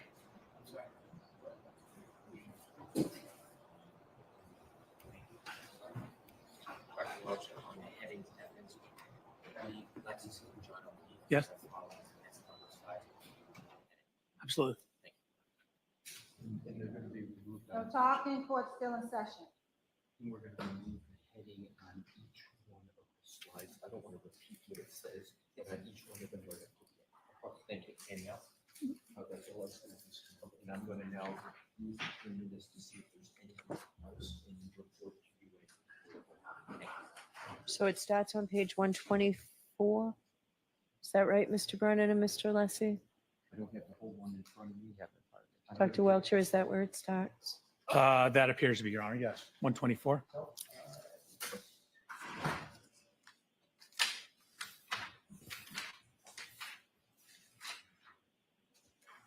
Start out 123. I have to start. I actually have 122 is already redacted, but I have it at 123 as well. All right, I don't have it on 123. 123 was a blank slide. May I approach, Your Honor? Yes. I have 123 as a blank slide. Okay. So So from 124. Triple M, you do not have that.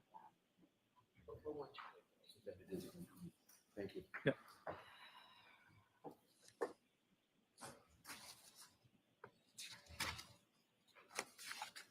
What? 124 through 138, is that accurate, counsel? Checking out what it is. I'm just going to do it. Chrissy, do you need a break? Do you need 5 minutes? Yes, Your Honor. Okay. So if you could do that for us, Absolutely, Your Honor. Dr. Welcher. I'm doing it right now.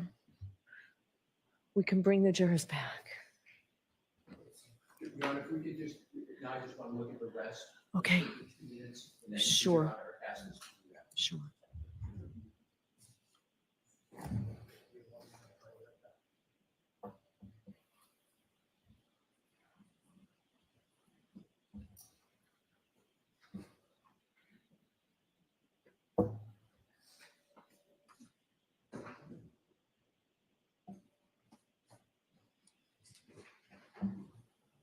Yeah, confer with Mr. Brennan on 1.4. Mr. Brennan, would I like to approach you? Thank you. Not on the record, Chrissy.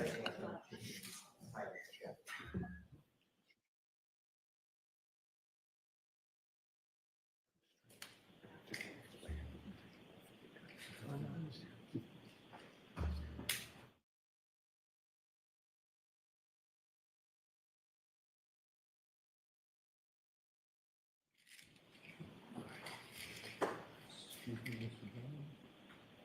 One more is this right here. That's fine. That's cool. Yeah. Your Honor, Mr. Brennan is giving me permission to confer with Dr. Welcher about. Sure, and it won't be on the record, right? Yes. Do we need it on the record? No, thank you. Okay. Dr. Welcher, Yes, sir. please turn to slide 137.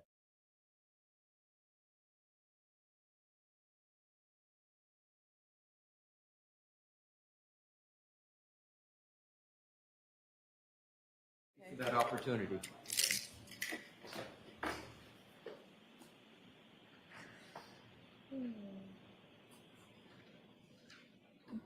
Your Honor, you struck one slide. I'm sorry. I didn't strike we struck it subject to going back once the heading's gone, right? Correct. There may be, depending upon what's in the video, there may be more. That's why we're. Right, saying, but the everything- ones, all right, so. we So I can go back and show them. Yes. I don't want to offend the court. Okay.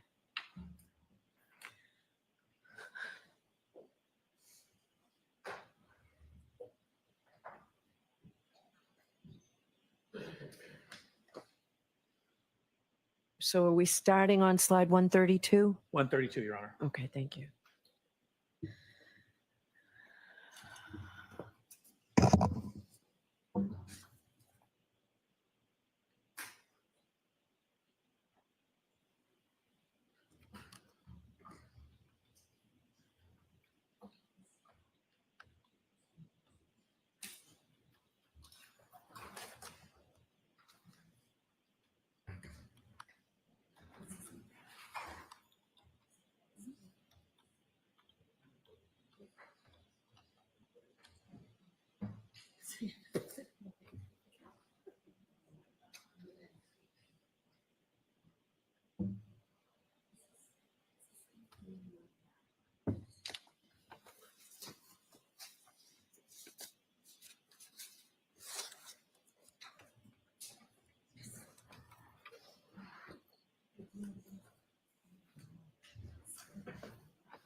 May I inquire if Dr. Welch's PowerPoint is ready on the screen? It looks like it's up. Is it ready, Dr. Welcher? You got me scared when you asked me that. I need to double check. Yes, I believe I redacted everything and we are on slide 132. Thank you. And by the way, It appears that way to me, Mr. Lessie. from here. the battery died on this. Okay, thank you. Whoever in charge. I mean, I brought my own, fortunately, but actually, no, I can't find mine. Oh, Ms. Gilman has one.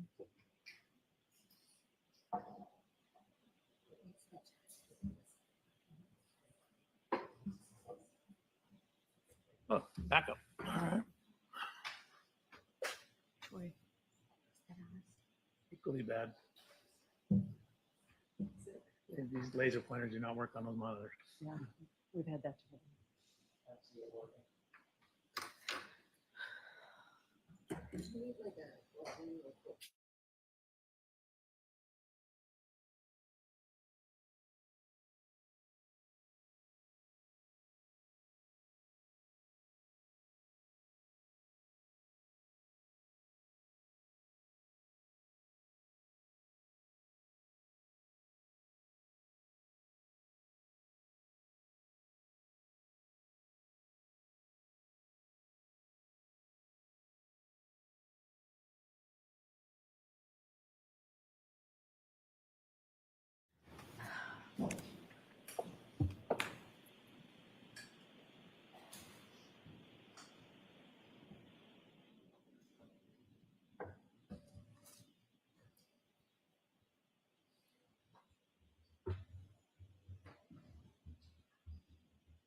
Please be seated, court is in session.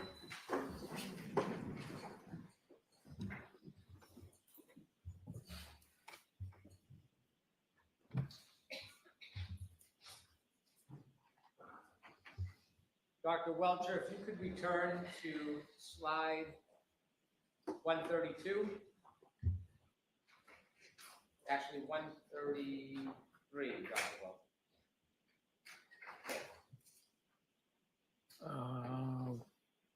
Is that me or?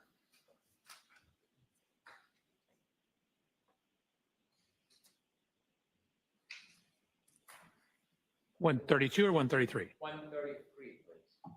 The next one after that. So we did skip over 132. We skipped over that one as well. Keep going. There we go. If you can enlarge that just a little bit for us. Sure. Now, you mentioned that there was studies that talked about guiding the difference between potential injuries. Correct. Okay, explain that. Sure. So I gave 3 papers and someone's dissertation on this issue. They are creating a analysis methodology to differentiate whether the nature and pattern of injuries are more consistent with a fall or more consistent with an assault, or they're calling it blows. Okay, could you walk us through what this chart means? Sure. So this is their flow chart in terms of their assessment. So it starts at the very top. You can see they analyze a total of 400 events, 235 falls, 165 blows or assaults. So what you do is you ask yourself on the first set of arrows, you look at the mandible, the jaw. And MRS, as you can see at the bottom down here, refers to a simple fracture or multiple fractures. A is no fracture. Mr. O'Keefe has no mandible fracture. So that means we go down this row. It then looks at all facial fractures. So these are the bones that constitute the face. So if you have a facial fracture, you go to your left. If you have no facial fracture, you go to the right. So if you have some event, no mandible fracture, no facial fracture, what they've indicated that is predominantly associated with falls and not assaults. Thank you. You're welcome. In addition, did you do any further study on the force of a person falling back and landing on their head? Oops, I did. Could you So what I did was I did what are called drop test. I took an anthropomorphic test device, ATD, which is just a fancy name for a crash test dummy, and dropped it backwards onto a hard surface to look at what happens if you were to, say, fall backwards and hit your head onto a hard surface. So on this particular photograph of Mr. O'Keefe in the upper left, there's noted to be abrasions above the fracture line in the area. You can't see that at all. You can see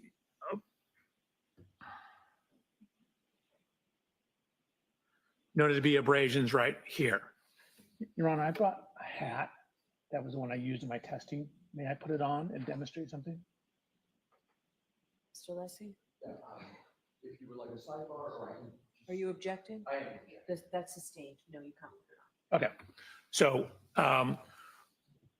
I will show you the dummy test I did. Watch when the shoulders hit the ground, then the head hits the ground. It creates kind of an arc path that will drag and slide objects up the head. So if you have something such as a baseball hat, it'll cause it to drag across the scalp, dragging it up to a similar location to where these abrasions are. So here's the testing. Again, this is a crash test dummies you see on television. This is myself.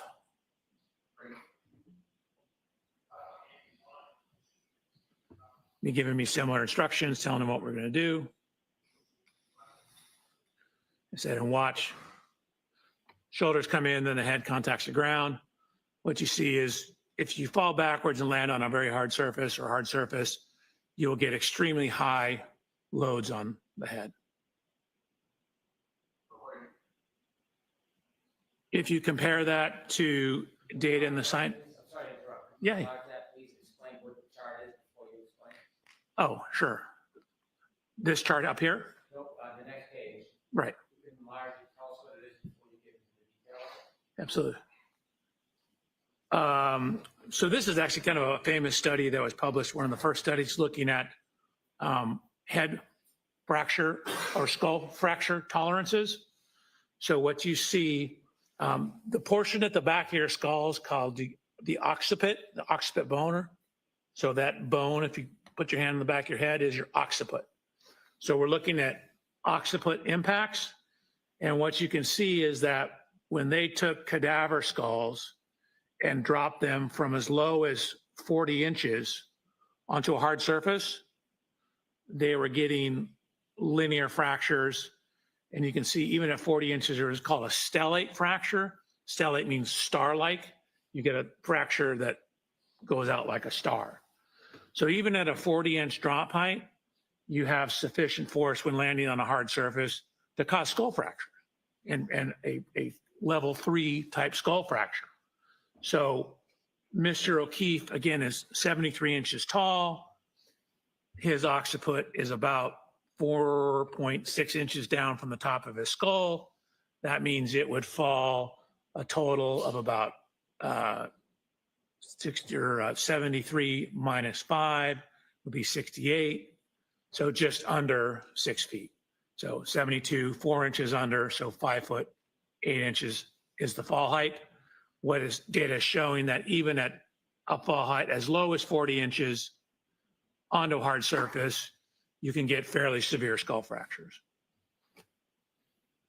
Thank you. Dr. Welcher, regarding your third part of your analysis, did you come to a conclusion to a reasonable degree of engineering certainty whether or not the defendant's Lexus collided with Mr. John O'Keefe on the evening of January 29, 2022, around 12:32 a.m.?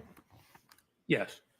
Before you give me your opinion, I'd like you to share with the jury what that opinion is based on. Sure. So it's based on the 130 slides you've seen, based on my personal inspection of the Lexus, the correlation of the text stream data with the infotainment data, as well as Mr. O'Keefe's cell phone data. It's looking at, I guess, where the taillight wasn't broken. It's looking at the physical evidence at the scene in terms of taillight fragments, glass fragments, red color in the snow.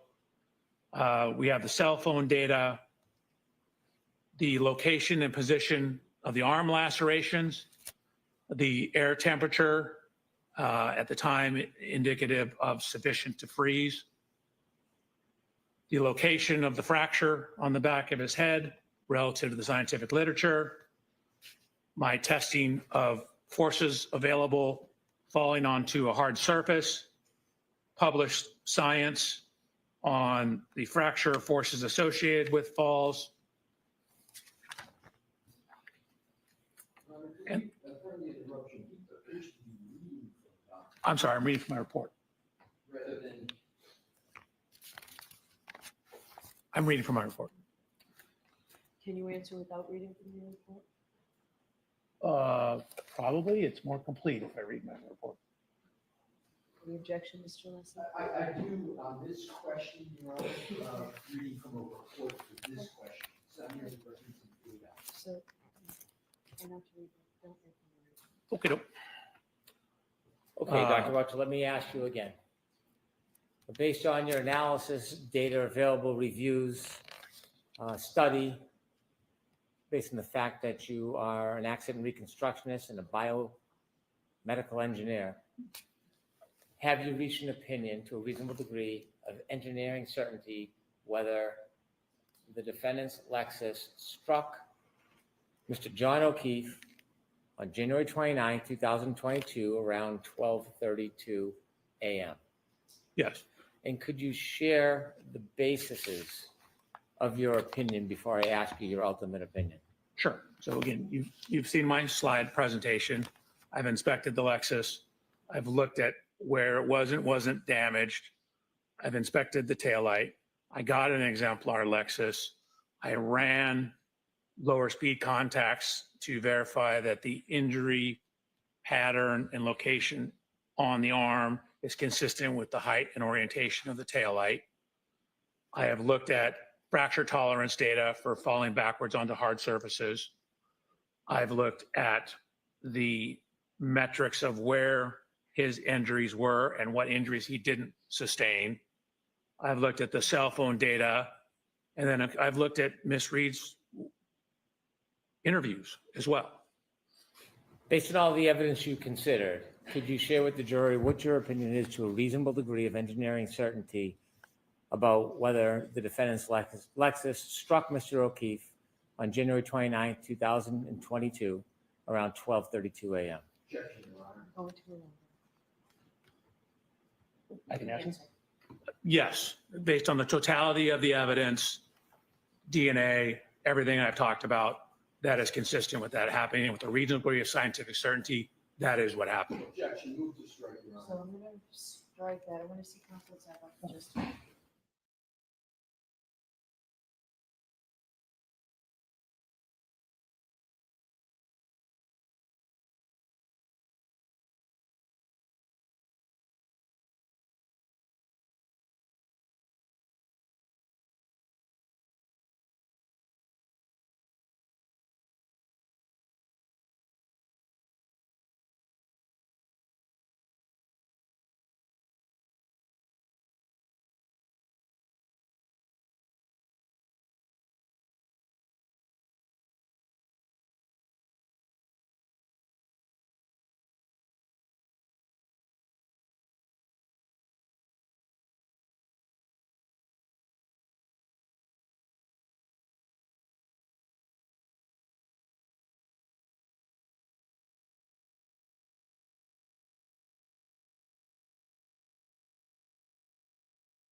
Welcher, you have to come back tomorrow anyway.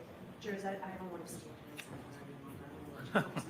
Okay, so those same cautions, please do not discuss this case with anyone. Don't do any independent research or investigation into this case. If you happen to see, hear, or read anything about this case, please disregard it and let us know, and please be very careful with your social media use. So we'll see you tomorrow. Oh, I'm sorry, we're starting an hour late tomorrow, is that what this is? Yes. So, we'll start at 10 o'clock tomorrow. So we'll see you at 10 o'clock. The court officers will tell you about your specific directions.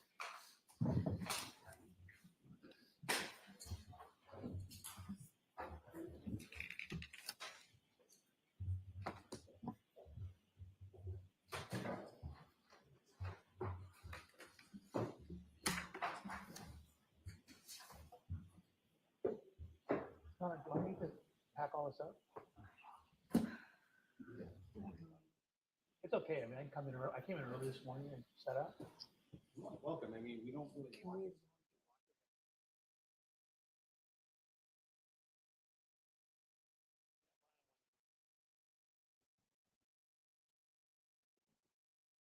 Yeah, I'll be back.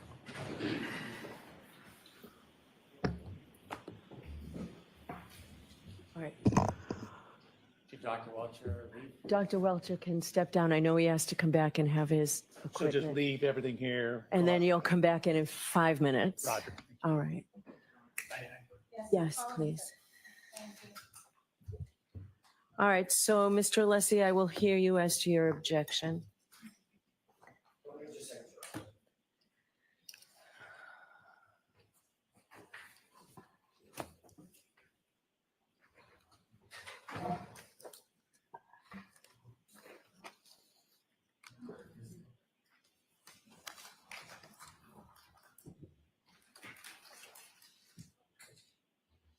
Thank you, Your Honor. Would you like me to go to the podium or stand? Right there's fine, and let's try and wrap this all up by 4 because I've already heard you at sidebar.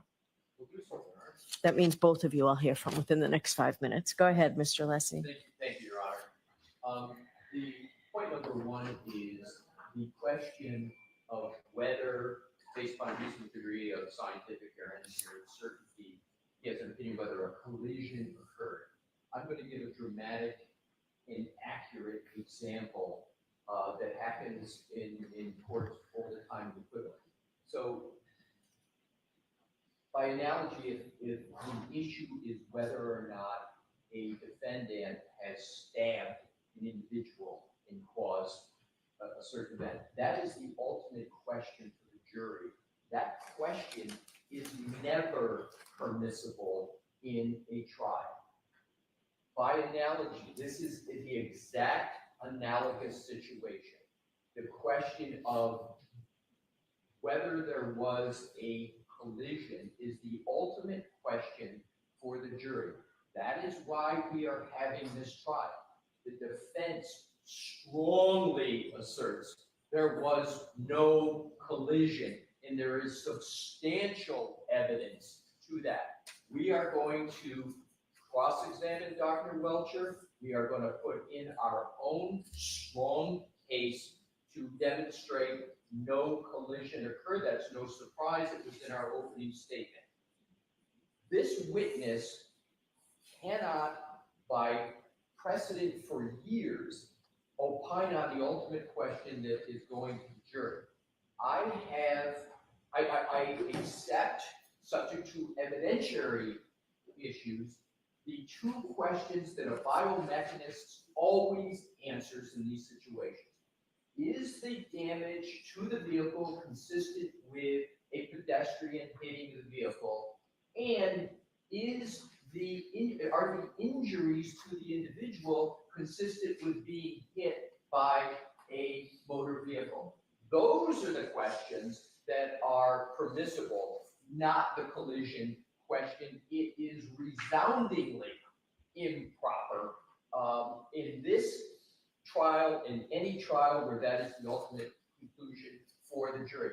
Yes, an expert can offer opinions, but every expert is bounded by the extent of their opinion, and that opinion on whether there was a collision would invade the province of the jury and the whole purpose why we are here, Your Honor. Thank you. All right, Mr. Brennan.